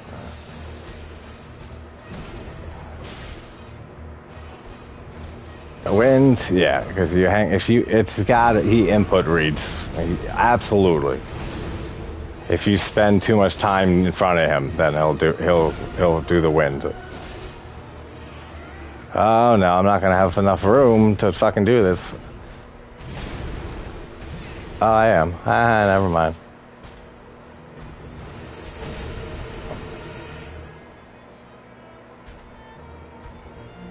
See, those I can run under his arm too. I got another one. 1, 2, 3, 4. Too late. Yep. See, alright, I know the distance now. Like exactly how far I gotta be. I fucked that up. I ran into his dick. And not around him. Peggy or anyone watching, is the sound too loud? Either the music or the sound effects, or like do I have to adjust the sound? Or does can you hear my voice over the game decent enough?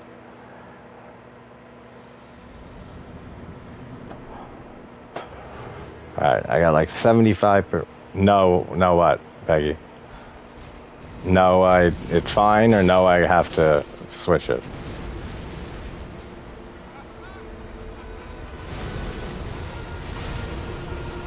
Okay, good. Thank you. Invisible barrier. I said, Peggy, you want to watch one of Anthony Jeselnik's specials together after I do this a little later on Netflix?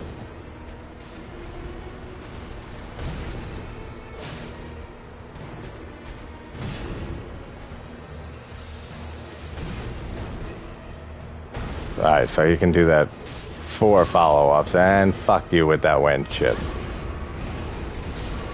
I'm gonna get hit. Oh, wow, I didn't. Even though I rolled, I still wouldn't have gotten hit. Oh, come on, Tombstone.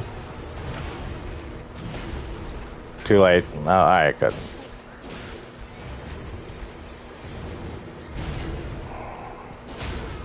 There we go. That's a nice one. Oh, what time do you have to get to bed?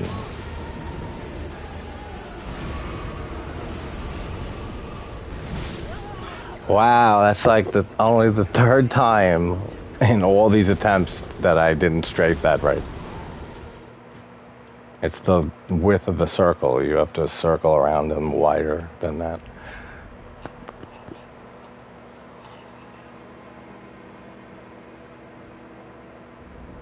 Oh, okay, baby. Maybe tomorrow night we can.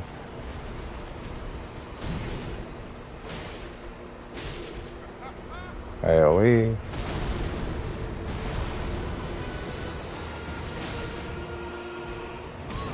See?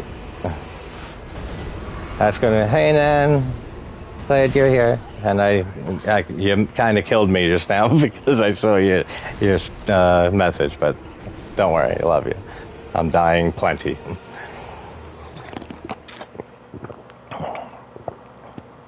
Nanette, Peggy, Nanette.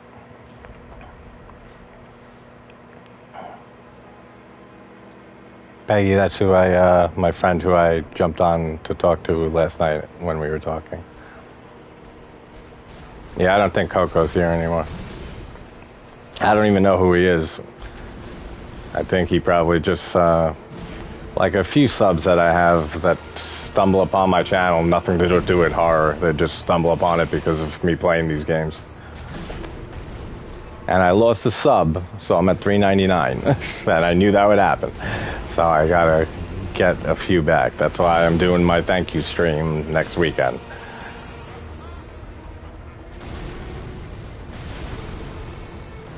Professor might be gone too, I'm not sure. But I'm glad you're here, Nanette. What are you doing tonight?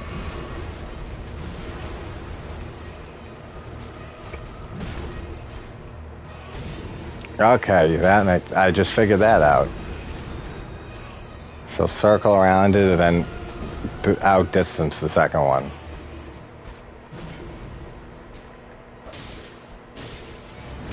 See, anytime, man, that it's more than one attack, he does that fucking wind attack. Oops, that's gonna fuck me. 1, 2, 3, 4. Ah, too close in. Okay. Oh, you just woke up?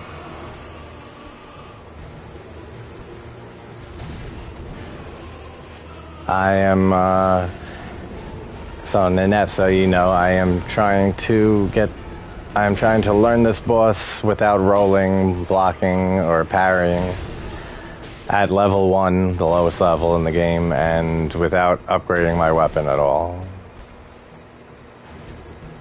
I've done a few bosses like that, but this one I have not done yet, so I've been learning and practicing. That I go right under him. See? 2 attacks. He does the wind again. Every time. I gotta just attack him once every time from now on. Except like if he just did it. It's probably on a It's probably on a cooldown.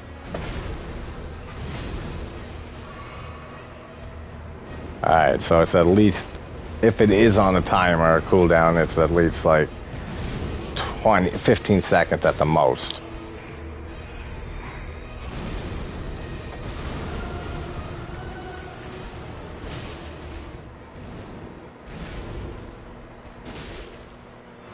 Oh, not a good position to be in with no stamina.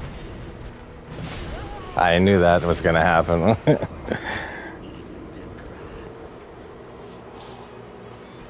Yeah, and I'm gonna probably do Saw 6. I mean, it's 6. I did 6.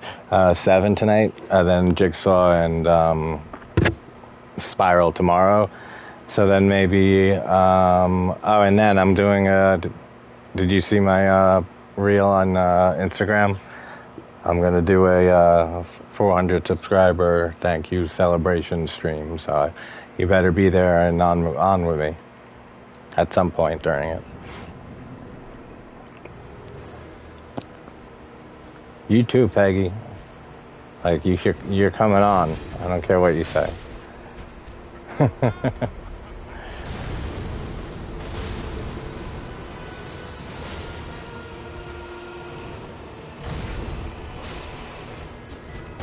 Oops. That's the one I still gotta learn. Is that quick follow-up.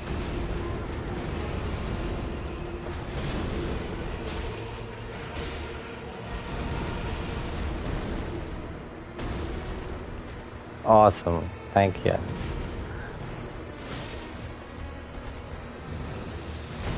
There's that fucking wall underneath him there. Like an invisible wall.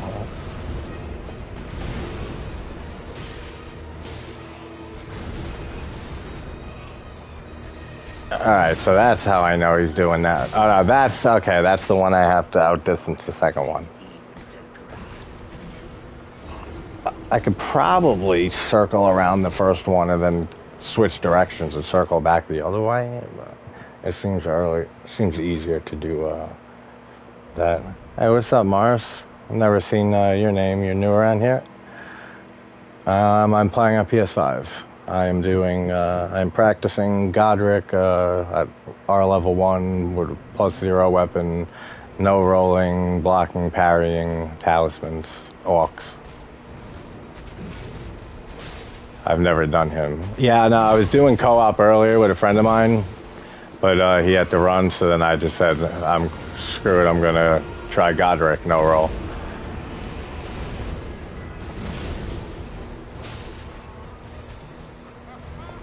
AoE. Shit. The distance on that is so, like, long. I gotta learn better. There we go. Around the shoulder. See? Anytime more than once.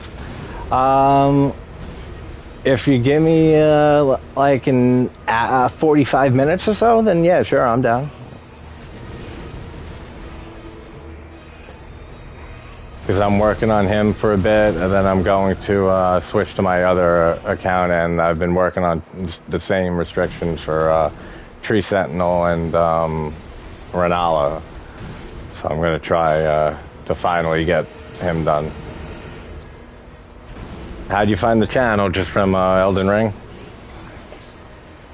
Because I just hit 400 subscribers today, and then I just lost one. So if you want to subscribe and bring me back to 400. It's most appreciated.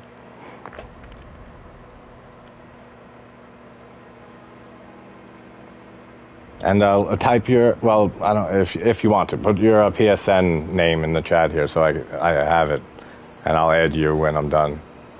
Thanks, my man. Means a lot. Are you a horror fan too as well? See, anytime I attack more than once, he fucking does the wind attack. He definitely input reads that.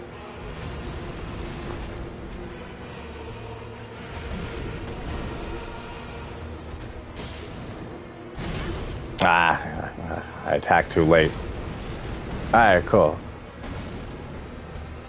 Alright, no doubt. Yeah, my channel mainly is horror. I do like 45-minute, hour discussions on like a single horror movie, and I post a video or two almost every day. So I've covered like 350 horror films in the last 7-8 months since I started my channel. So feel free to browse around. If there's any films that you do like, then check them out if you want to hear thoughts on them and dissecting them. And just horror talk in general. I'm also I'm a musician, so I'll upload guitar covers and stuff from time to time too. And I stream Souls like multiple times a week.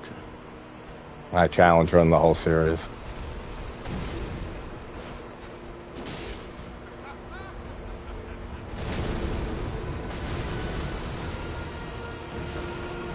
Fuck.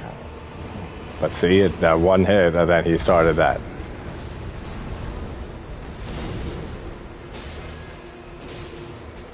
That's the 2-hit combo that I gotta always think about.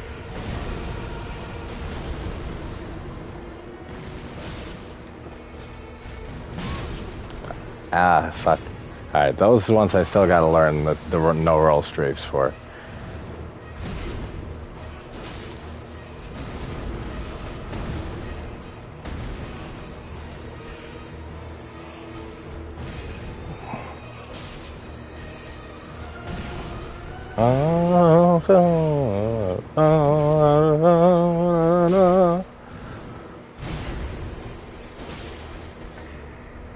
Oh, why did I pause like that?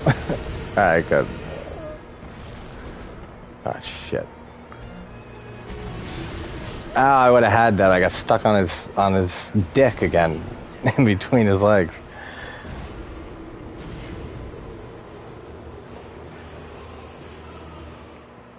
Oh yeah, Nanette. So I was saying, I'll have the Source series finished by tomorrow, and next weekend, I know Sunday night, I'm on Mike's channel, The Real Fifth Beetle, with Dave at Savage Zombie Reviews, like every Sunday.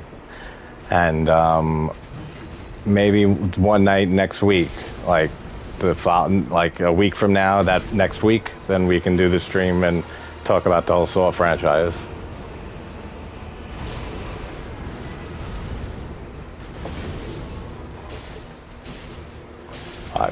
Alright. That's the long one. Okay, so that I just run around completely, and he's just did it again, so, but I didn't react in time. What's my favorite scary movie? My favorite film in general of all time is John Carpenter's The Thing. Halloween by Carpenter is also in my, like, top 3. No, what's up, brother?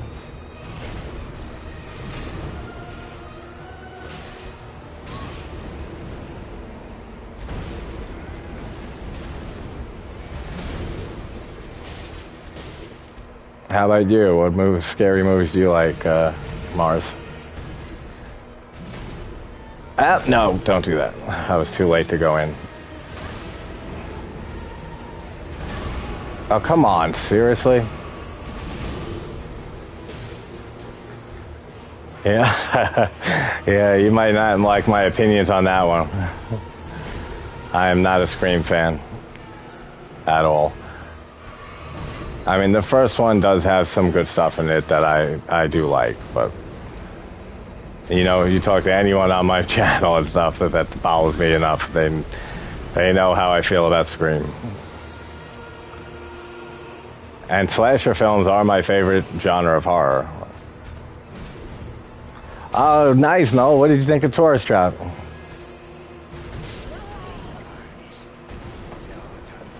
Yeah, see, like, the sequels, I think, are abysmal. The first one, it still doesn't do anything for me, like, but I love the intro with Drew Barrymore. I mean, it's iconic. And the whole thing when Jamie Kennedy's character, Randy, is watching Halloween, and he's yelling at the TV, watch out, Jamie, you know he's behind you, and the killer is behind Jamie Kennedy's character, and he's yelling, Jamie. That, I think, is the most clever shit in the movie. That's brilliant. Alright, good. I'm glad you thought it was okay. It's definitely an interesting one, though, right? It's not your typical slasher at all. Like I said, it's like kind of a telekinetic slasher thing.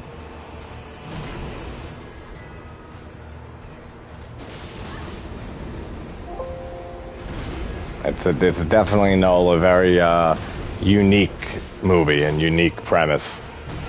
Intruder, you're gonna love. Like, if you love slasher movies, you're gonna fucking love Intruder. I picked up on that, Mars. I figured that's why you said it that way. That's why I answered, and then I was waiting for your answer to see that it was gonna be Scream up there somewhere.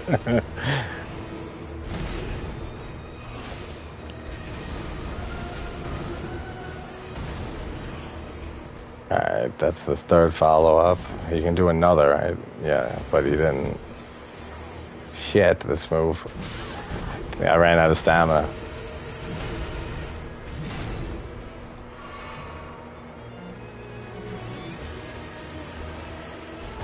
Have you ever challenge ran the Souls games, Mars? Alright, that I went too far around him.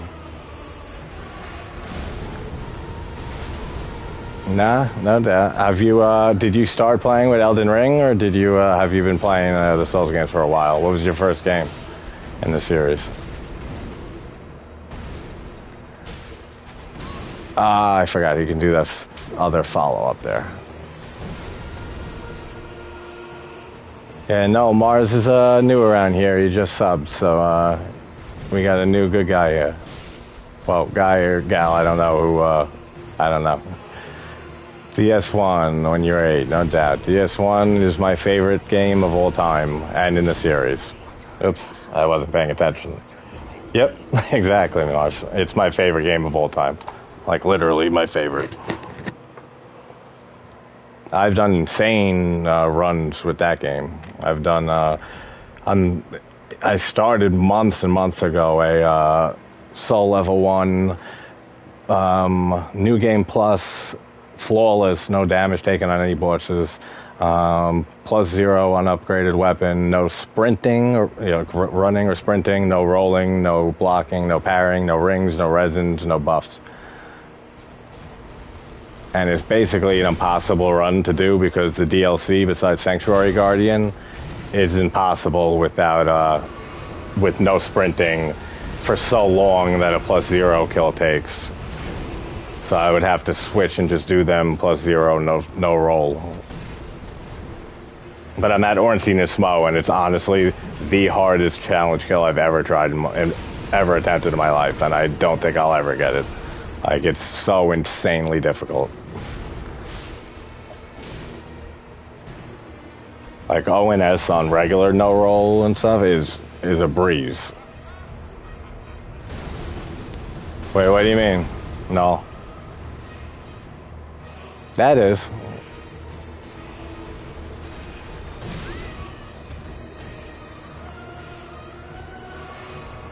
I talked to her right when I talked to you on Instagram and said to, I told her if she wanted to come join the chat.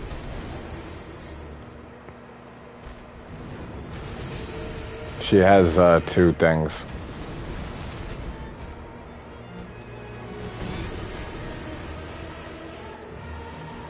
Hold on, actually. Let me, I'm gonna die quick. Because actually now you just brought something. No, you might be right about something.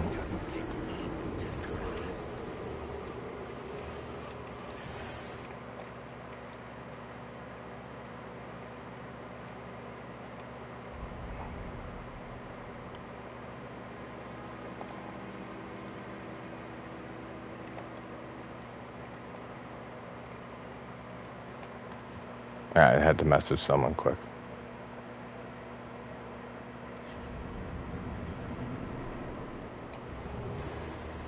Alright, Nan, check Instagram quick. I sent you a message.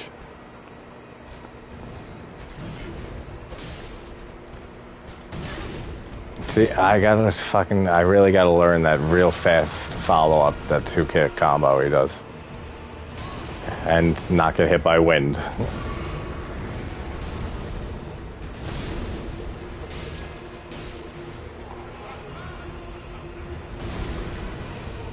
But yeah, Mars, oh yeah, he said be right back.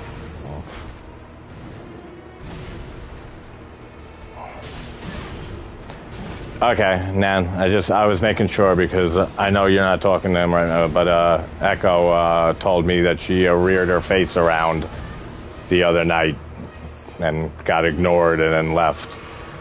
So I was just making sure. Once Noel said it wasn't you, I knew it was, but then I thought about what he said and about Echo. I said, let me check real quick, you know. So I figured it. It was 99% that it was you.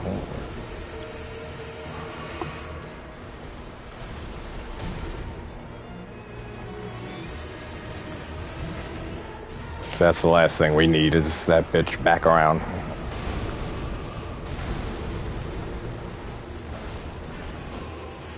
Okay, let's not miss. That's a good idea.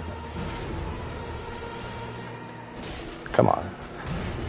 He's so different than Margit, the first main boss of the game, no roll. is the whole thing with No, don't be sorry. It's a whole thing that goes back like a month or so. It's a whole long story. I'll tell you about it sometime. But just wanted to make sure that it wasn't some other person who makes random accounts and copies accounts and basically trolls around with our fucking family here in our community. So actually, thank you for asking that, because it made me think of that. And to double check. No stamina. Oops. I didn't mean to be that close.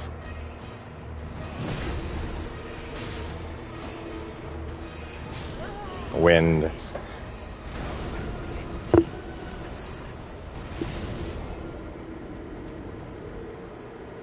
Well, Nan, I mean, yeah, tell me, but like, you know, I could tell you when it's you. Like, you know how well we owe each other. I could tell it whenever it's you.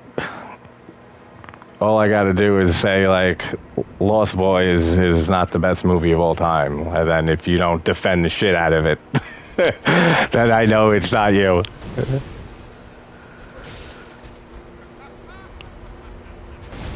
And I know, Peggy, it was you, and you made me mess up by looking at your comment and running and get exploded just now. Oh, why did I jump? I can't jump in an overall.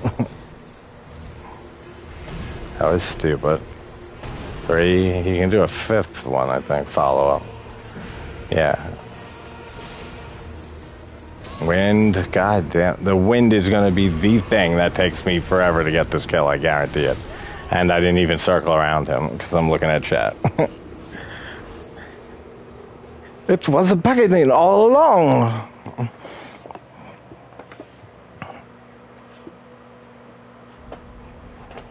Scooby-Dooby-Doo, where are you? Now,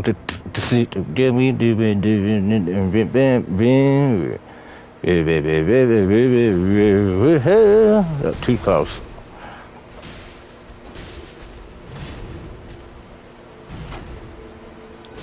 Alright, that's the one I can circle. Alright, that's the fast one. Blood Rose Horror Nightmare. Hey, Blood Rose Horror Nightmare. Thank you very much, brother.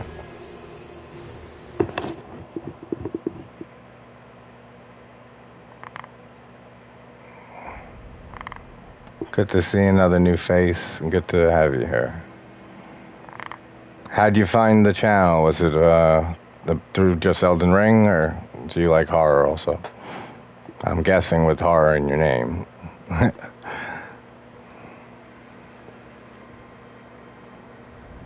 And a few people in here who don't know or just subscribed and stuff. Next weekend, I don't have a date yet, so I'll keep everyone updated on the channel in the community tab, but I will be having a 400 subscriber huge thank you list stream, live stream, and celebration thing. So all are welcome in the chat, because I got a million people to thank.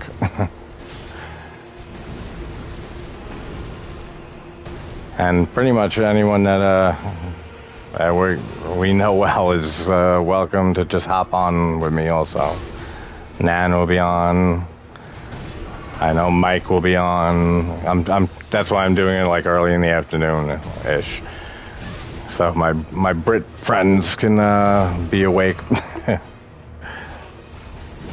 Oops.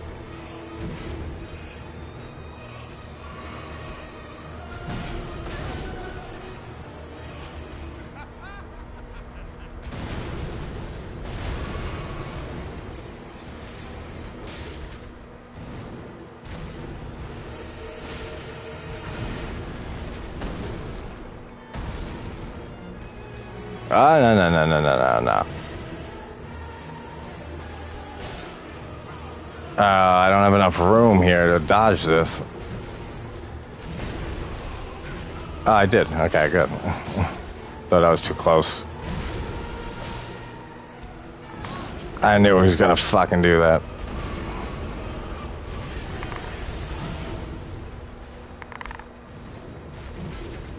I kind of don't want people knowing about look at your Instagram.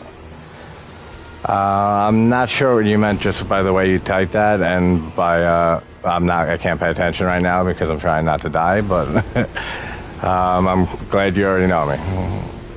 So, thanks for the sub, man.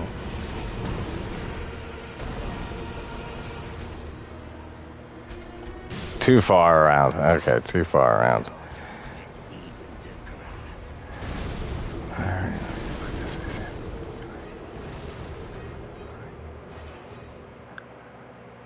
Oh, look at my Instagram. You're saying, okay, I got it.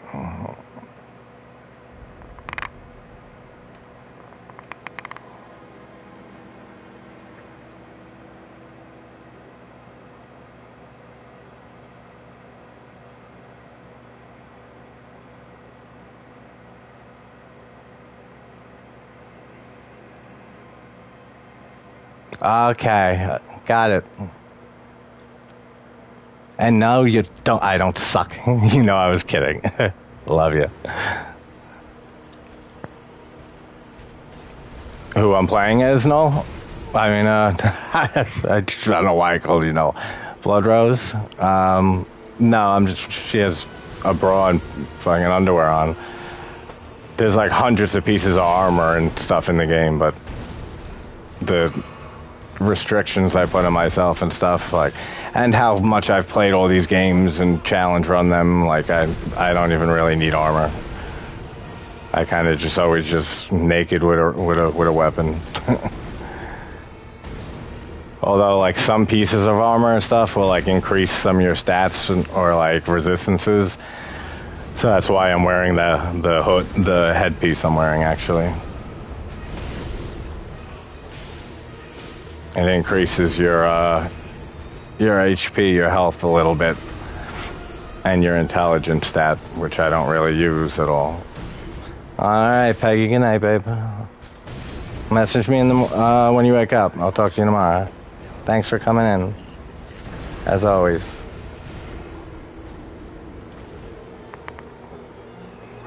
And I'm gonna switch to my other account and try. Who I've been working on there, Renala and Tree Sentinel, same type of kill, no roll and stuff. Because I usually don't stream this like when I'm first practicing a boss on no roll, because I know it can be kind of repetitive for you guys to watch over and over again, me dying over and over again, so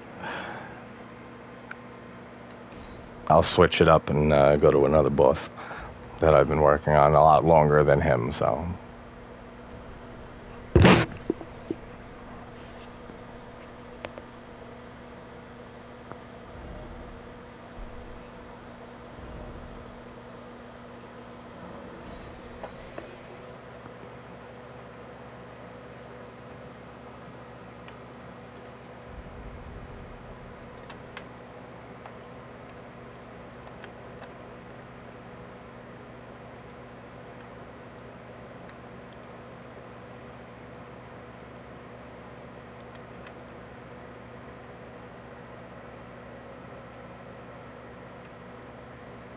One second.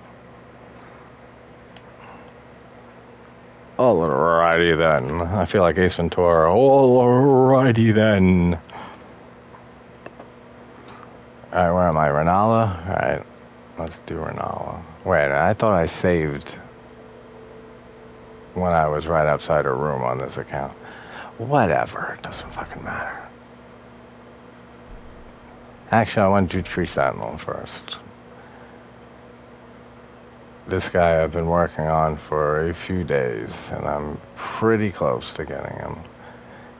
Actually, no. I want to try Crucible Knight again before Tree Sentinel.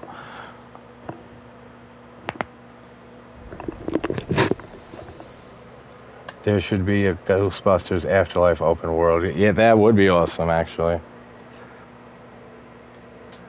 That's the thing with this game too. Out of the Soul series, no, like they started this. It's From Software is the developing company. They're a Japanese company, and they started with Demon Souls in 2009. And these games are known for just being. They have a huge reputation for being extremely difficult and challenging. And Demon Souls came out. It was a PS3 exclusive, so I didn't get to play it at the time. I was an Xbox guy back then. Then they released Dark Souls in 2011, which is I picked it up a few months after it released, since that was on all consoles. And that's my favorite game of all time, and in the series, obviously. Then they have a Dark Souls 2 and 3, and they have a game Bloodborne that's actually very Lovecraft. Like that's if you get into these games eventually, that's the first one I tell you to play, just because you're a horror fan, and it's the most horror game out of the whole series. And then they did a samurai shinobi game called Sekiro a few years ago that won Game of the Year. Then they did this game last year on the 25th of February, so it's coming up on a year. It's on my daughter's birthday. It came out last year on the 25th of February. It's my daughter's birthday. And what should I call it? This game is the first one out of all of them that is an open world, like a full-on open world. And this is like not even half the map. Like you pick up map fragments. I like the name. I like your name, Blood Rose. Blood Rose Horror Nightmare. It's a good name. For sure. I've seen much worse names everywhere. So, luckily, all my subs basically have awesome names. Whether it's just their actual name or cool fucking channel names. Like Noel. I love Noel's name. Horror Collector Fiend. That's great. Yeah, I know. I do love your name, Blood Rose.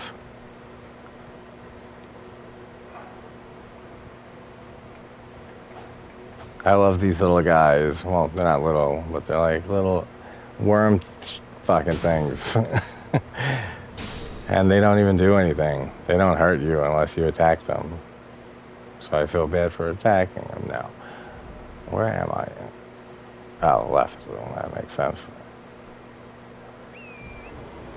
Alright, this guy I've practiced a decent amount, but not 100% on him.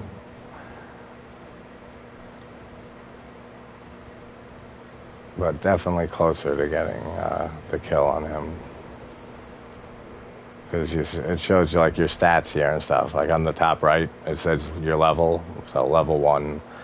So I don't level up the whole game. And then oh yeah, I don't use that except for the red tier stuff. And then like the weapon and stuff, like if it has a no name, like no number next to it, it means it's +0 or it's not upgraded. Compared to like this weapon that says +1, that's an upgraded one. So I have to play with a non-upgraded weapon. Basically the weakest weapon. Alright, so let me get used to this dude again. 120.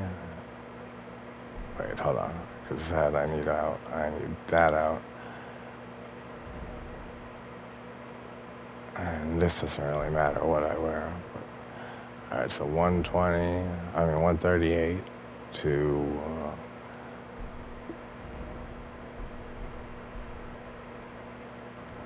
Alright, so I think it's better with the other one, right? 130, 125. Yeah, much better with that. More damage with that talisman. Okay.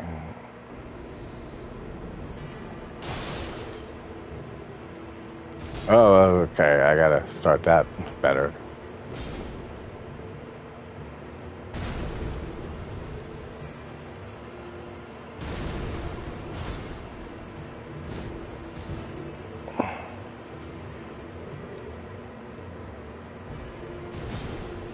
I wonder if I should lock on. It might be easier with him. Yeah, it is.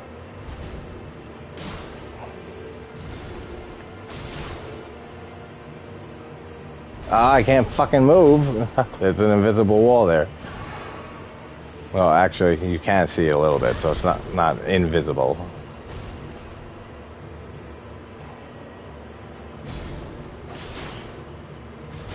Alright. Basically, the whole fight with him is circling around him like that. But I just gotta remember, like, the timings when I can attack him or not. And he has, like, 2 other moves in the second phase, but, like, one is you just run under it when he flies in the air. And the other one is, like, a tail. He grows a tail for some reason and swings it around, but if you stay, like, behind him at his back leg, then it's supposed to not hit you.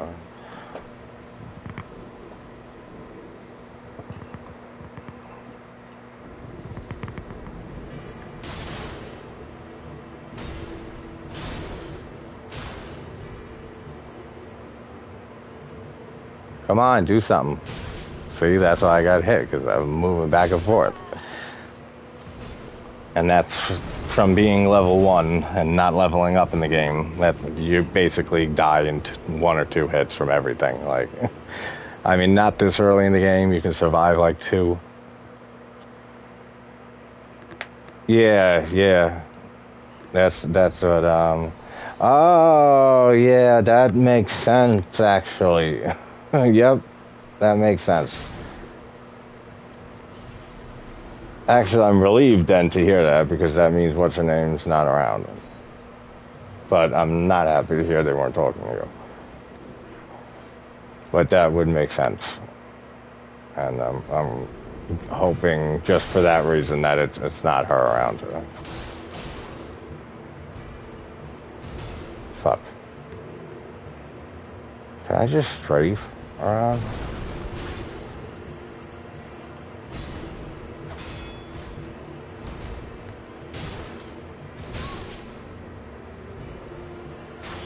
I don't know if Nanette's still in here, but Steven gave me the nicest congrats for 400 subs Instagram message before. It was so nice.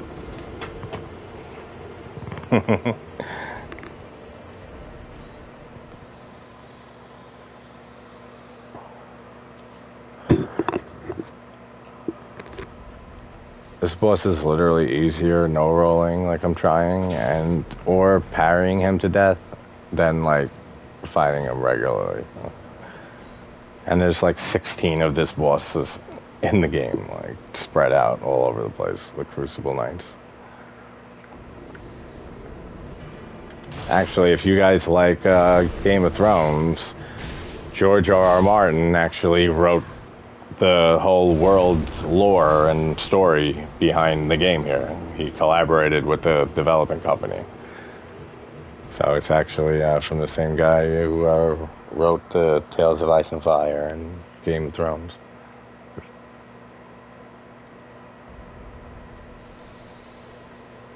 Actually, fuck this guy. I'm going back to Tree Sentinel, the one that I've had very close for a long while now. And he's on a horse, so that's cool. Horsey. Nay. Horses. Fucking stupid.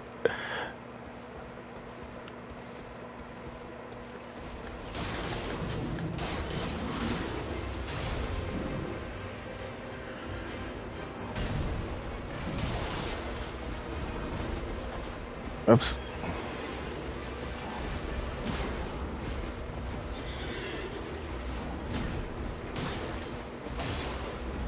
Ah, that fucking hit. I basically let them kill me after I get hit once, because for the kill I can't take any damage. I can't get hit once. So if I get hit, then I kind of just say, fuck it, kill me.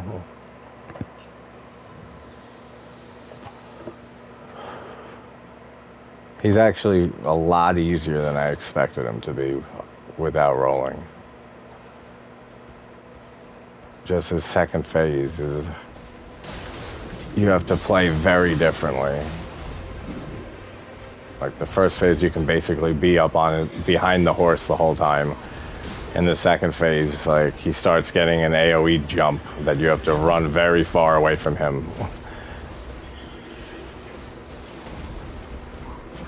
Oops. Stay Alive? Yes, I enjoy that movie a decent amount, actually.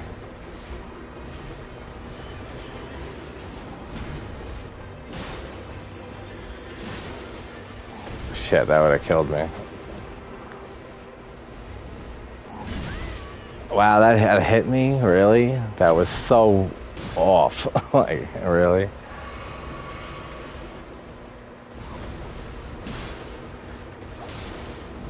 That's the move that I'm talking about. That's when it's... Yeah, I know, Steven's amazing. And then he also gains the ability to do a shield bash and a move where the horse jumps in the air. That's the shield bash. And then the horse can jump high in the air just like that. So those 3 moves. So the whole first phase, I have to stick like real close to him. Then the second phase is so jarring because I have to do the complete opposite. I have to like stay away from him and run in and like attack him once or twice and then run away again. Because the only way to dodge those AoE attacks from him jumping is from being far away from it.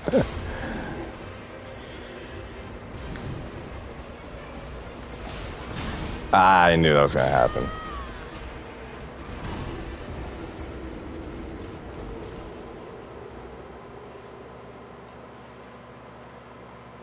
I know you're talking about Game of Thrones. I never got into it. Never watched it. I watched like 2 or 3 episodes and tried getting into it like 2 or 3 times and couldn't get past the first few episodes. And it's weird because it's like all the type of stuff that like I love in these games is kind of like Dungeons and Dragons-y. But I don't know, it just wasn't hitting for me at all. Oh, come on, I couldn't move because of the rock. That's actually one of the big issues with this, getting the kill from this boss, is the terrain. There's rocks all over the place and shit, and poles. So if you gotta like really like move your camera around to make sure you're not gonna get stuck on anything.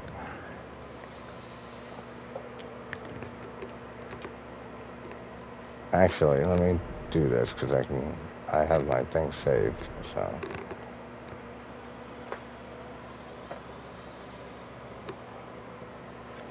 Oh yeah, what game?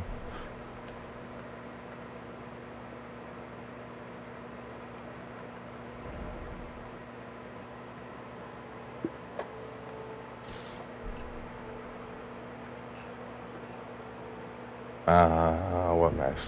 Yeah, keep the same mask. And I'm forgetting something. Oh yeah, there. Rune. Now that gives me 5 extra points in my health stat, my stamina stat, my strength and dexterity. So it makes me a little more powerful and a little more health. But now I'm going to use this thing to... Yeah, I love Lord of the Rings. I don't like love them that like I remember them so much. But every time I watch the 3 of them, like they're a masterpiece of filmmaking. And yeah, no, I've been talking to her mom and her like every day since the interview. Like either her mom will message me or I'll message her and say, "Hope you guys are having a good day on set" and stuff like that. Like they're absolute sweethearts. Like they are saints. Like the sweetest fucking people.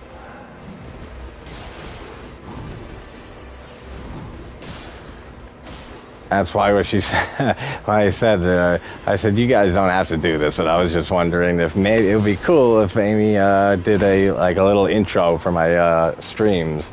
And she said, of course, like, and then like she said that she's like, Amy has to be on set tomorrow, but like the next day that we have free, well, we'll do the clip for you.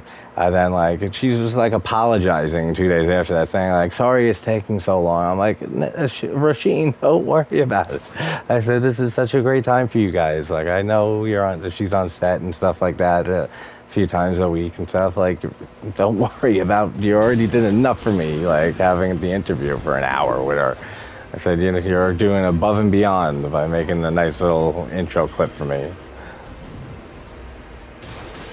Yeah, and yeah, no, they should be knighted, like as Queen and Princess of New Zealand.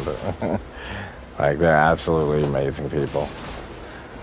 And then we were talking about, like, family and stuff like that, and I mentioned about my daughter and stuff. My daughter turns 9 on February 25th. And she's like, I really hope that Scarlett, my daughter's name, Scarlett and Amy can meet face to face one day and stuff. And I was like, oh yeah, I know. And then I said, I'd like to meet you and Amy face to face. And she said, well, we're going to be in New Jersey for Monster Mania or something in March. Like, you should come. I said, yeah, I'll see if I can get the money together to head out there. Jersey's the next state over. Like, literally, like, I think they might be androids. Because they're so sweet. Like, I don't think I've met more than like a handful of people in my life that are that genuinely like sweet people and amazing people.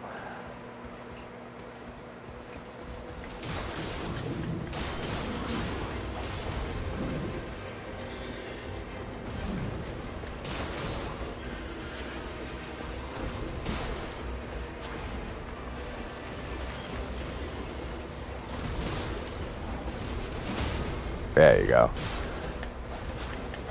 Oh, he had to be on a rock, so I couldn't get those free hits in. Asshole. Don't do that. What you gonna do? Oh, okay, good. Cool.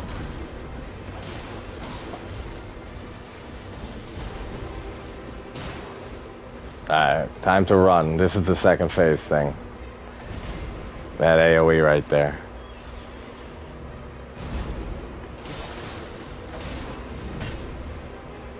But like it's on a timer, weirdly. Like now when he does it, it doesn't explode. But like then like 10 seconds later it will. It's weird. But see how I have to stay oh okay good. I have to stay a lot more passive in the second phase. Like I run up and hit him once and then piece the are you serious? That's like the easiest move to dodge. And then yeah, the horse jump has an AoE too. But I gotta like play a lot more cautious the second phase. Oh, it's okay. And I know, right? Isn't she? She's just the most adorable girl. And I was telling her, like when me and her mom were talking about a family, and that, she said hopefully my Scarlett, my daughter, and her can meet face to face one day. And she was saying, I forgot where I was even going with this whole thought.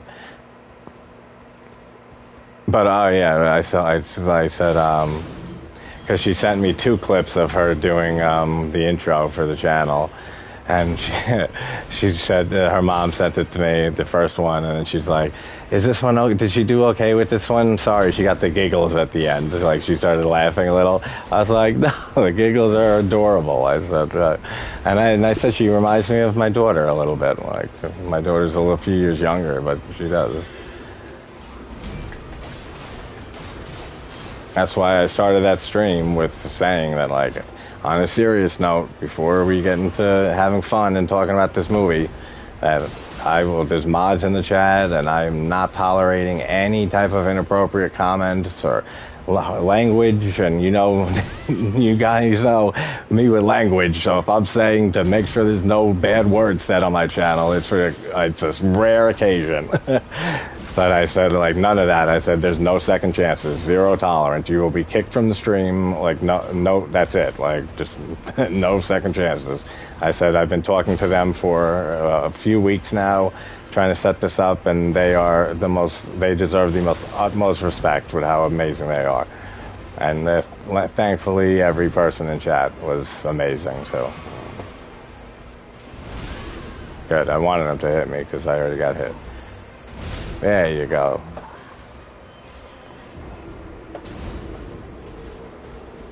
I messaged Nan. You haven't seen Megan, right? Yet the movie. I'll send you. I forgot if I ever sent you the website I use for movies that are in the theater to watch, or like there's like a shit ton of movies on there, like old movies, new movies, like ones in the theater. But if not, I'll send it to you so you can watch it. It's on the website. Okay, yeah, I'll definitely send it to you then.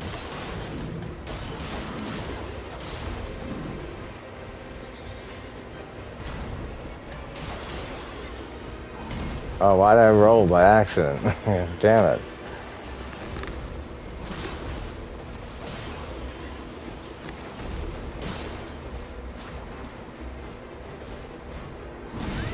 Oh, the rock. See, that's what I mean with the terrain. That messed me up. By him being on the fucking rock and elevated above me. But yeah, I'll send you the website I use when I end this. And you can watch it on there. And whatever other movies you feel like watching that are newer movies that they have. Me and Mike at The Real Fifth Beatle will be on, and no, not Dave this week, unfortunately, next week. But me and Mike will be streaming as usual on his channel tomorrow night. And talking about Shitamarink, that fucking movie, Skinamarink. Awful, that movie. It is so bad. So we will be shitting on that movie for a while, so that'll be fun if you guys want to tune in for that. And then talking about just whatever horror news. And then me and Gareth at Video Tasties have our weekly morning horror news from across the pond show at 4 a.m. our time. What's today? Saturday, Friday? What's today? Shit, hold on. Now I gotta check and I'm gonna die. Oh, yeah, Sunday. Yeah, 4 o'clock in the morning. So, in a few hours, me and Gareth have our morning show, because it's 9 a.m. for the Brits over there. Where we just go on Video Tasty's channel and talk horror news for the week. Every Sunday.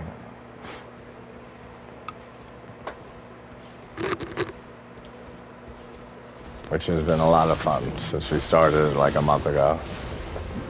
Not even, I think maybe 3 weeks ago we started it. My idea. Come up with brilliant ideas.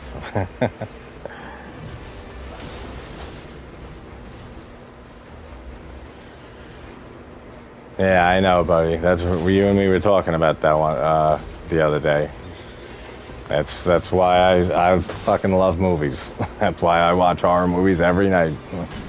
Unless I'm out or something, which is rare nowadays. But I'm always watching at least 2-3 movies a night because I never sleep.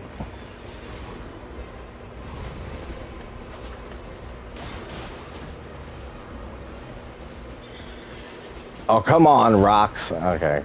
Okay, good, we're good. We're not now, but we were though, for a second. Yeah, no, I know you'll be awake, so I know you can tune in and be there.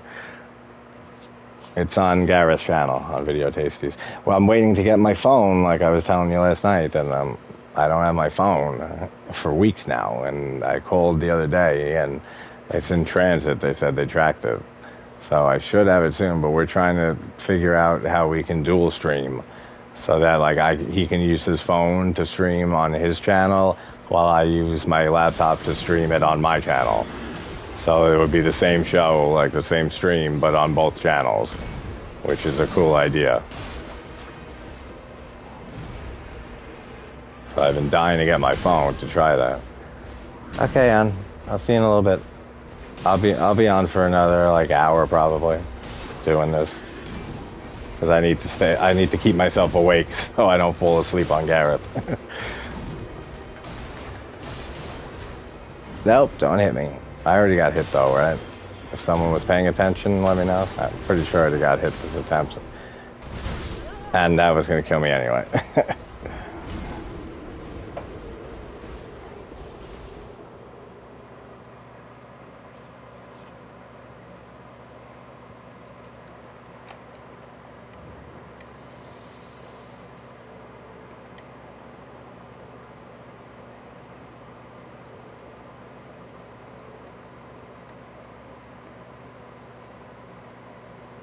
One second.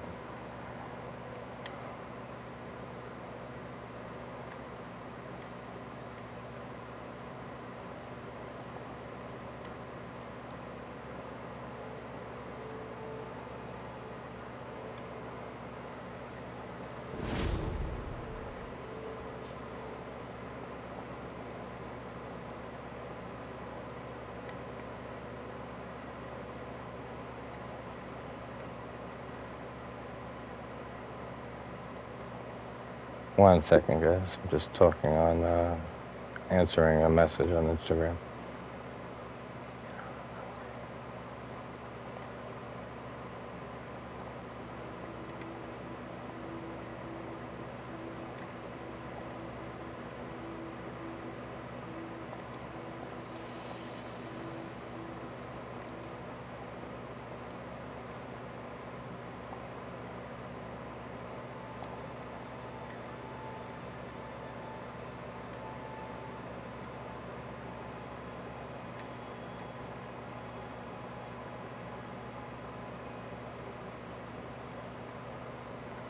Alright, cool.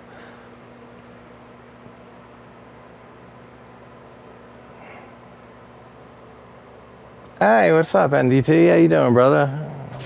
Good to see you. I was actually just browsing through your channel last night, but I was falling asleep, so I didn't get to watch anything. But you got a lot of real different stuff, like such a variety of stuff, man. I'm really excited to like look at, watch actual videos. Like, you got a lot of different types of content, which I like.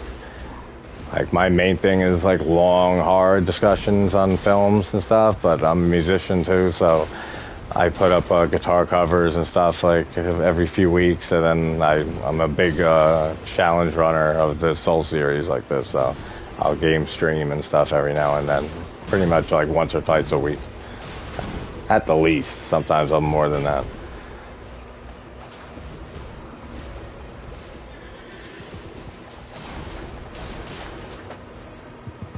And I forgot to give you a shout out because how new you are to my channel, and since I just met you, but I just hit 400 subs this morning. So thank you so much for subscribing, because you were one of the last ones to get me to 400. So I appreciate that so much, brother. All right, buddy. Definitely let me know about Intruder. What you think, Noel? Because I can't wait to hear what you think about those. My favorite slasher kill of all time, and the other brilliant kills in that movie. Have a great time watching it, brother. Thanks so much, NDT. That means a lot.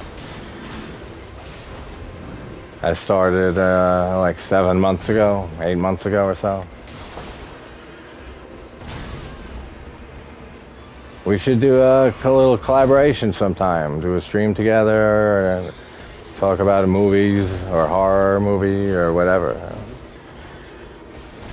I'm literally like always collaborating with anybody. So I just love talking movies and talking horror and music, and doesn't matter when, where, or who I'm doing it with. I just love talking about it. It's my two biggest passions in life: is music and film.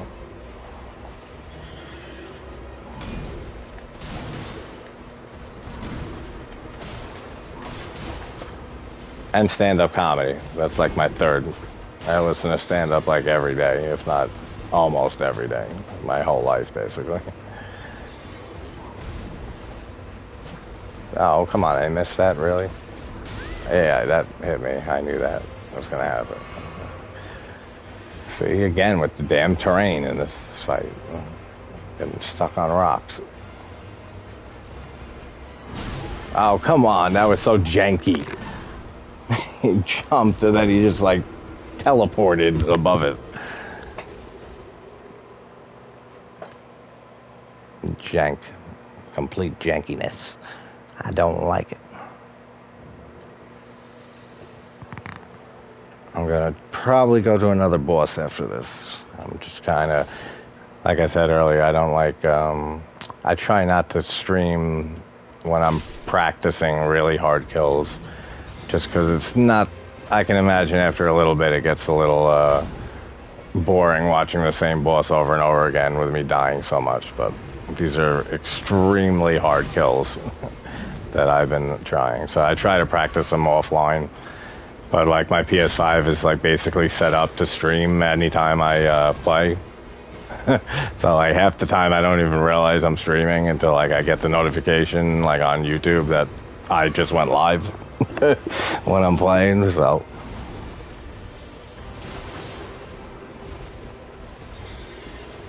And I already got hit, so just kill me. Are you? You never played it, man? Are you a gamer? You play video games?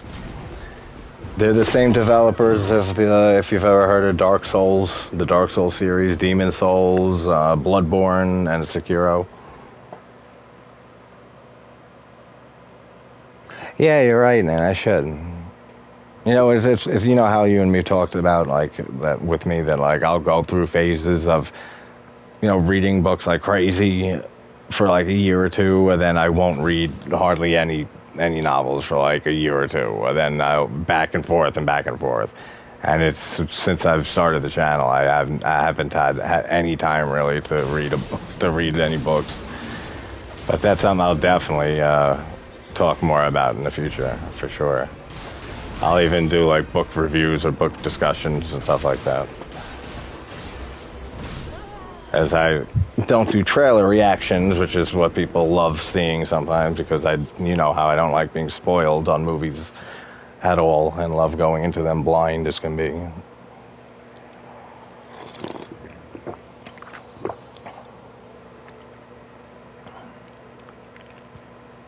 And DT, what are some of your favorite horror movies of all time?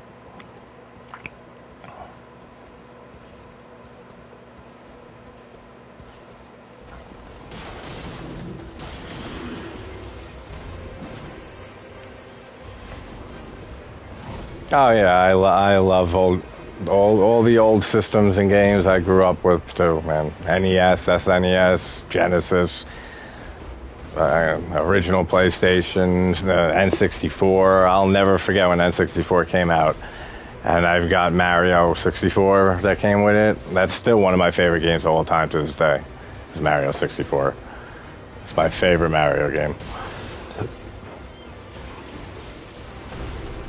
But yeah, if you haven't played these, the Dark Souls games, and they're pretty much we group them all under the title of Dark Souls, even though like a few of their games are different titles because they're just so similar. But they're extremely challenging, hard games. But like you'll die like crazy. But when you first start playing them, but like when you finally like get the victory, it's so goddamn satisfying. Like it's almost like a rush. And I'm doing like a lot more restrictions. Like usually you level your character up and your weapon. I challenge run the series, so I add a lot of restrictions on. So I'm playing on level 1 through the whole game, not leveling up, and I'm playing with a non-upgraded weapon. And you usually roll to dodge attacks. This is the main way to dodge enemy attacks and boss attacks. Or you can block with a shield and stuff like that, but I am a masochist, so I'm doing these kills without rolling. Like usually you can roll like this to dodge attacks. But I am doing it without rolling, without blocking, parrying, or jumping, which makes it extremely hard and flawless because I can't get hit once. It has to be no damage taken at all.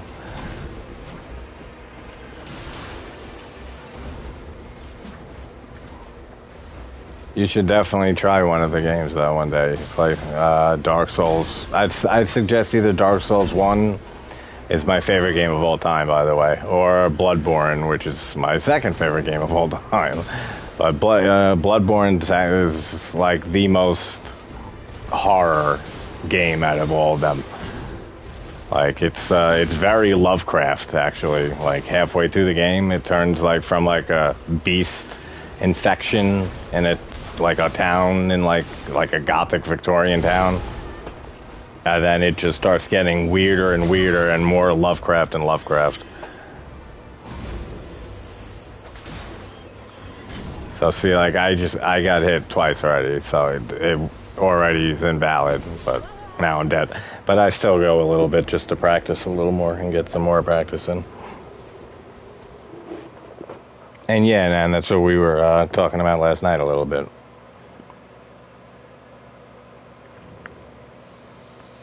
I just read the rest of your thing, Andy. You just tried virtual reality the first time 3 hours ago. How was that? I've actually never tried virtual reality, like Oculus systems and stuff like that. Like, never got into it. But I've been thinking about it, about trying it out. Because I mean, how bad can it be, like compared to a regular game?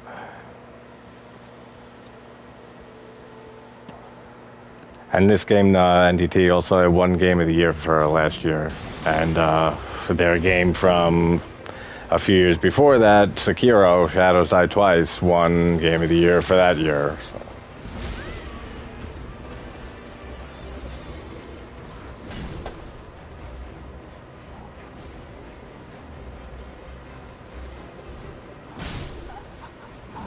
That's some great stuff, man. Yeah, I'm lucky. I work from home, online and shit, so I have a lot of free time. So I pump out videos like almost every day. I try to get at least one, if not two, videos up, and I do long form dissection, deep dive, spoiler discussions, like on films. Like I think I've done like over 350 films I've covered in the last 8 months since I started my channel. And I just had I do a theme every month. So last month it was Jigsaw January, but with a Z. So the Z stands for zombies, and Jigsaw, obviously the Saw franchise.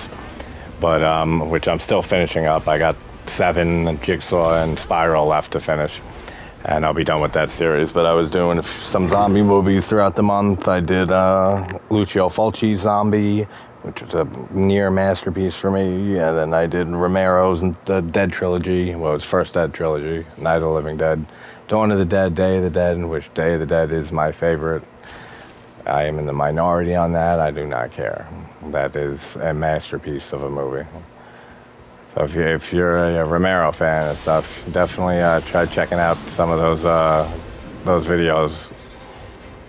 I'm really going deep on those.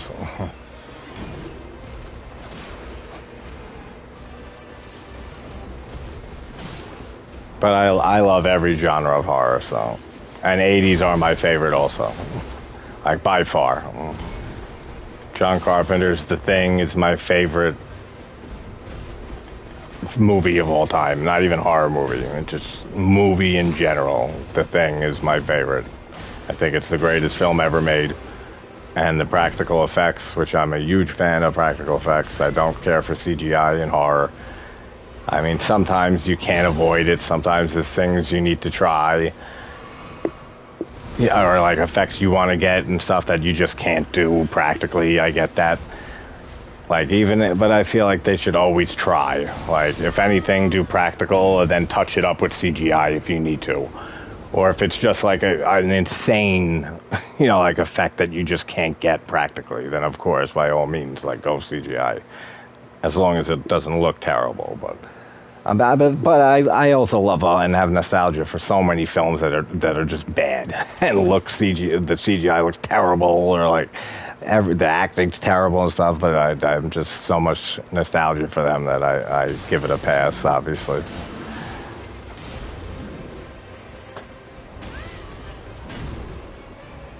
Have you ever seen those movies? I'm sure you've seen Night of the Living Dead, Day of the Dead, and Dawn of the Dead, right?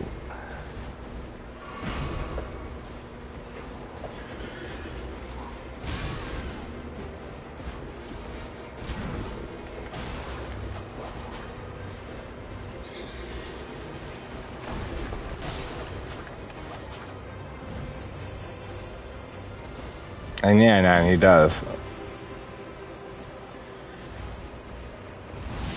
Ah, yeah, then you should have a good time watching my videos on the 3 of them. Like I said, I do long videos, but I try to mix serious film talk with overanalyzing like crazy and nitpicking and pointing out stupid, funny observations and like continuity errors. Like, hey, that glass of milk was full in this cut, and then the next scene, and like the next cut, it's like halfway done, and then in the next one it's back to full again. And like I just like since I was little growing up watching movies with my dad, like he wasn't like a horror fan particularly, but he did the same thing with movies, so it's just like ingrained in me. Like it's how I watch films. So I mix in a lot of jokes and comedy and stuff with like serious film talk. So I try to make it as fun as possible to talk about horror and stuff. Oh yeah, then yeah, dude, you and me are gonna get along great, bro. And you're gonna like my content. I'm sure I'll like yours. Because I do that in all my videos, unless it's a few, like I have maybe like 2 handfuls, maybe like 10, a dozen films that I consider perfect masterpieces that I really can't do that with and overanalyze and stuff. Like even if there is something, I won't even point it out just because of respect for the film and how much I adore it. But like that's like 10% of the films I cover on the channel. Like the other 90% are all fair game. Like, or like stuff in like Halloween H2O. Like when they hang the girl, Michael hangs the girl up from the light in the pantry, but the power went out a minute ago in the whole fucking building. But yet, like when they open the door, the light works in the pantry. Like, like stuff like that, I pick apart all the time. Like it's so much fun, like to just go through that avenue of thought. And then, like the next thing out of my mouth will be back to like serious, like oh the directing here is amazing, or like the editing and cinematography. So I like mixing them both around.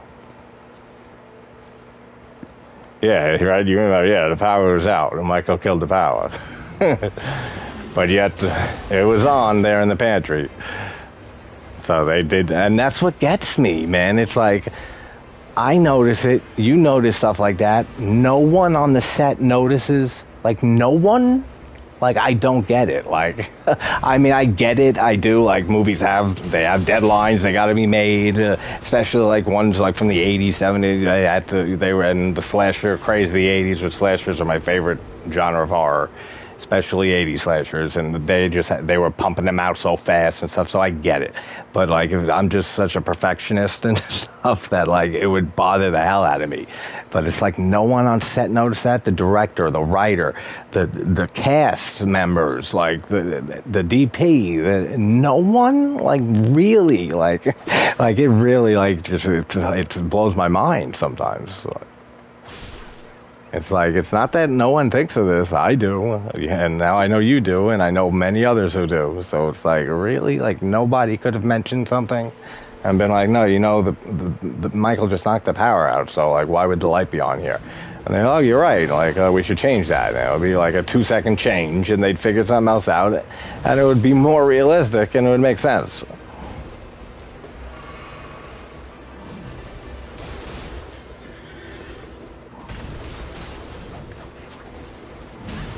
Oops. I'm playing terribly, but that's mostly because I'm enjoying talking to you guys. I'm looking at chat a lot. Oh yeah, the Terminator's great. Oh, so good. And Terminator 2. I'm not like a sci-fi guy. Like Gareth and Mike were blown away to hear that I never saw Aliens until after like we did like a top 10, or no, we did like me and Mike were covering, and Dave were covering like some magazines like top 50 80s films.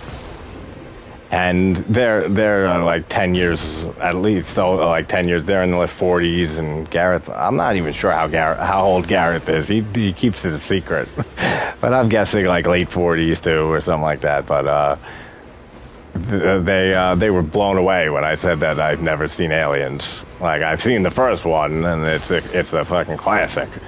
But it's still not a type of movie that I would throw on often or anything like that, because I'm just not big on a lot of sci-fi.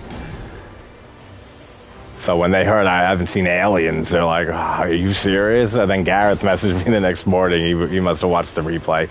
He's like, you've never seen Aliens? I said, yeah, I knew that shit was going to spread like wildfire in our family community. And then I actually watched it that night, and I did not care for it. I really didn't care for it. The writing is just terrible in that. I mean, James Cameron is a brilliant visual artist. He's a brilliant director. He's a brilliant, he's brilliant with a camera, but he does not know how to tell a story for the most part. Like, there's so many holes, and I'll talk about nitpicking and stuff, but this wasn't like a fun nitpick, and like, this was like serious writing issues.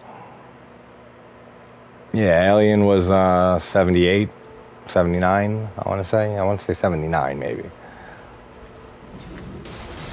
But Aliens was from 86, I'm pretty sure, if I recall correctly. But just never a film. You know how like everyone has just those classic movies that you just never get around to seeing, because there's just so many movies out there. I mean, even just in horror, which is like mostly all I watch. I've seen thousands of horror movies in my 34 years of existence. But well, minus 5. Like my first horror movie was Halloween at 5 years old, on Halloween. And that's why it's in my top 3 movies of all time, too. I mean, it's not just nostalgia, though. I try to distance nostalgia every time I watch any movie and stuff. And, like, when I did my Halloween video, I was asking myself, after I watched it, before I did the video, I said, like, but, like, let me think, like, without the nostalgia as much as possible. I was like, does this movie really have my favorite shots in a movie? Does it have my favorite score in a movie? Does it have the most tense scene in a movie? Like, and yes, like it's still yes. Like after 30 years almost, it just doesn't. It hasn't changed. They're all still yeses for all those questions. My favorite character in a movie is Dr. Loomis. Like Dr. Loomis and Norman Bates are tied basically, but I still give the edge to Loomis just because that part is probably nostalgia.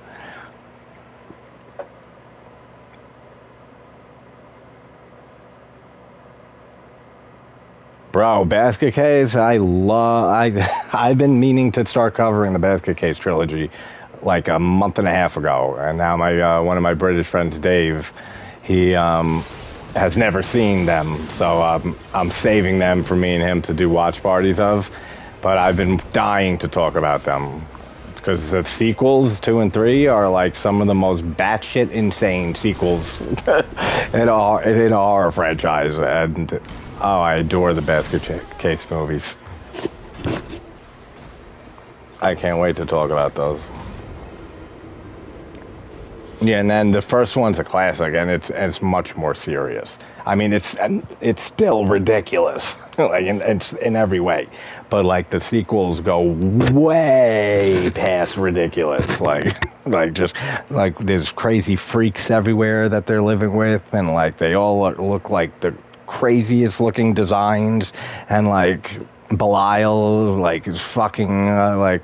Another one that looks like him, a female like Belial, like and then they have babies, like a shitload of babies. It's so out there. And of course, Anthony Perkins. I mean, I love Vince Vaughn in comedies and stuff, but God, that remake is so abysmal and had no reason to even be made, the Psycho remake. And fucking Anne Heche, like seriously, like that's who you picked for Marion Crane. Which it was sad though that Heche passed away. But I never cared for her really in anything really. She's fine, but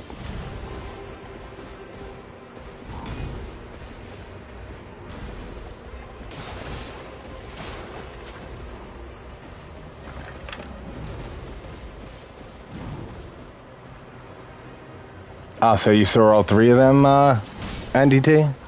You saw all 3 of the Basket Case? Yeah, so you know how insane they are. Yeah, they're a great crazy, like you just said, like not like a bad crazy.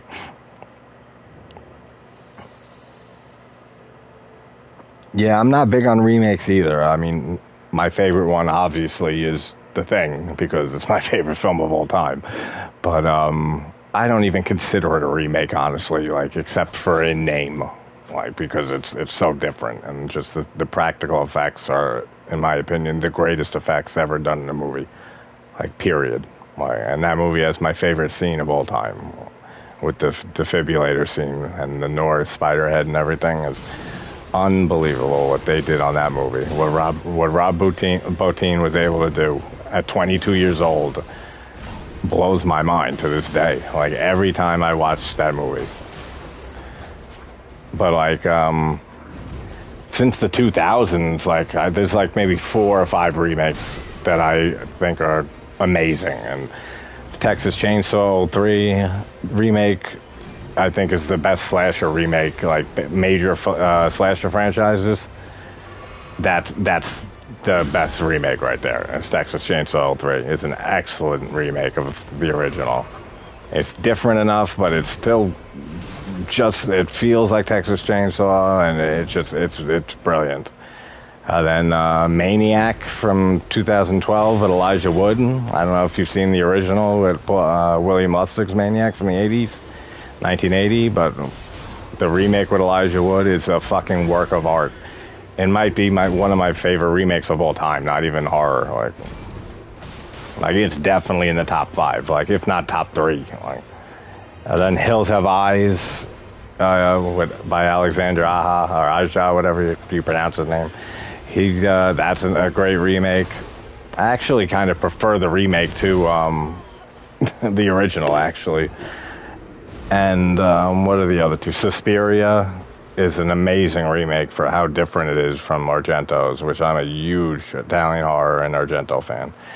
And there's one more. I always consider 5 that I pick out.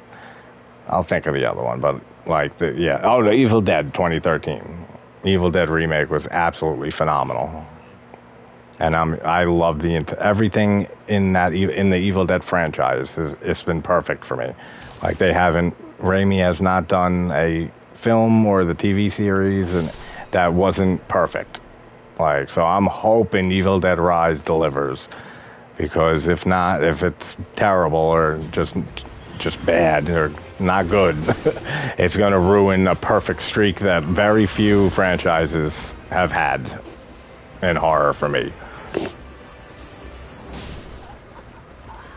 Yeah, exactly, man. Like, there's some good ones, but some should not be made. Like when I did Piranha 3D, like 2 weeks ago or so, and I forgot to do the next one, to do 3 Double D, which is such a fun one too. It's much worse than the one before it, than 3D. But when I did that, I said in my video for that, I said, like, this is the type of movies that should be remade.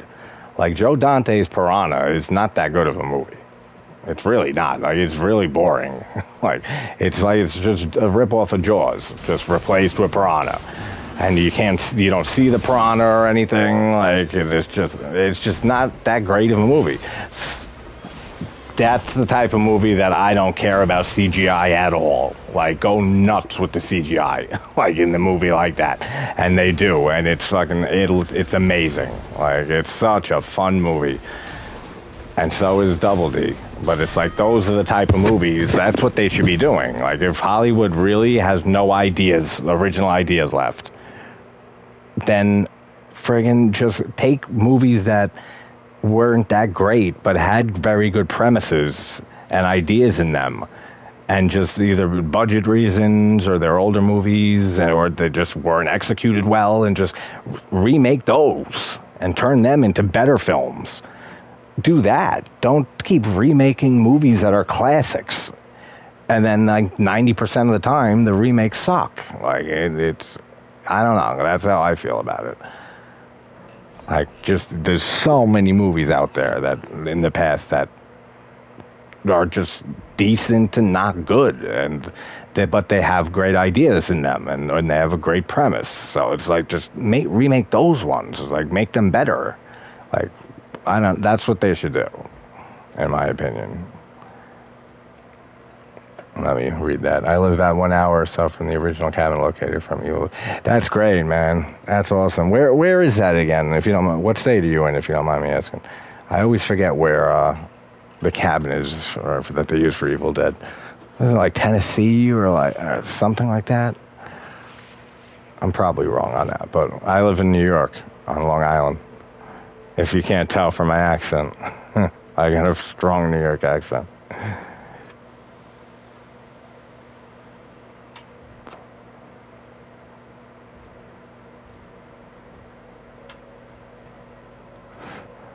And NDT, I will be next weekend, probably. Well, definitely either Saturday or Sunday. I'm not sure yet. I'll have it posted on my community page when I know the time and stuff. Probably early afternoon Eastern Standard.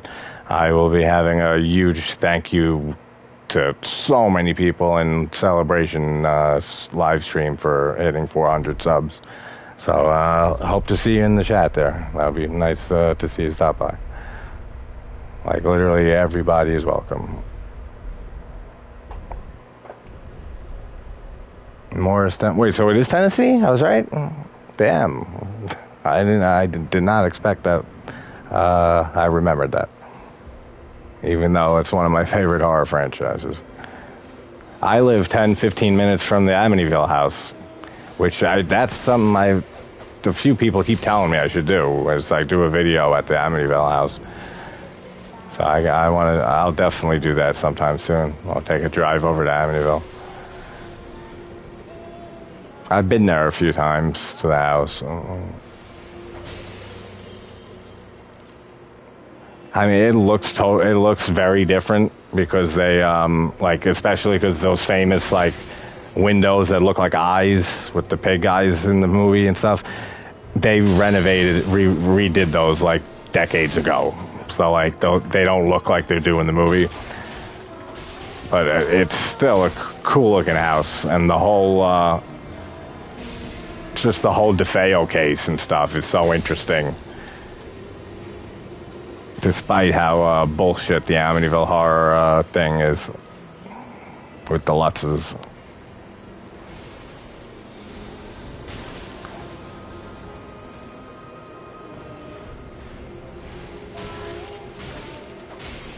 I know what you're talking about, Nan. Yeah, I know. That's what a few people have told me that. A few friends of mine and subs of mine. When I've mentioned it on a video or two that I live, or a stream or something, that I live right by the house. So I'm just trying to think of like what I would, like what type of video would I do? Like what would I talk about and shit? Like.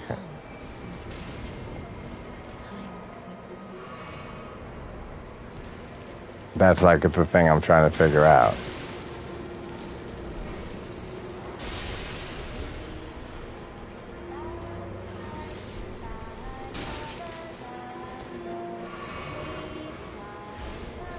Yeah, I knew that, NDT. I knew that the cabin was burnt down.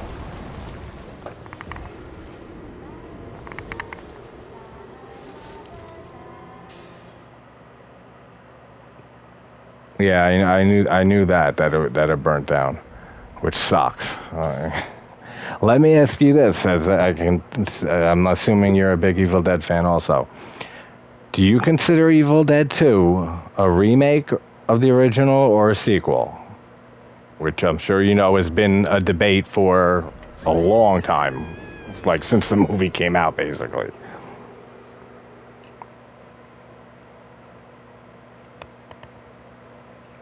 That's a question I ask many Evil Dead fans when I meet them and talk to them about that.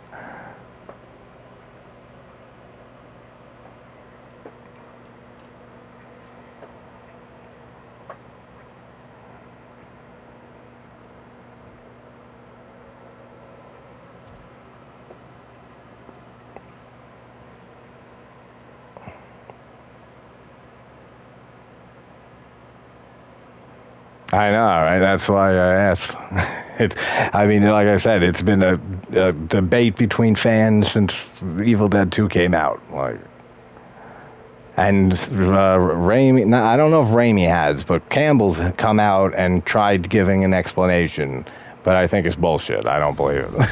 Like, I think they're just trying to put the controversy to rest, and just like they're just saying what they want to say at this point, or try to retcon it.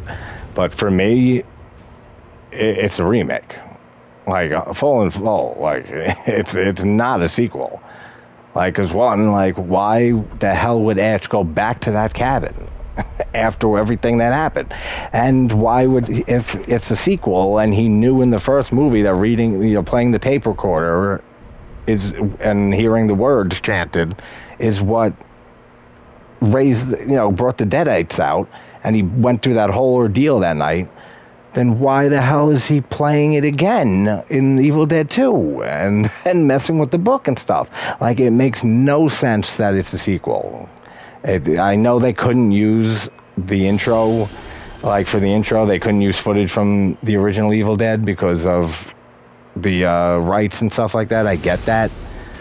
But that it still doesn't make sense that it's a sequel. What I believe it is that Raimi, he became very famous and stuff after the first Evil Dead, and he made it a lot more money, and he went back and remade the movie that he wanted to make, that he didn't have the budget to fully realize his vision, and he added more comedy to it that he originally wanted to. Like, that's my whole take on it. Because there's so many things in the movie that point to it not being just not working as a remake at all, as a sequel at all.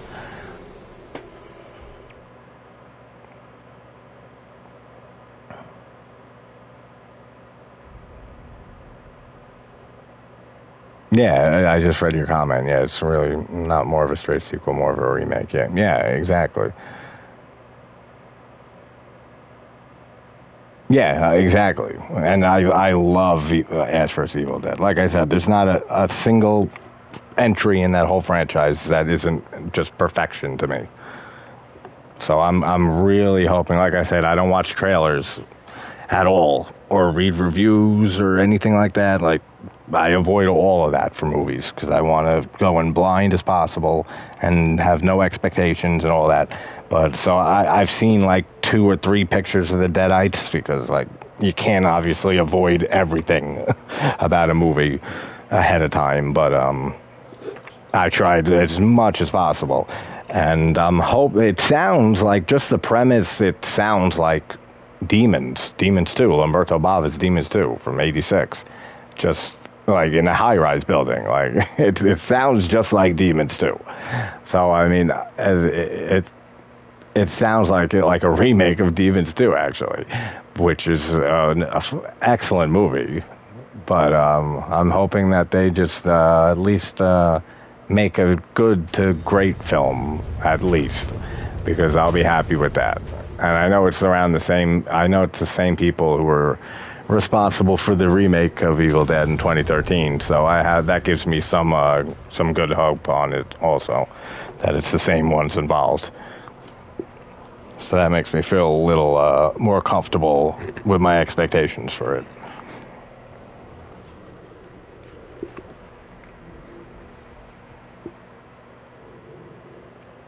And Ash vs. Evil Dead is just hysterical, man. Like, Evil Dead actually was the first franchise on my channel that I did early on. Like, because when I first started, I didn't want to, and it is hard to, I didn't want to go and, right and start doing, like the Leviathans of horror, like all the my favorite movie, The Thing, and Halloween, and The Exorcist, and Evil Dead, and The Shining, The Omen, Suspiria, and all Argento stuff, and I didn't want to go right to those, so I settled for just doing all other films I adore, and a lot of my favorite '80s slashers and other movies and stuff. And then Evil Dead, I'm pretty sure, was the first major bigger franchise that I covered on the channel.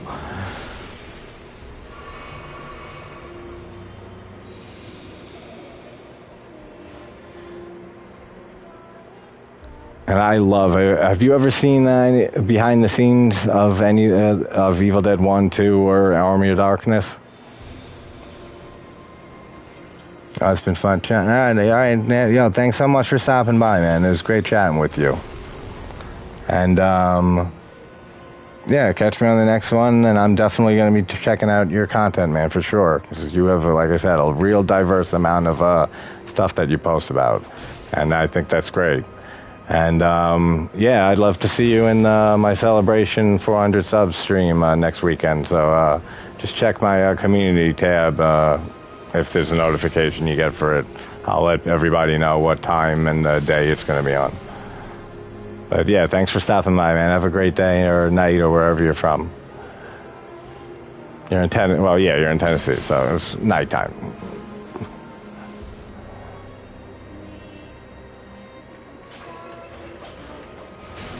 Oh, really? Come on, I can't hit this thing? All right, there we go. Yo, come on. This is such an obnoxious phase, the first phase of this boss. It's stupid. And then once you get to the second phase and you die, then you have to do it all over again with the first phase.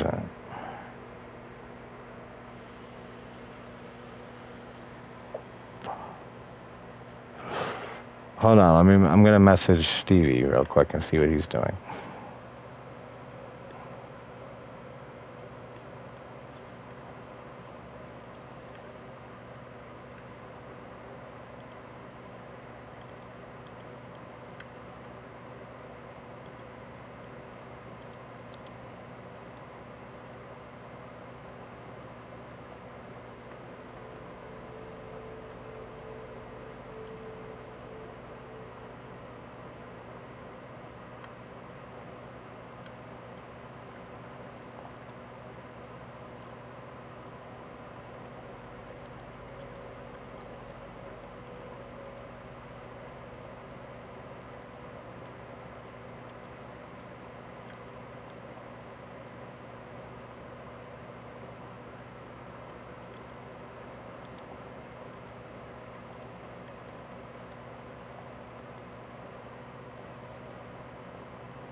I just got messaged, Amy Donald, Megan's mom just messaged me.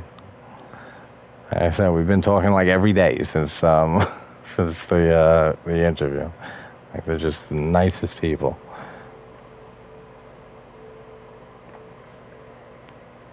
Who was I looking for? Oh, Stevie, yeah.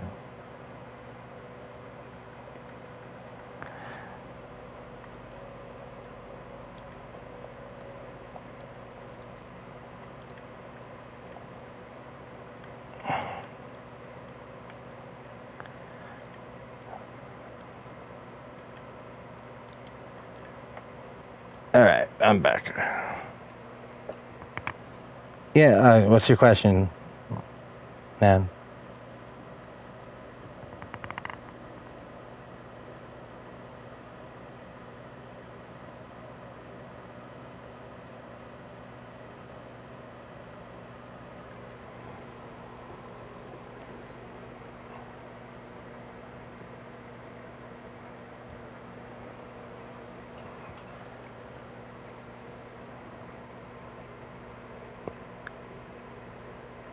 And you know, you lovely angel, man. You don't have to ever say, can you ask me a question? Just ask the question. You know, I'll answer anything.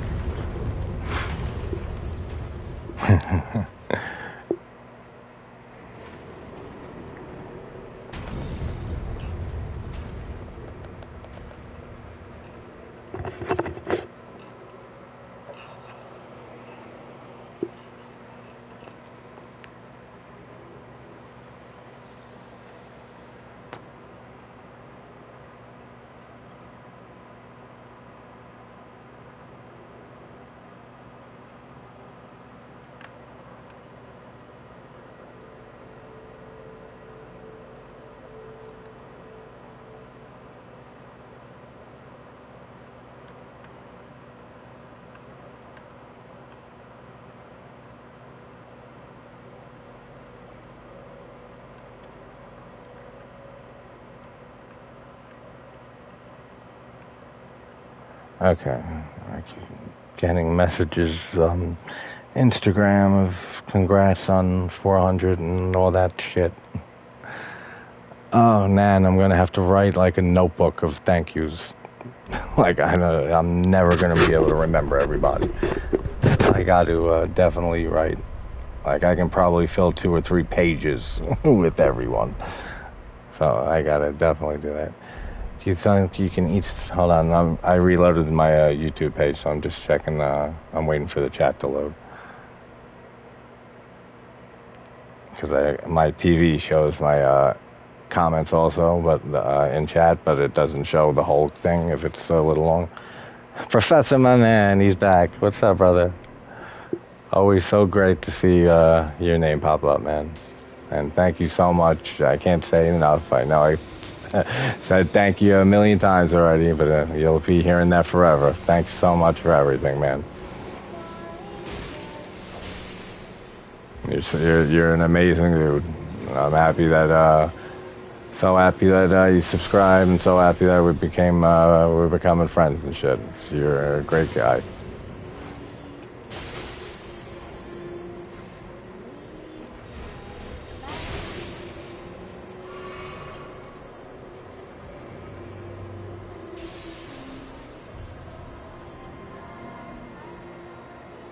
I was looking at chat. I'm walking around this arena, and I'm just like rambling around.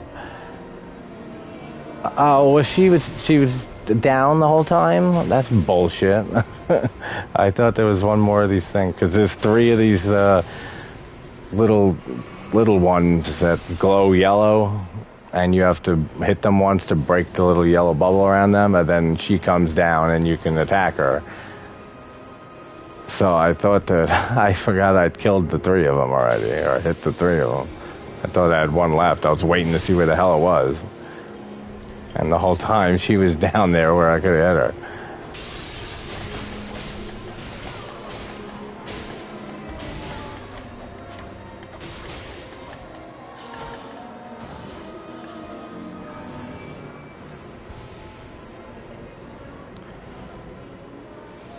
The hardest thing about no rolling this is honestly just the friggin' books. Like, you gotta run in a circle like that almost to avoid getting hit by the books. And if you don't see where one of the glowing ones are, like that, I just saw the book out of the corner of my eye.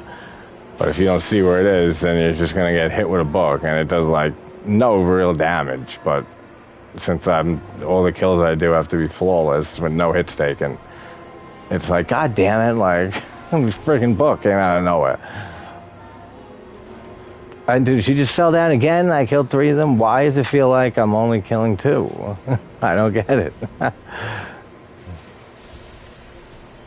have to jump over them, even though I'm not supposed to jump on no roll. Well, actually, fuck it. I'm just doing regular +0 level 1 for her. I'm not worrying about no roll right now.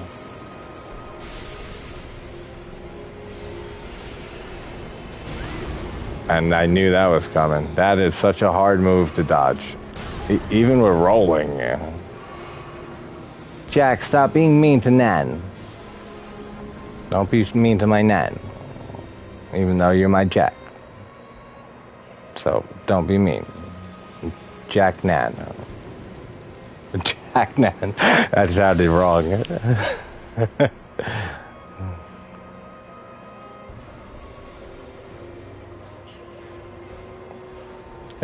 Is my comments not loading on my computer from chat? I can't tell. Book 1.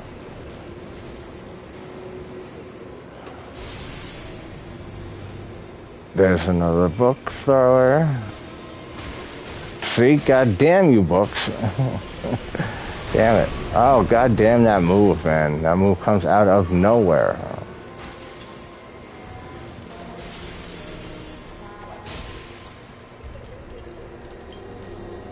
Alright, here she comes, right? Yeah. Okay, yeah, that's nice. Go nowhere near her. I'm looking at chat. Ah, fuck. I know, right? They're crazy with these books. Yeah, and then it's so cold. We're in New York too. Like yesterday we had a weather warning like the last 2 days. It was like -20, like wind chill feel, all day yesterday. Like I went out to the gas station to get a cigarette. I mean to get cigarettes before me and Sean watched Valentine, and just the 5 seconds running to the car, driving to the gas station, going into the gas station, and running back into the house, I was freezing. It was so fucking cold. I said, man, I don't know how people live in Alaska. We talked about this actually, didn't we, last night? Yeah, because we talked about igloos, that's right. That's what I love, Nan, about you. So we talk about so many different things, and then I forget if we talked about something or not. What are you up to tonight, Professor? You just chilling? You watching anything good, or just hanging out, relaxing?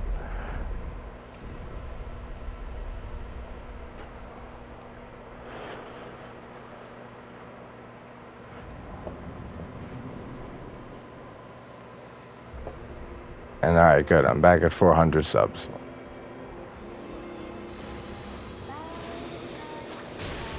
Fucking book, man. Well, whatever. I'm not trying to get flawless with this run, so it doesn't really matter.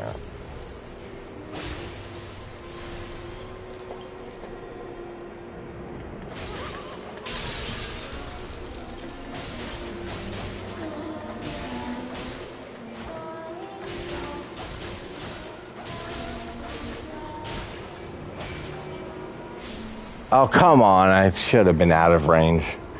Right now I'm uploading the Valentine's Day episode for today. Oh, nice. I'll watch that when I end the stream, a little after that. Oh, you had a 3-movie marathon? Nice. That sounds like every night for me. Like, I don't sleep much. I'm an insomniac. I sleep like 3-4 hours a night. And some nights, like every other night, basically, I don't even sleep. So I watch 3 to 4 movies a night, like, which is why I get videos out like every day. Because I work from home, so I can make my own schedule and shit, because I work online, so I have a lot of free time, so I can always get a lot of content out. I'll be watching Saw 7 a little bit after this, and getting the video up on that. Really glad you've been liking the Saw videos, Professor. And like I said to you once, I said thank you for actually watching full videos and stuff. Like, I know some subs of mine who do. Like, I know Nan does too. Like, there's a good 15, 20 of you guys, but you can always tell, like, when someone leaves a comment and just says great stuff or something, versus like when you leave comments and stuff that you're actually bringing up points that I'm talking about throughout all your comments and stuff, that it's like, yeah, he's watching these. Like, it means a lot. Like, not that it's like a huge amount of work that go into my videos. I'm just watching a movie and talking, but it means a lot. Just knowing that there's a handful of you guys out there that enjoy it and actually watch me ramble on for a half hour to an hour about a single movie.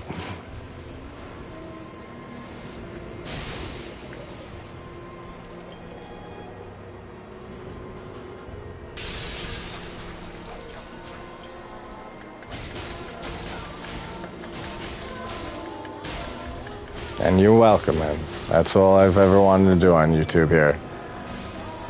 I mean, I started my channel, like I said, for me and myself alone, and I will continue to do it primarily as a passion project. And whoever wants to watch and listen, that's a bonus. And the fact that you and a good and decent little handful of others, or a few handfuls of others do, that means everything.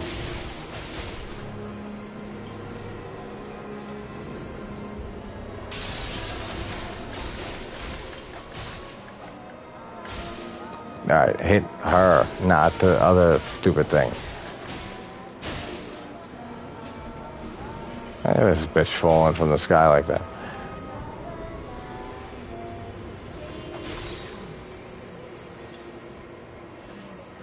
It was funny in my Instagram video, reel this morning about hitting 400 subs. I said to, I messaged Amy, Donald's mom, and said to, I'm about to upload a video. I said, I just hit 400 subs, and I said, thank you guys so much again, like for the millionth time, because I know like some of the last 20, 25 subs that I got were because of them and my interview with Amy. So I said, thank you so much for that. And I'm putting a video up, and you guys are getting a special shout out, like for sure. And then I said, like, I got to write some stuff down and shit. And then I said, oh, sorry for cursing, like, which is something you'll never normally hear me say. Sorry for cursing. Are you fucking serious? But I knew that Amy and her mom were going to watch it. So I said to her, I was like, so sorry for, I let a shit slip out. I said, my mind was just all over the place thinking about so many people and stuff that it slipped out. And she just said, laugh my ass off. She's so awesome. Her mom is amazing.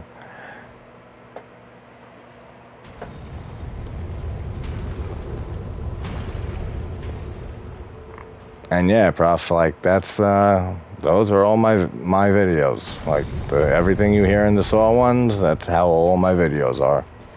Like I've covered like 350 movies since I started my channel 7-8 months ago now. Which is insane to me, like 350 something movies, like 30 to an hour, minute long ones. Like there's literally like hundreds, thousands of hours of me talking about movies on my channel. So there's never an end to the content to go back to.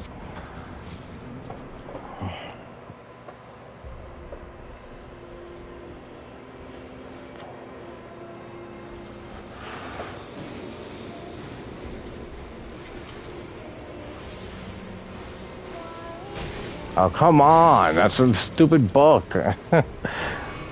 These guys are like Jedi Masters. But these aren't the books you're looking for.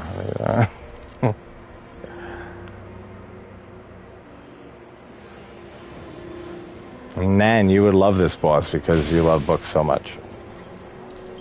I don't think you'd like them being thrown at you. But there are a lot of books in this library. Mm-hmm.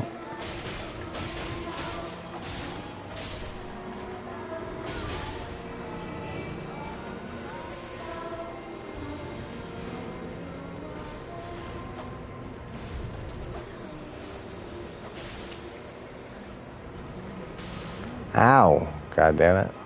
I say ow all the time when I get hit, despite, like, I'm not physically in pain, like, at all. Come on, hit this one before she hits me with that attack. That's going to kill me. Alright, good.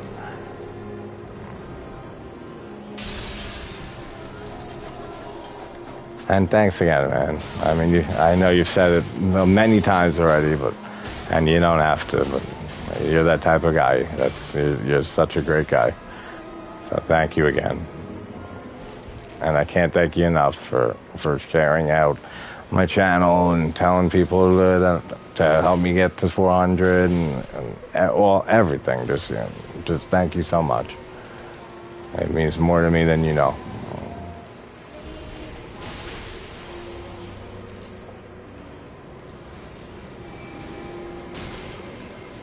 There's another bitch with the book? Yeah, I guess so. Oh, come on. I just hit her. That would have stopped that move.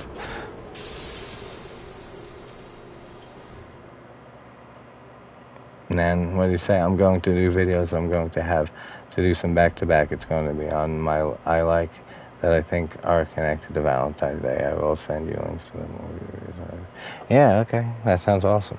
I know already what I'm doing for Valentine's Day. I got to do My Bloody Valentine and the remake. Which I can't believe I haven't covered My Bloody Valentine, especially when I did Slasher September. Oh, Nat, I never said I don't like The Lost Boys, like, ever. I've seen it once or twice, and so long ago, I just don't remember them. Like, I don't remember it really at all. Like, I remember the bits and pieces, but, like, not enough at all to, like, even really discuss it. So, it's something I gotta rewatch. Like, for sure. Let's do that. Let's do a watch party in the next few weeks of watching The Lost Boys, and you can have me, finally, have, like, it'll be like almost a blind watch for me, like, at this point.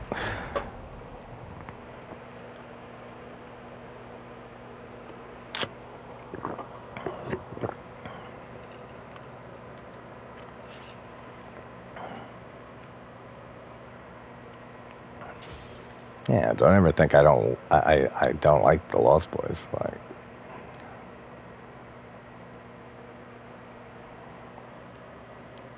right now, I'm preparing a delicious Michelada beer. Nice, man. I'm not a big drinker. Never really have been my whole life, but, like, when I do, like, whiskey, bourbon, scotch, that's my shit. Specifically Jack Daniels, which you're from Tennessee. I mean, you smudge shit everywhere. Jack Daniels is my go-to drink. Well, pretty much the only thing I drink, like, nowadays. Oh, Near Dark, bro. I will share that out because my boy Mike at the Real Fifth Beatle, you know him, Mike.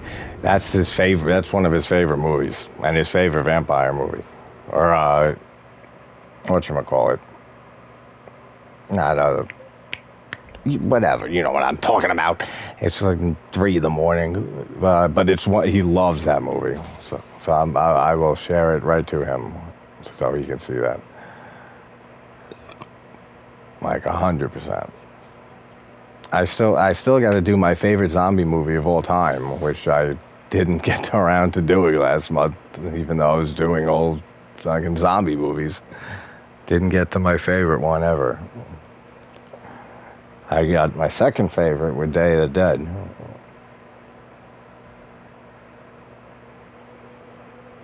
Yeah, Near Dark is good, and it's another movie that I haven't seen in a long time. But I mean, me and Mike have such similar tastes with movies and stuff that I'm sure I'll love it when I rewatch it.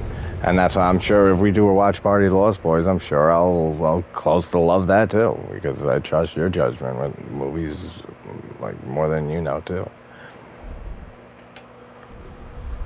Except that ballerina shit. I'm not watching that ever.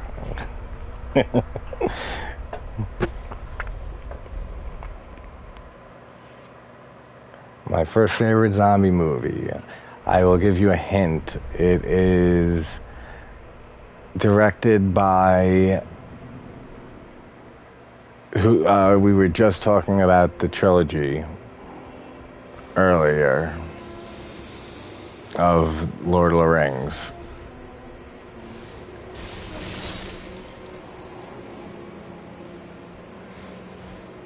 And it's not like your typical zombie movie, like your modern, like Romero-esque, like zombies like bite you and you turn to a zombie and walk slow like zombies. Like, they're not like Romero type zombies.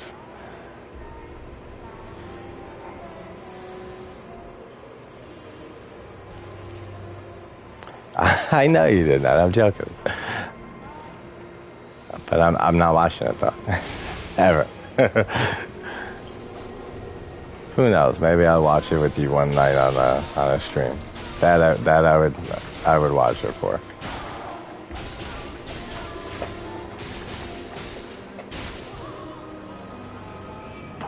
Yeah, that's what I remember, Professor, and the most about Near Dark is Bill Paxton's performance being, like, excellent in that. Definitely a film I got to rewatch, because it's definitely been way too long.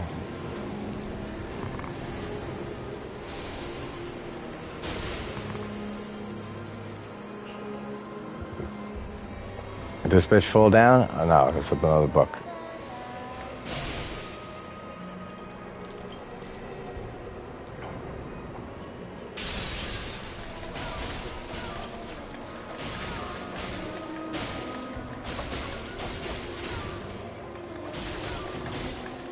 Yes, and I know that's your favorite.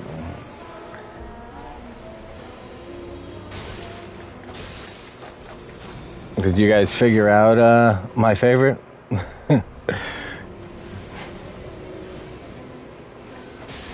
More direct-handed is directed by Peter Jackson. Well before he was doing Lord of the Rings and stuff. Oh, come on, people. I'm in my way here.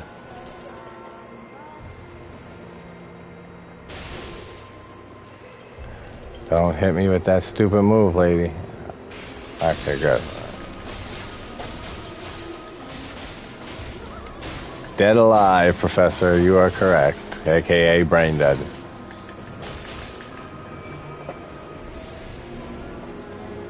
That is my favorite zombie film of all time.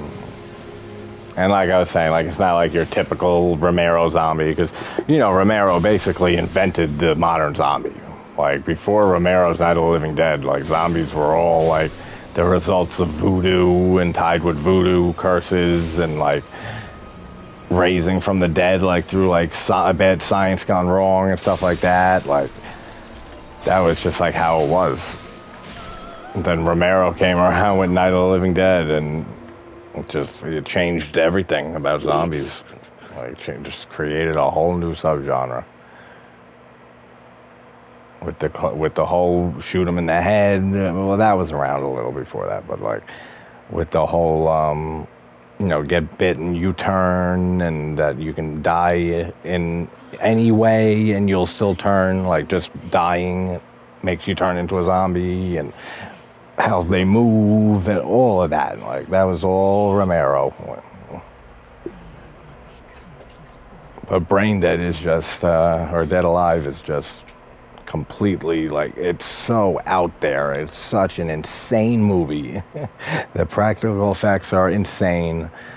I would kill for Peter Jackson to go back and make one more splatter film like that, especially with all the money he's got nowadays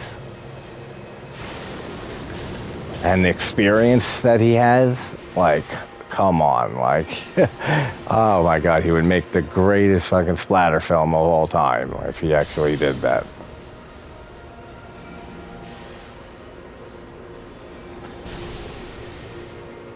That's nice. Have a million spells thrown at me.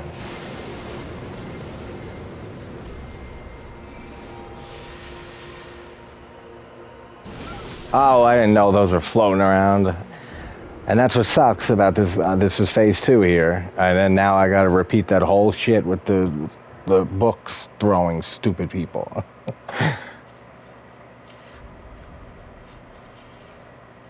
It is, Professor. I know you like physical media and stuff, but there's a copy on YouTube. Like, actually, I have the tab up because I've been meaning to do a video on it and rewatch it. Right here. I'll send the link in here.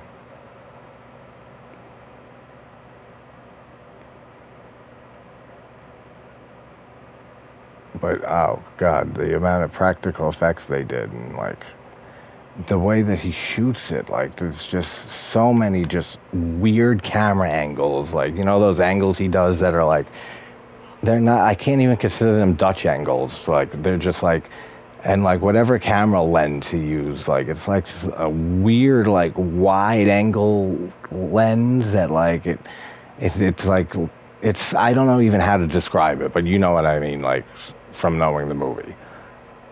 Like, it's just like he gets shots from like under Lionel's face and then like pans up to it, and like it's so weird and hard to describe, but like, God, like, I've never seen a movie like that movie. Like, there's no other movie like that alive.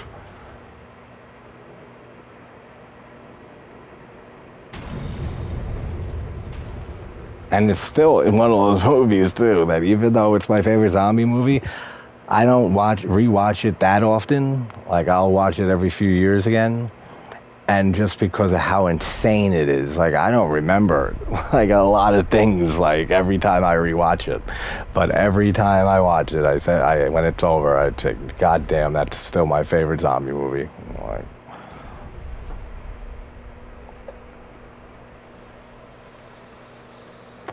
Like, Like, I'd love to know the drugs Jackson was taking, those good shit he was taking back in the day when he made the Bad Taste and Dead Alive.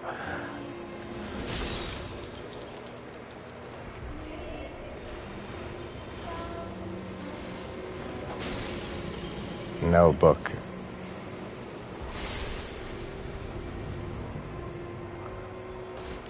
Yeah, dude, that's what gets me. I'm a gore hound. I fucking love gore and practical effects and all that. That's why slasher films, especially from the 80s, are my favorite subgenre of horror. But the stuff with like the pimple pus pop and stuff, the gross shit, that gets me, man. Like, it's so effective for that. Like when it's with the pudding scene. Oh God, that really gets me every time. Like, that will make me go like, oh, and like almost look away for a second. Like, that's like one of the few movies that can make me do that.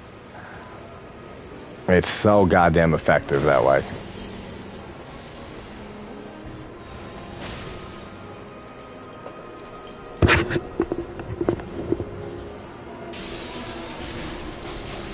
And it's so insane, like, in every way. Like, everything about that movie is absolutely batshit crazy.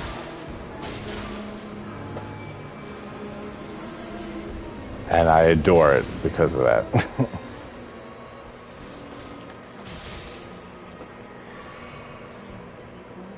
No, not time to be born, ladies. Time to abort. Do not fucking reborn your people and throw them at me.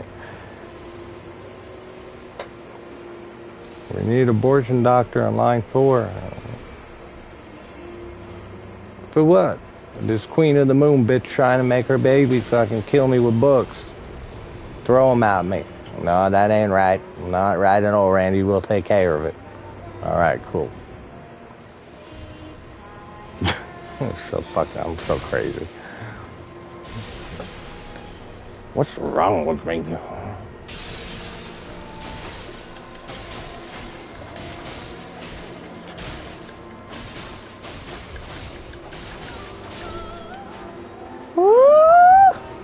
Oh, she screams like that. Alright, phase 2 again. Frighteners is great too. Frighteners is a good movie. Like earlier it was before you popped back in, Professor. We were talking about like, well, what were we talking about? Oh shit, I totally forgot what we were talking about. My friend came over a little bit ago and we smoked a fat ass joint, so I ain't remembering certain trains of thought that I'm going on. Oh, Frighteners. Yeah, we were talking about like how like, you know how like all of us, like almost everybody has like some classic films that like just you never got around to seeing, or franchises. Like I was saying how Aliens, I never saw Aliens. I think maybe you were in the stream on Mike's channel, The Real Fifth Beatle, with me, him, and Dave, and we were counting down that 50 greatest horror films of the 80s. And when I mentioned I've never seen Aliens, like Mike was blown away, and Dave was, but they both adore that film. And then I watched it like that night or the day after and did not care for it. Like, I'm not a sci-fi guy, like, much at all.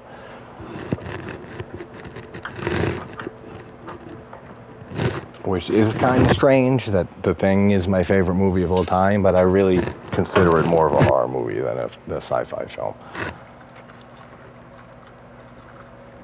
I mean, you can argue that it basically is like like a fucking sci-fi. I mean, it just takes place in Antarctica instead of like in space.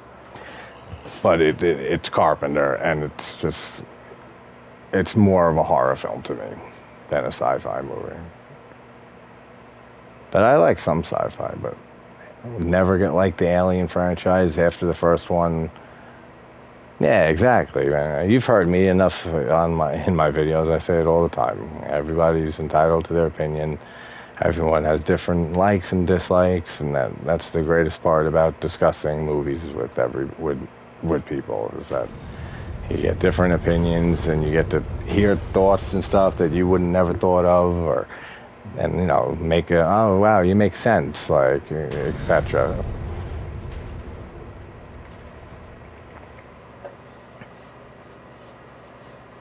Do I need a reminder about 30 minutes to your next live stream? You were talking to me in that, or no?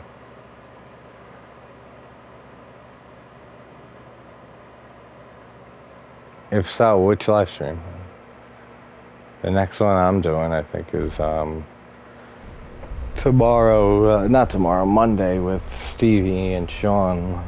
We're going to, if you want to, Professor, if you want to come on too, we're going to, like, Stevie kind of wants to do like a thing on Monday nights, like a movie equivalent of a book club. So we will. Hey, Fen, what's up, brother? So good to see you hop in, man. I actually just hit 400 subscribers today. Guys in chat, it's my boy Fen. He's part of my Dark Souls challenge running community. And he is an absolutely phenomenal Souls player. Like, much better than I am. I saw you uploaded a video earlier, fan of I thought it was a kill at first, then I saw it was a different game. What is it, a new Souls-like or something? Because I never heard of it. I'm doing good, man. But yeah, I just hit 400 subs today, so I'm happy about that. I have so many people to thank. I'm doing a live stream next weekend to celebrate and thank 1 million people. Oh, yes, that's right. Yeah, and Nana, if you could remind me, like, yes, that would be helpful. I mean, Gareth usually always messages me a half hour ahead of time, but thank you. Yeah, that would help. Knowing me, I'll be grinding bosses for fucking until Gareth goes live and wonders where the hell I am.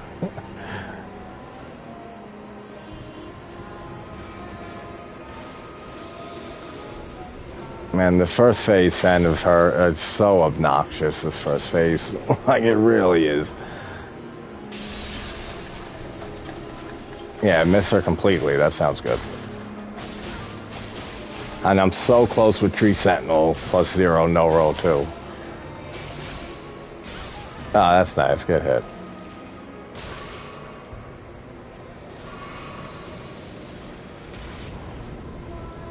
Yeah, man, I just started playing again, like, pretty heavily. Like we were talking the other day, like, I just, between everything with the drama and stuff, and with Nut and Cade and all them and their stupidity, and just more drama with, just, how the community was getting and stuff. It's just like, I needed out for a little. I needed a hiatus. And then that's right around when I started my channel, and I was just putting all my focus into that. Now, since it's been like decent, like 6 months or so, like, now I've been finally getting hardcore back into challenge running again, which it feels great to be doing it again. All right, where are you? I hate you. I mean, I'm not paying attention as much as I would be if I was playing alone, but I'd rather be talking to you guys.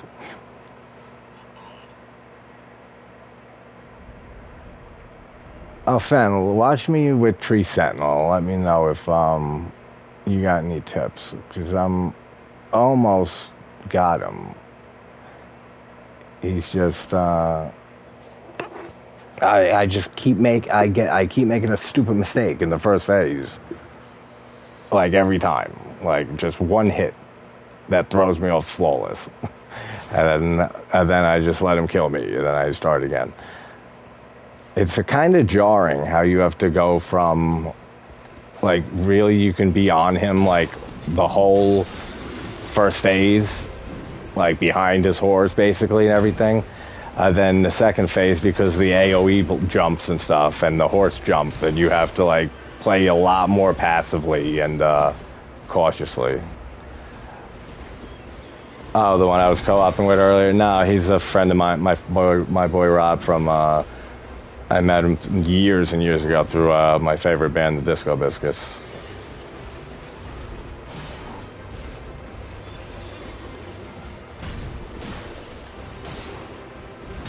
Ah, fuck. See, like, that's the stupid mistake right there. Like, the first one, I let him kill me after that. And I know why, too. It's like, you know when you're doing a kill and shit, when you have everything in your mind set, like, you know everything, you know why every position is the way it is, you know why you got hit every time you do, and now it's just execution. There's just always, like, one stupid little mistake that, and the terrain, like, helps not at all, too. Like the friggin' rocks everywhere. And I gotta check out that game, The Returnal.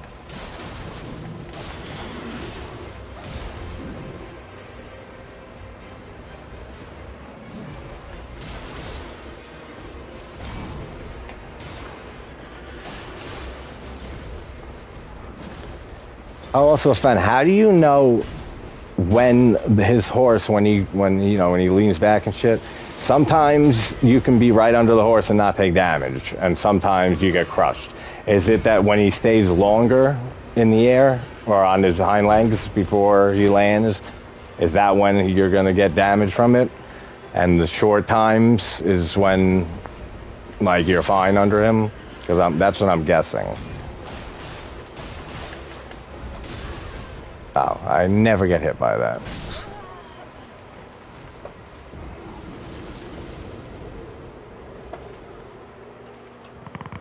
I've been working on Crucible Night also. It was not too bad.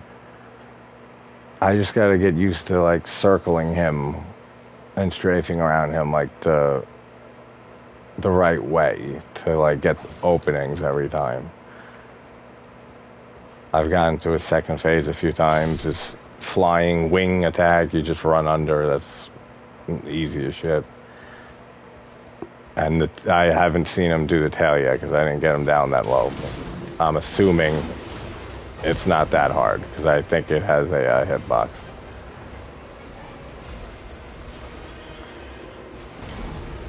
Even back to the Souls trilogy. Oh, that's right. I was seeing a bunch of your kills and stuff. Dude, you've been doing some fucking amazing kills as usual, man. Didn't you just finish, or you're still working on? I don't know if you finished it yet. A fist only of all the Dark Souls. Because I saw some of your kills, man, like insane. The only fist only I've ever done is Asylum Demon from Dark Souls 1, and no sprint, flawless, no sprint. Nothing except for just, +0, level 1, like, stupid AoE. It took like 15 minutes, I think, or something like that, like, to do him fist only.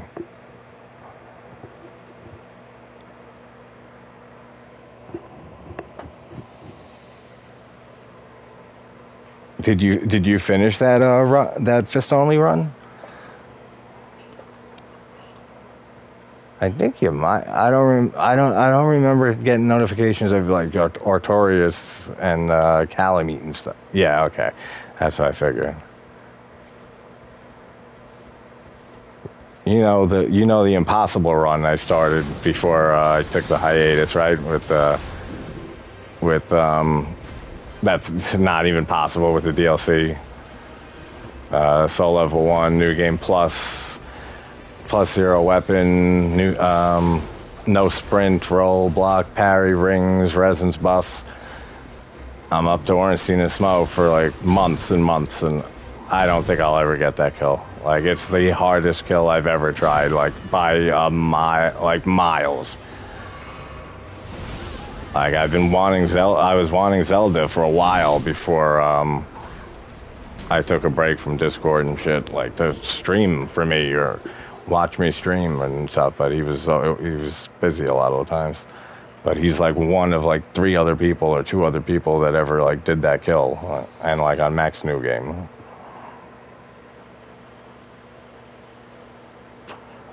I got pretty much every boss up until ONS except for I skipped over Gaping Dragon just because I didn't feel like going down into the depths, and I skipped Moonlight Butterfly and Sif because Sif's hops are just so obnoxious to deal with, and Moonlight Butterfly is just insanely RNG. And man, you did Artorias? Wow. Fucking hats off to you. I gotta watch that video when I end this.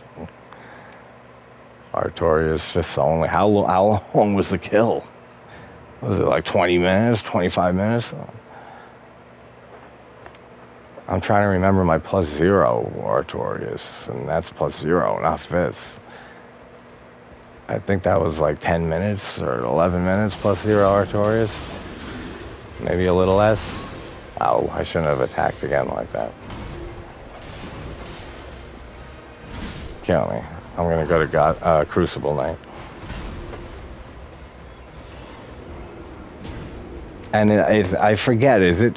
Yeah, 2.5 hours. You're so fucking crazy, bro. I love you though. You're insane. I don't have that type of patience. Like that 20-minute or 15-minute Asylum Demon, no sprint, fist only was enough for me. I was like, all right. I did Vicar Amelia in Bloodborne fist only, but I was leveled. Like this was like before I really got into challenge running. Like, and like that's it. I tried Pursuer actually fist only.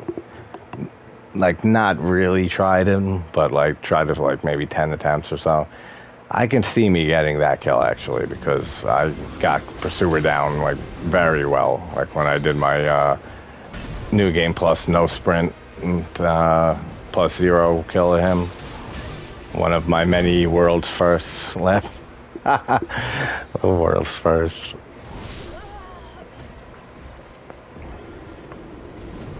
You remember how long Fen, what's his name? Oh, what the hell is his name? Jowitz. You know, how long his Madeir fist only was? Wasn't it like 14 hours or some shit? And yeah, man, I know I've been streaming for a while. That's because I had my friend on for the first like 2.5 hours co-oping. We were doing just, he never did a level 1 run. So I said, let's do a fun little co-op level 1 beginning of playthrough. So we were playing around with that, and then once he had to leave, I was like, all right, screw it. I'll practice still the no-roll bosses I've been trying to work on. Yeah, kill me. I want to go to Crucible Night.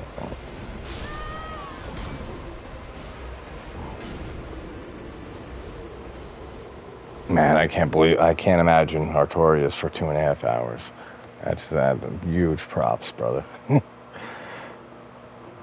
I forget too. It's just regular fist only, or were you doing fist only like no sprint or no roll? Because if it was, like, damn, man. Like I forget from the few videos I watched from that run. I don't remember them being them, but that's right. Yeah, I remember there being some type of technicality or something that he wasn't meeting a criteria. He wasn't leveled. I mean, he was leveled. And I keep fighting this dude. I want to go to Crucible Night.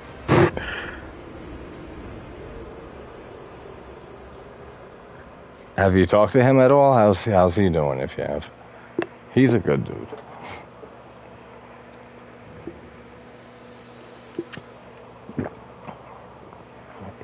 The only people from the community I've really talked to since I left for a bit is you, Chow, Mouse, and Clelia.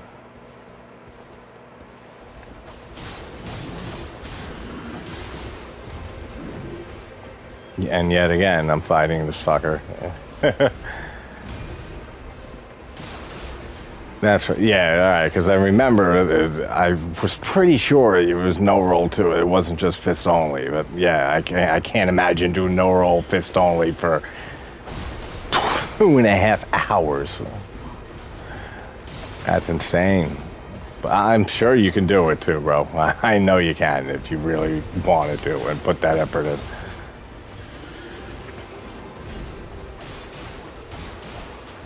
And that's why the run I'm on ONS on and will never finish is considered impossible.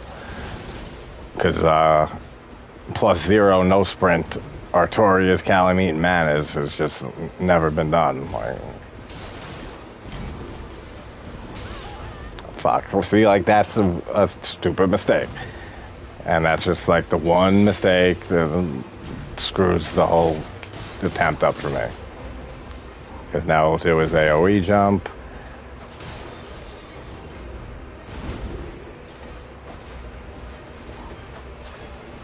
Yeah, why don't you miss him again? That'll be nice. Alright, good. I'm glad I got hit.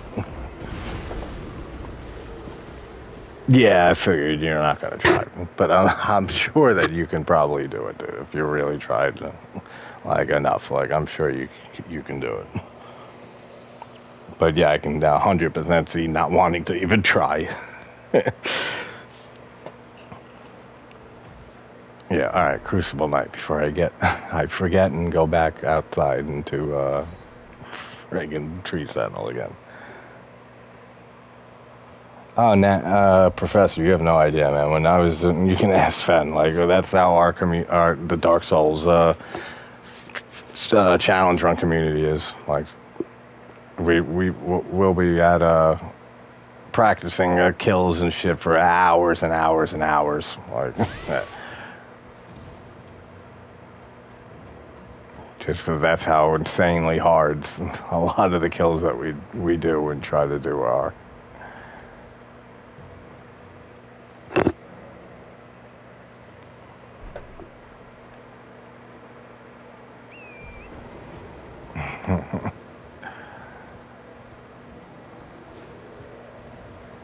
Crucible Knight. Let's see, Crucible Knight. I can't believe there's 16 Crucible Knights in this game. That's obnoxious.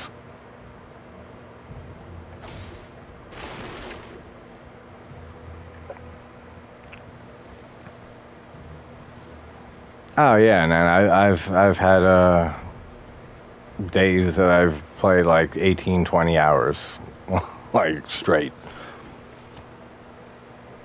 All right, Fanya, thanks so much for hopping in, man. It's great to talk to you again, as always. I should have my phone soon, so I'll be able to get back in Discord. I'm sure we'll talk before then, but I'll shoot you a DM for sure. And I'm definitely watching that Artorias kill. Might have to skim through it because I got to watch a movie and do a video a little later, but I'll definitely be checking that out for sure, man. Yeah, because that's awesome. Congrats on that.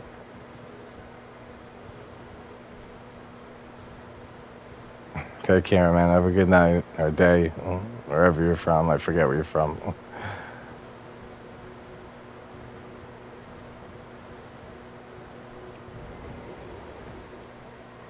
Alright, and then I got 40 minutes till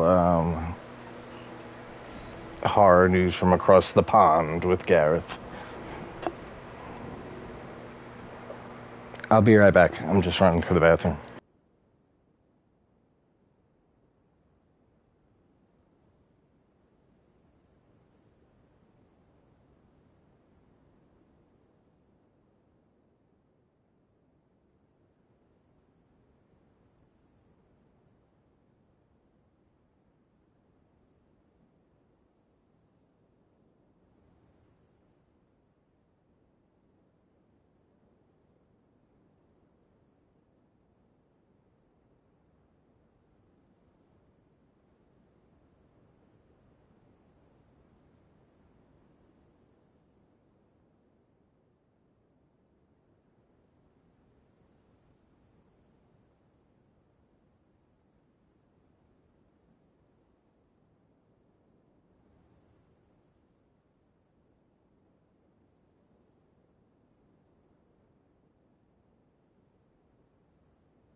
Alright, I'm back.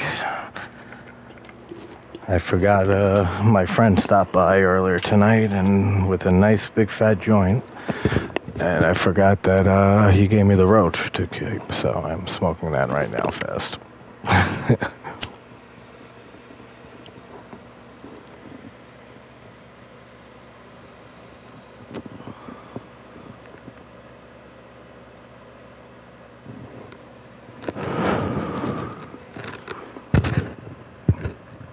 Yeah, Professor, that's one series I never got into was Zelda. I mean, I've played Ocarina of Time. I mean, of course, that was, on the N64, right? I grew up with that shit. I mean, I grew up with NES, SNES, Genesis, but I remember, like, being 8, 9 years old when the 64 came out. And Ocarina of Time is a great game. I just never got into Zelda, really.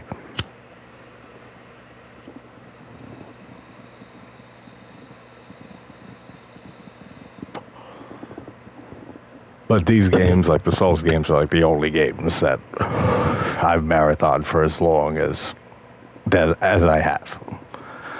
Like when this game first came out last year, Elden Ring, near like the end of my first playthrough, I was like, just because I wanted to just beat the game finally, because of how long of a game it is and how huge it is, I was pulling like 15 to 18 hours like for the last 3 days of the playthrough.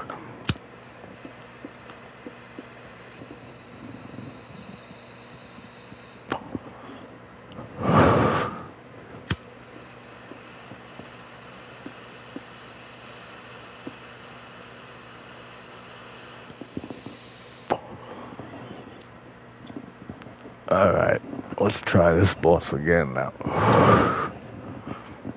Now that I got my mind juiced up. For some reason, I play better when I'm stoned. As funny as that is.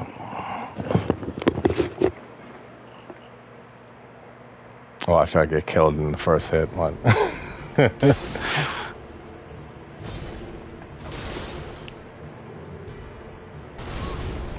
Yep.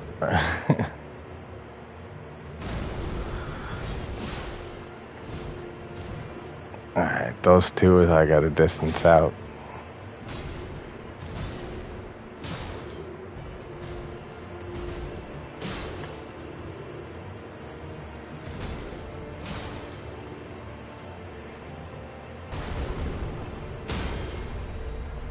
Alright. Got a riposte. Oh, I didn't know he could do that as soon as he got the fuck up. That's not fair. For game doing stuff I don't know about. Those 3 days I slept, I don't know, maybe 8 hours total. I just got super hooked and I wanted to enjoy it because, again, it took me months. Yeah, no, I can imagine, like, waiting that long to get a copy of it, and just the excitement and shit building up. Oh, now I know exactly why it works. It's the same with music. Like when I make music, that's what I gotta do. And I gotta send you my own music, my original music. I have like 3 albums that I've recorded over it since college, like 2007, 2006 is when I went to college. I started writing my own music then. I have 3 albums that I play all the instruments on. I don't like my own voice. I get all I never have. So a lot of my stuff is more instrumental, but I do have songs that I sing on too. But I play the guitar parts, the bass, the piano, keyboards, or synthesizers, mandolin. I play banjo. I play harmonica. I play dulcimer. I think that's it. Yeah. Yeah, that's all. And but the only thing I don't play is drums. But on my keyboard, I have like a $2,000 Korg Triton, which is an amazing keyboard. I've had it for like 20 years now. And that you can just tap the drums out, like on there. So basically, I'm just like the piano keys turned into like each key is like a different drum kit sound. So it's just I'll be on like one of the tracks on my mixer, just like with the bass drum and the snare on one track, like for the whole song. I then go back and then like another track, I'll make like the hi hat and stuff like. Then like a third track for cymbals and like toms and stuff. It's not the greatest because like if you're a drummer, you'll be able to tell that it's not real drumming, and that some of it like wouldn't even be played like that, like on drums. But like to like the casual listener who's not a drummer, like it sounds pretty good. Dulcimer is it's a stringed instrument. It's like the one I have is a double neck dulcimer, so it has like two necks to it, like a double neck guitar, which I also have a double neck guitar also. But at the top, the bottom half, the bottom neck of it has three bass strings, and the top half has three pairs of higher pitch strings. So like the top neck is when you're like holding it like a guitar, it would be the lower neck is the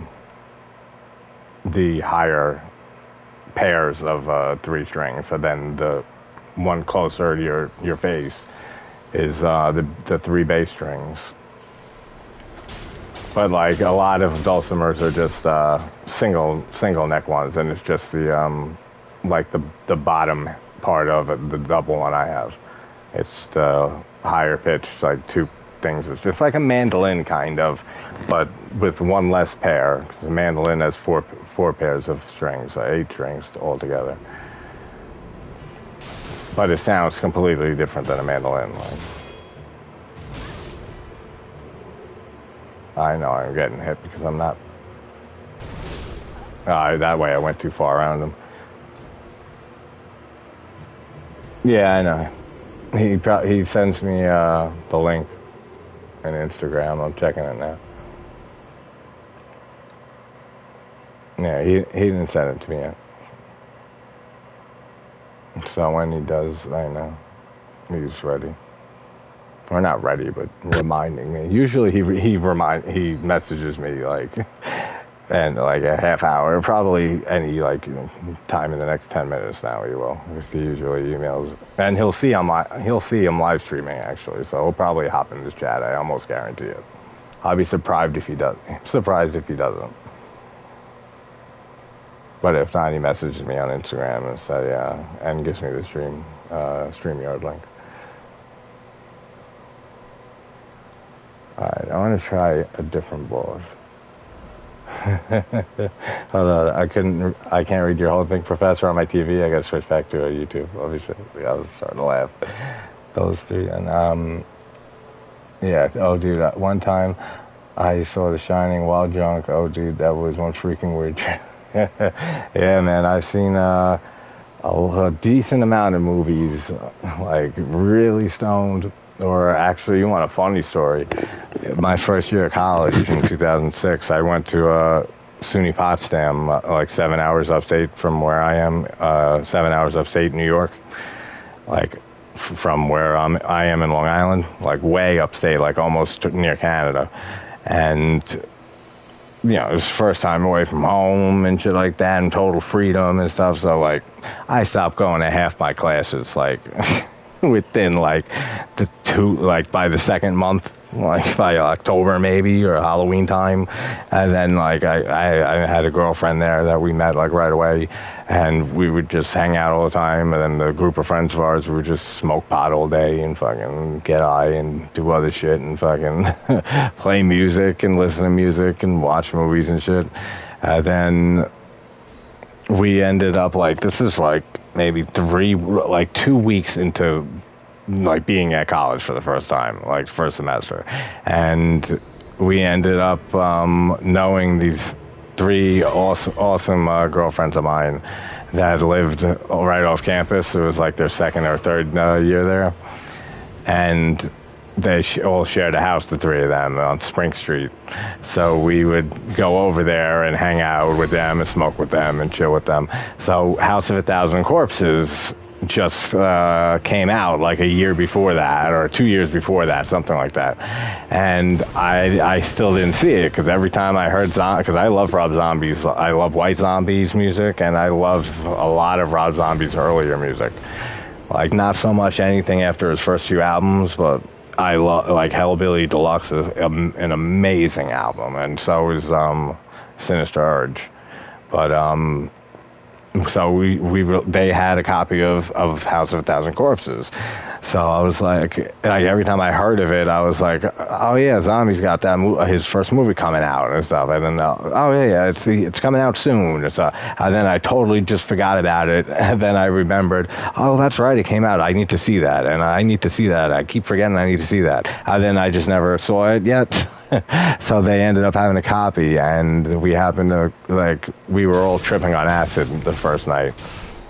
And then we watched House of a Thousand Corpses tripping on acid twice in a row.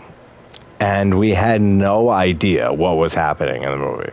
like we knew, like, it just felt like you know how there's random clips in that movie that, like, of the black dude with the shotgun, and he's like, and I know the truth, and this is hell, we're in hell, this is hell, like that random scene, and then the random scene with the, like, reverse negative image, like, style on the camera, and the woman talking about being raped by a skunk ape and stuff like that.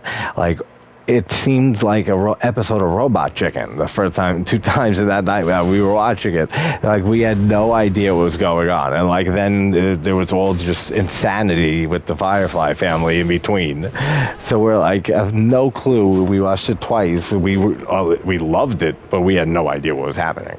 And then, like, 4 days later, we were tripping again. And we watched it again, and we still didn't know what the fuck the movie was about or what was happening. And then, like, 2 weeks after that, we watched it, like, much more normal, not tripping, like, just usually, like, smoked and watched it. And we finally, like, put the plot together and shit in our minds. But oh man, that's why it's my favorite zombie movie. Like, even though I do think Devil's Rejects is the better film and his best movie, it's just my nostalgia with House that puts it as my favorite zombie film. Like, just those hilariously crazy first 3 viewings of that movie, just like, I'll never forget it, and it's just something that I'll always do that. We was talking about a movie yesterday, and I was wondering if you ever get high and watching The Wizard of Oz, or would you ever watch it? Oh, I would absolutely do. I've never have, though. I never have, but I absolutely would. I would watch anything, like, when I smoke. When I smoke, usually I'll watch either a movie or I'll watch stand-up comedy. Like, either Anthony Jeselnik or Daniel Tosh or Doug Stanhope or my idol George Carlin, who I miss so much, and Mitch Hedberg, like, all of them. Like, I listen to stand-up, well, you know, man, like, almost every morning, or if not, like, 5, 6 out of 7 days a week, since I'm little, like, since I'm a kid. Like 8 years old, 9 years old. So or South Park. So I either watch South Park or that, what I was just talking about, and or a horror movie. I saw Terrifier 2 stoned when I first saw that movie. That was an experience. Oh no, yeah, Professor, you never did that? It goes absolutely amazing together. I've done that a few times when I was younger. I'll give you the instructions, and it's not hard at all. You start the movie at the third roar of the MGM lion, right when the lion roars for the third time, when the MGM logo comes up, that's when you hit play on the album. And just so many things, just like during the whole tornado scene and stuff, like I forgot what the hell's the name of the song. After Time, the one that has all the fast synthesizers and stuff like that. Like Time plays right before that, and then that one plays in the movie, and then like during Us and Them, like when he says us, like Dorothy or the witch will like walk up the stairs, and then he says then down, and then they'll walk down the stairs. Like it really is freaky how like some of it lines up so amazingly. But then there's like ones that people will mention too, like when like people do videos on it and stuff, that isn't as obvious, and it kind of just seems like a coincidence, and like it's like, but or it's a stretch, you know, looking at it like as a reference that way. But you have to try it. Like it is so awesome. It is definitely a amazing experience to watch them. You know, the movie with the album on. I know. Well, let's go to one of my favorite bosses in the game.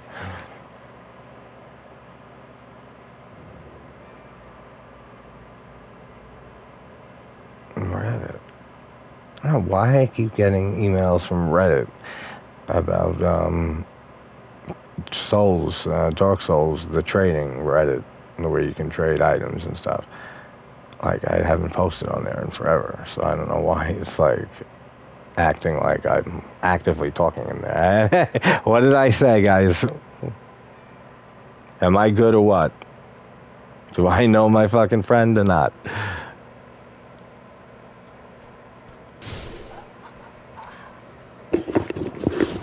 Hey, G-Man. The G-Man cometh ferociously past the children. Yeah, but I know you wouldn't care. I let Dave watch my trivia videos to you the other day. Yesterday morning, he was dying. He was absolutely hilarious. He said, I love you guys so much. He said, he's so amazing, Dave. All of you guys. Oh, that's good. Just walk right into a fireball. See, you messed me up, video tasties. I take back my whole fucking tribute.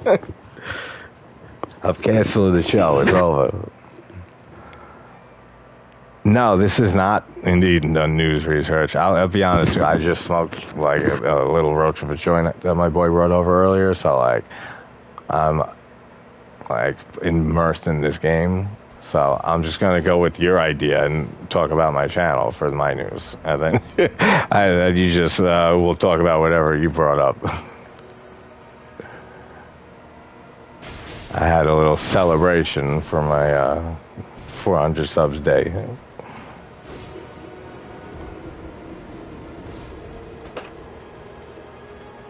The balloon over Montana. If that's something like from the news, and I have no clue. I don't watch the news. I have no idea what that means, Professor. Explain yourself, sir.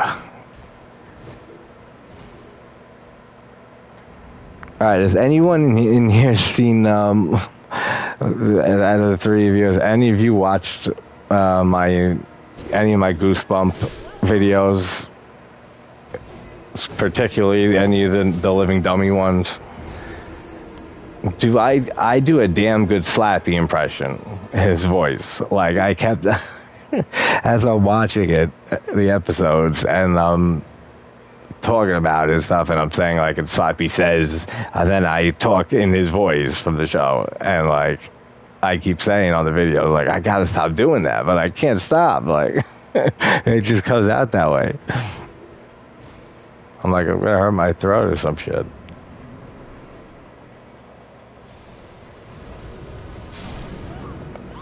Yeah, I was copying the StreamYard link. Second time because of you, Gareth. I got hit in the. Took a load right in the face with a black flame. That's literally what happened, though. That enemy throws a black flame fireball at you in the face. So I had a black flame load into my face because I was opening StreamYard. So second time now.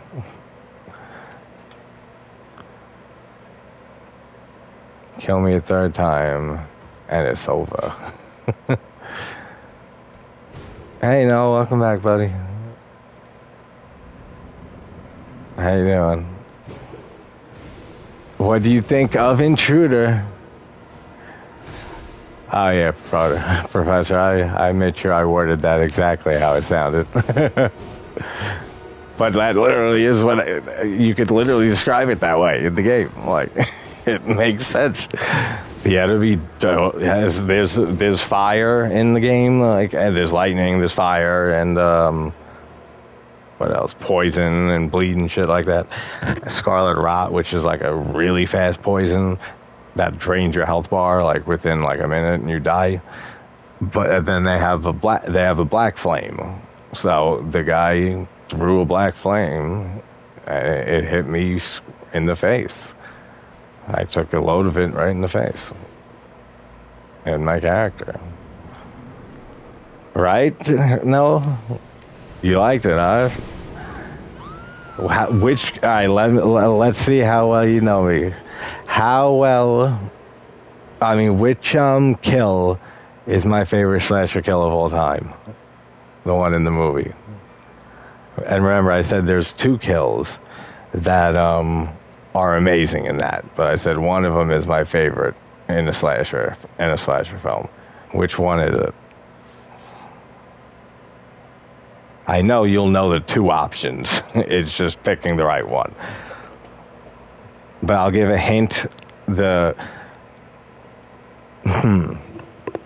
sounds during it really sell it for me.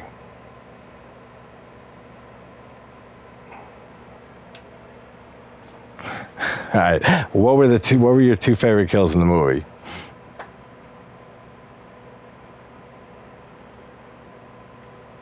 Like, what do you, like, effects wise, gore, how it was and stuff? Like, the two craziest ones were, blank and blank. Like, which ones?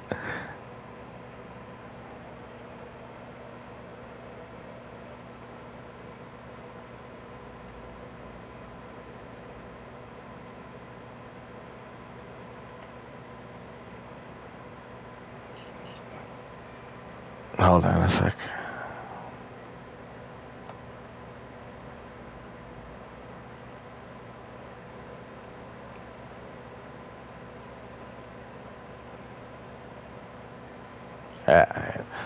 Let's try not to get loads in my face for black flames. Oh, dude, Professor, yes, hell yes. The way his eyes turn white, and the way that the blade just is, the way he holds it in there and covers his mouth and shit. It's such a great Savini effect. That whole scene, the double kill, is a great double kill. And in the shower with the pitchfork and stuff, and then he lifts her up with it. Like, that looks phenomenal. And then in the pool scene with when he gets in the pool, which I don't know how that bitch doesn't hear him. Like, she doesn't hear a guy dressed in, like, almost military gear and shit like that. Doesn't hear him get in the pool, like, not a sound, right? But somehow she doesn't, and then he gets out, and then she gets out, and then he kicks her in, and then he slits her throat. The way that it looks, like, I always say, like, throat slits are kind of like, I don't even consider them gore, because, like, they're just so tame. It's kind of like the next step above, like, just having a bunch of blood, but not seeing anything. It's like not that high up on like the gore list, but the way that it gets stuck in her neck, then he has to like cut it more to pull it back out. That was fucking amazing. That looks so good. Now here's the plot twist. I'm not a big fan of that movie. Aside from the kills, I think it has major pacing issues. I think it is so slow, and I also don't like the deputy guy. He has such a big forehead. It is distracting. Like it really is. Yeah, and yeah, no, The Prowler's a 1983, if I recall correct. Yeah, 83 slasher film with the effects by Tom Savini.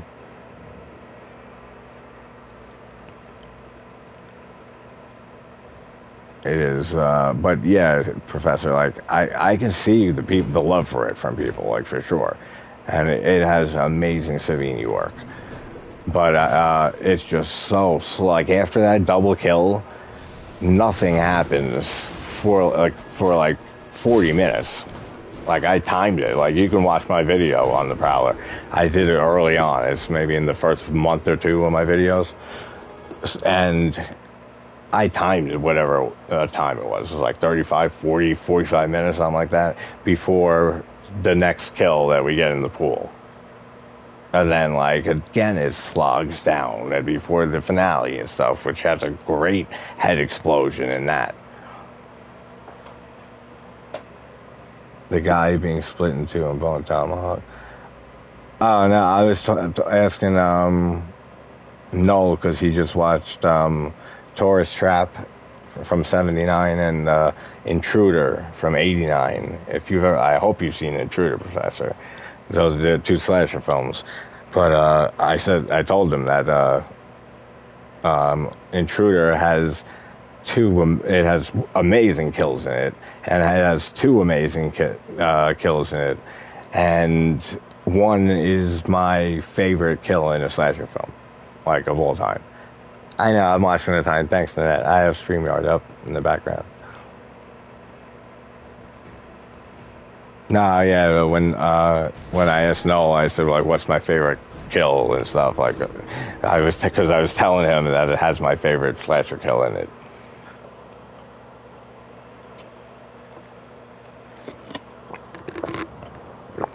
Have you seen it, Professor?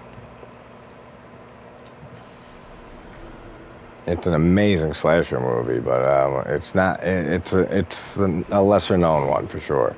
But it's almost like an Evil Dead 2 reunion.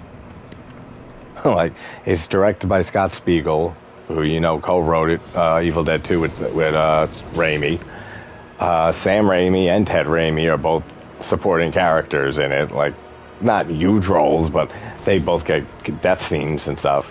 And Dan Hicks from Evil Dead 2 is the manager of the store in it, and he looks totally different. He looked a lot skinnier. And then Bruce Campbell even has a 30-second cameo at the end of the movie, like 30 seconds. And K&B did all the effects work. Greg Nicotero, Howard Berger, and Robert Kurtzman, who did so many amazing practical effects on so many amazing films, and then went on to do work on The Walking Dead, and look how that exploded.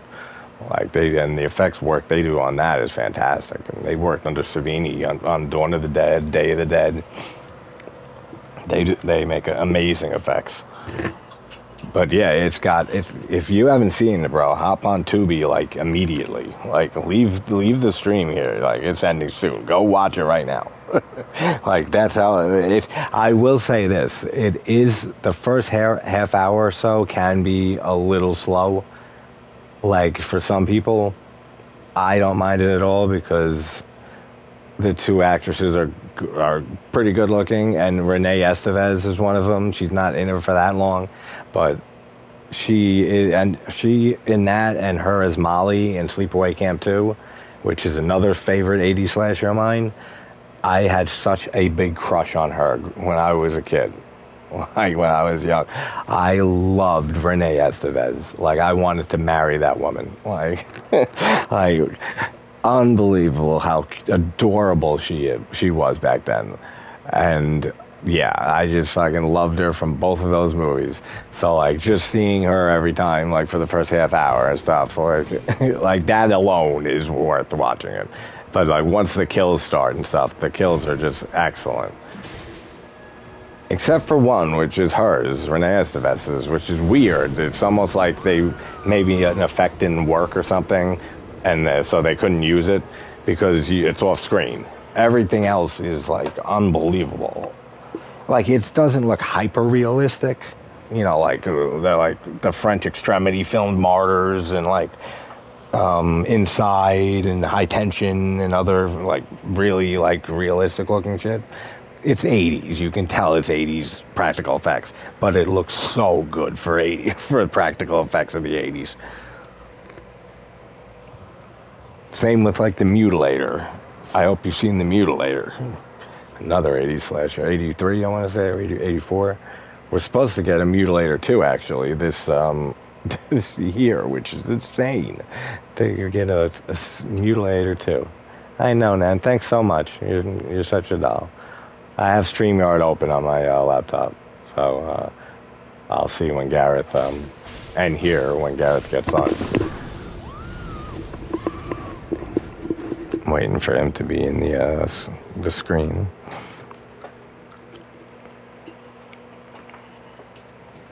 And then he shall add me on, and then I shall say, "Hello, G-Man. The British you are. Why are you so British? Why are you from UK? Why you have no Tubi over there? Why? Tell me why you have no nothing over there. Oh, I got stabbed through the body, and it hurt, and I fall down in bra and panties, and I explode into nothingness as flame blown on me." Oh, man. You gotta love life.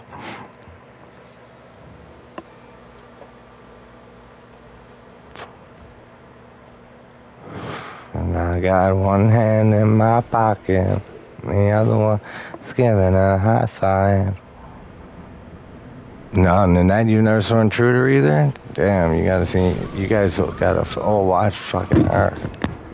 I sound like Dracula? No, that's funny. Yeah, I can see that. Looking, kind of trying to hazily look back on just doing it.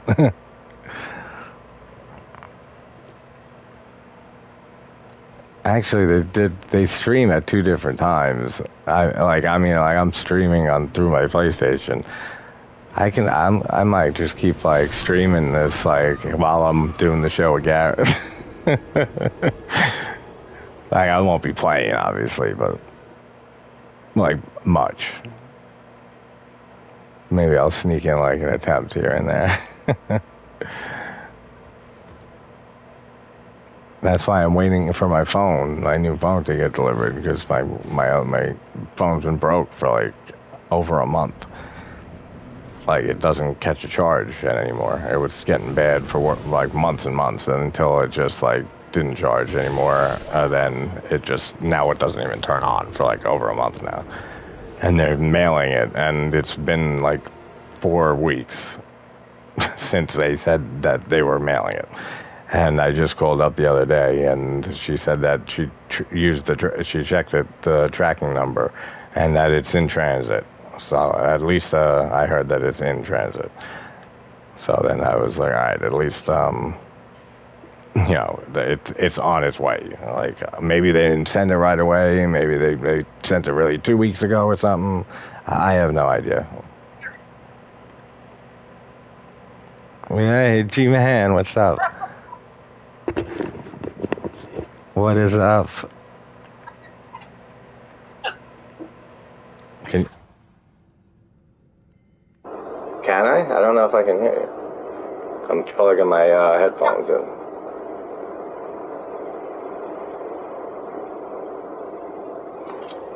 Alright. Oh, I know what I gotta do. Maybe it's because this thing is, Are you making, like, crazy, like, noises just to fuck with me? Like... No? You sure? I'm pretty sure that's what you're doing. You motherfucker. Yeah, yeah.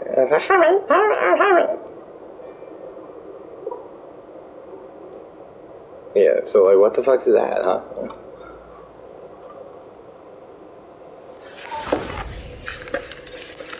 Are you making like your remix battle back towards me?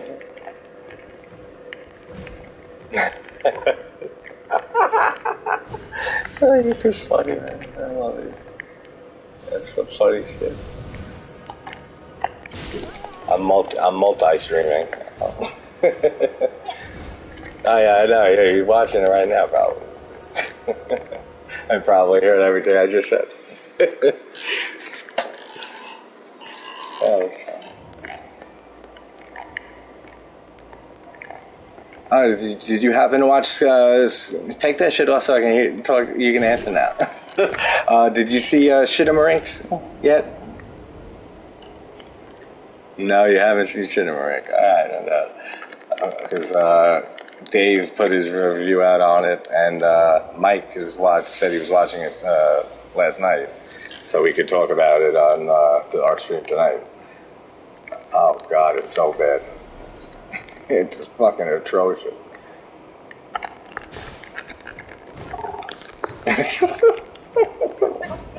What is that? Is that? I know what it is. You're watching a video of one of your treasures of prey that you're preserving. That's what the high pitched voices are, right?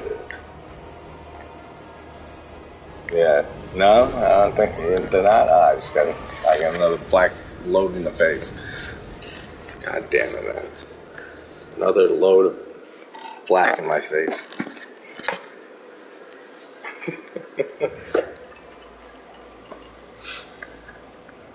What time we start? It's 4 o'clock, buddy. What time we starting? And what's your poster now in the background? Airwalk? I can't read it. Airwalk? Yeah. Airwalk. Okay. I don't know why you sound like a penguin, like on like nitrous oxide, but I'll go with it.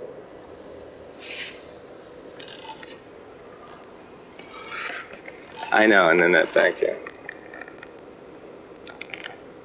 Much better, my friend. That's so fucking hilarious. Fuck you. I am ready. Yes, I am shutting this down. Alright, guys. I am going to be on Video Tasties, the G-Man Cometh channel right now.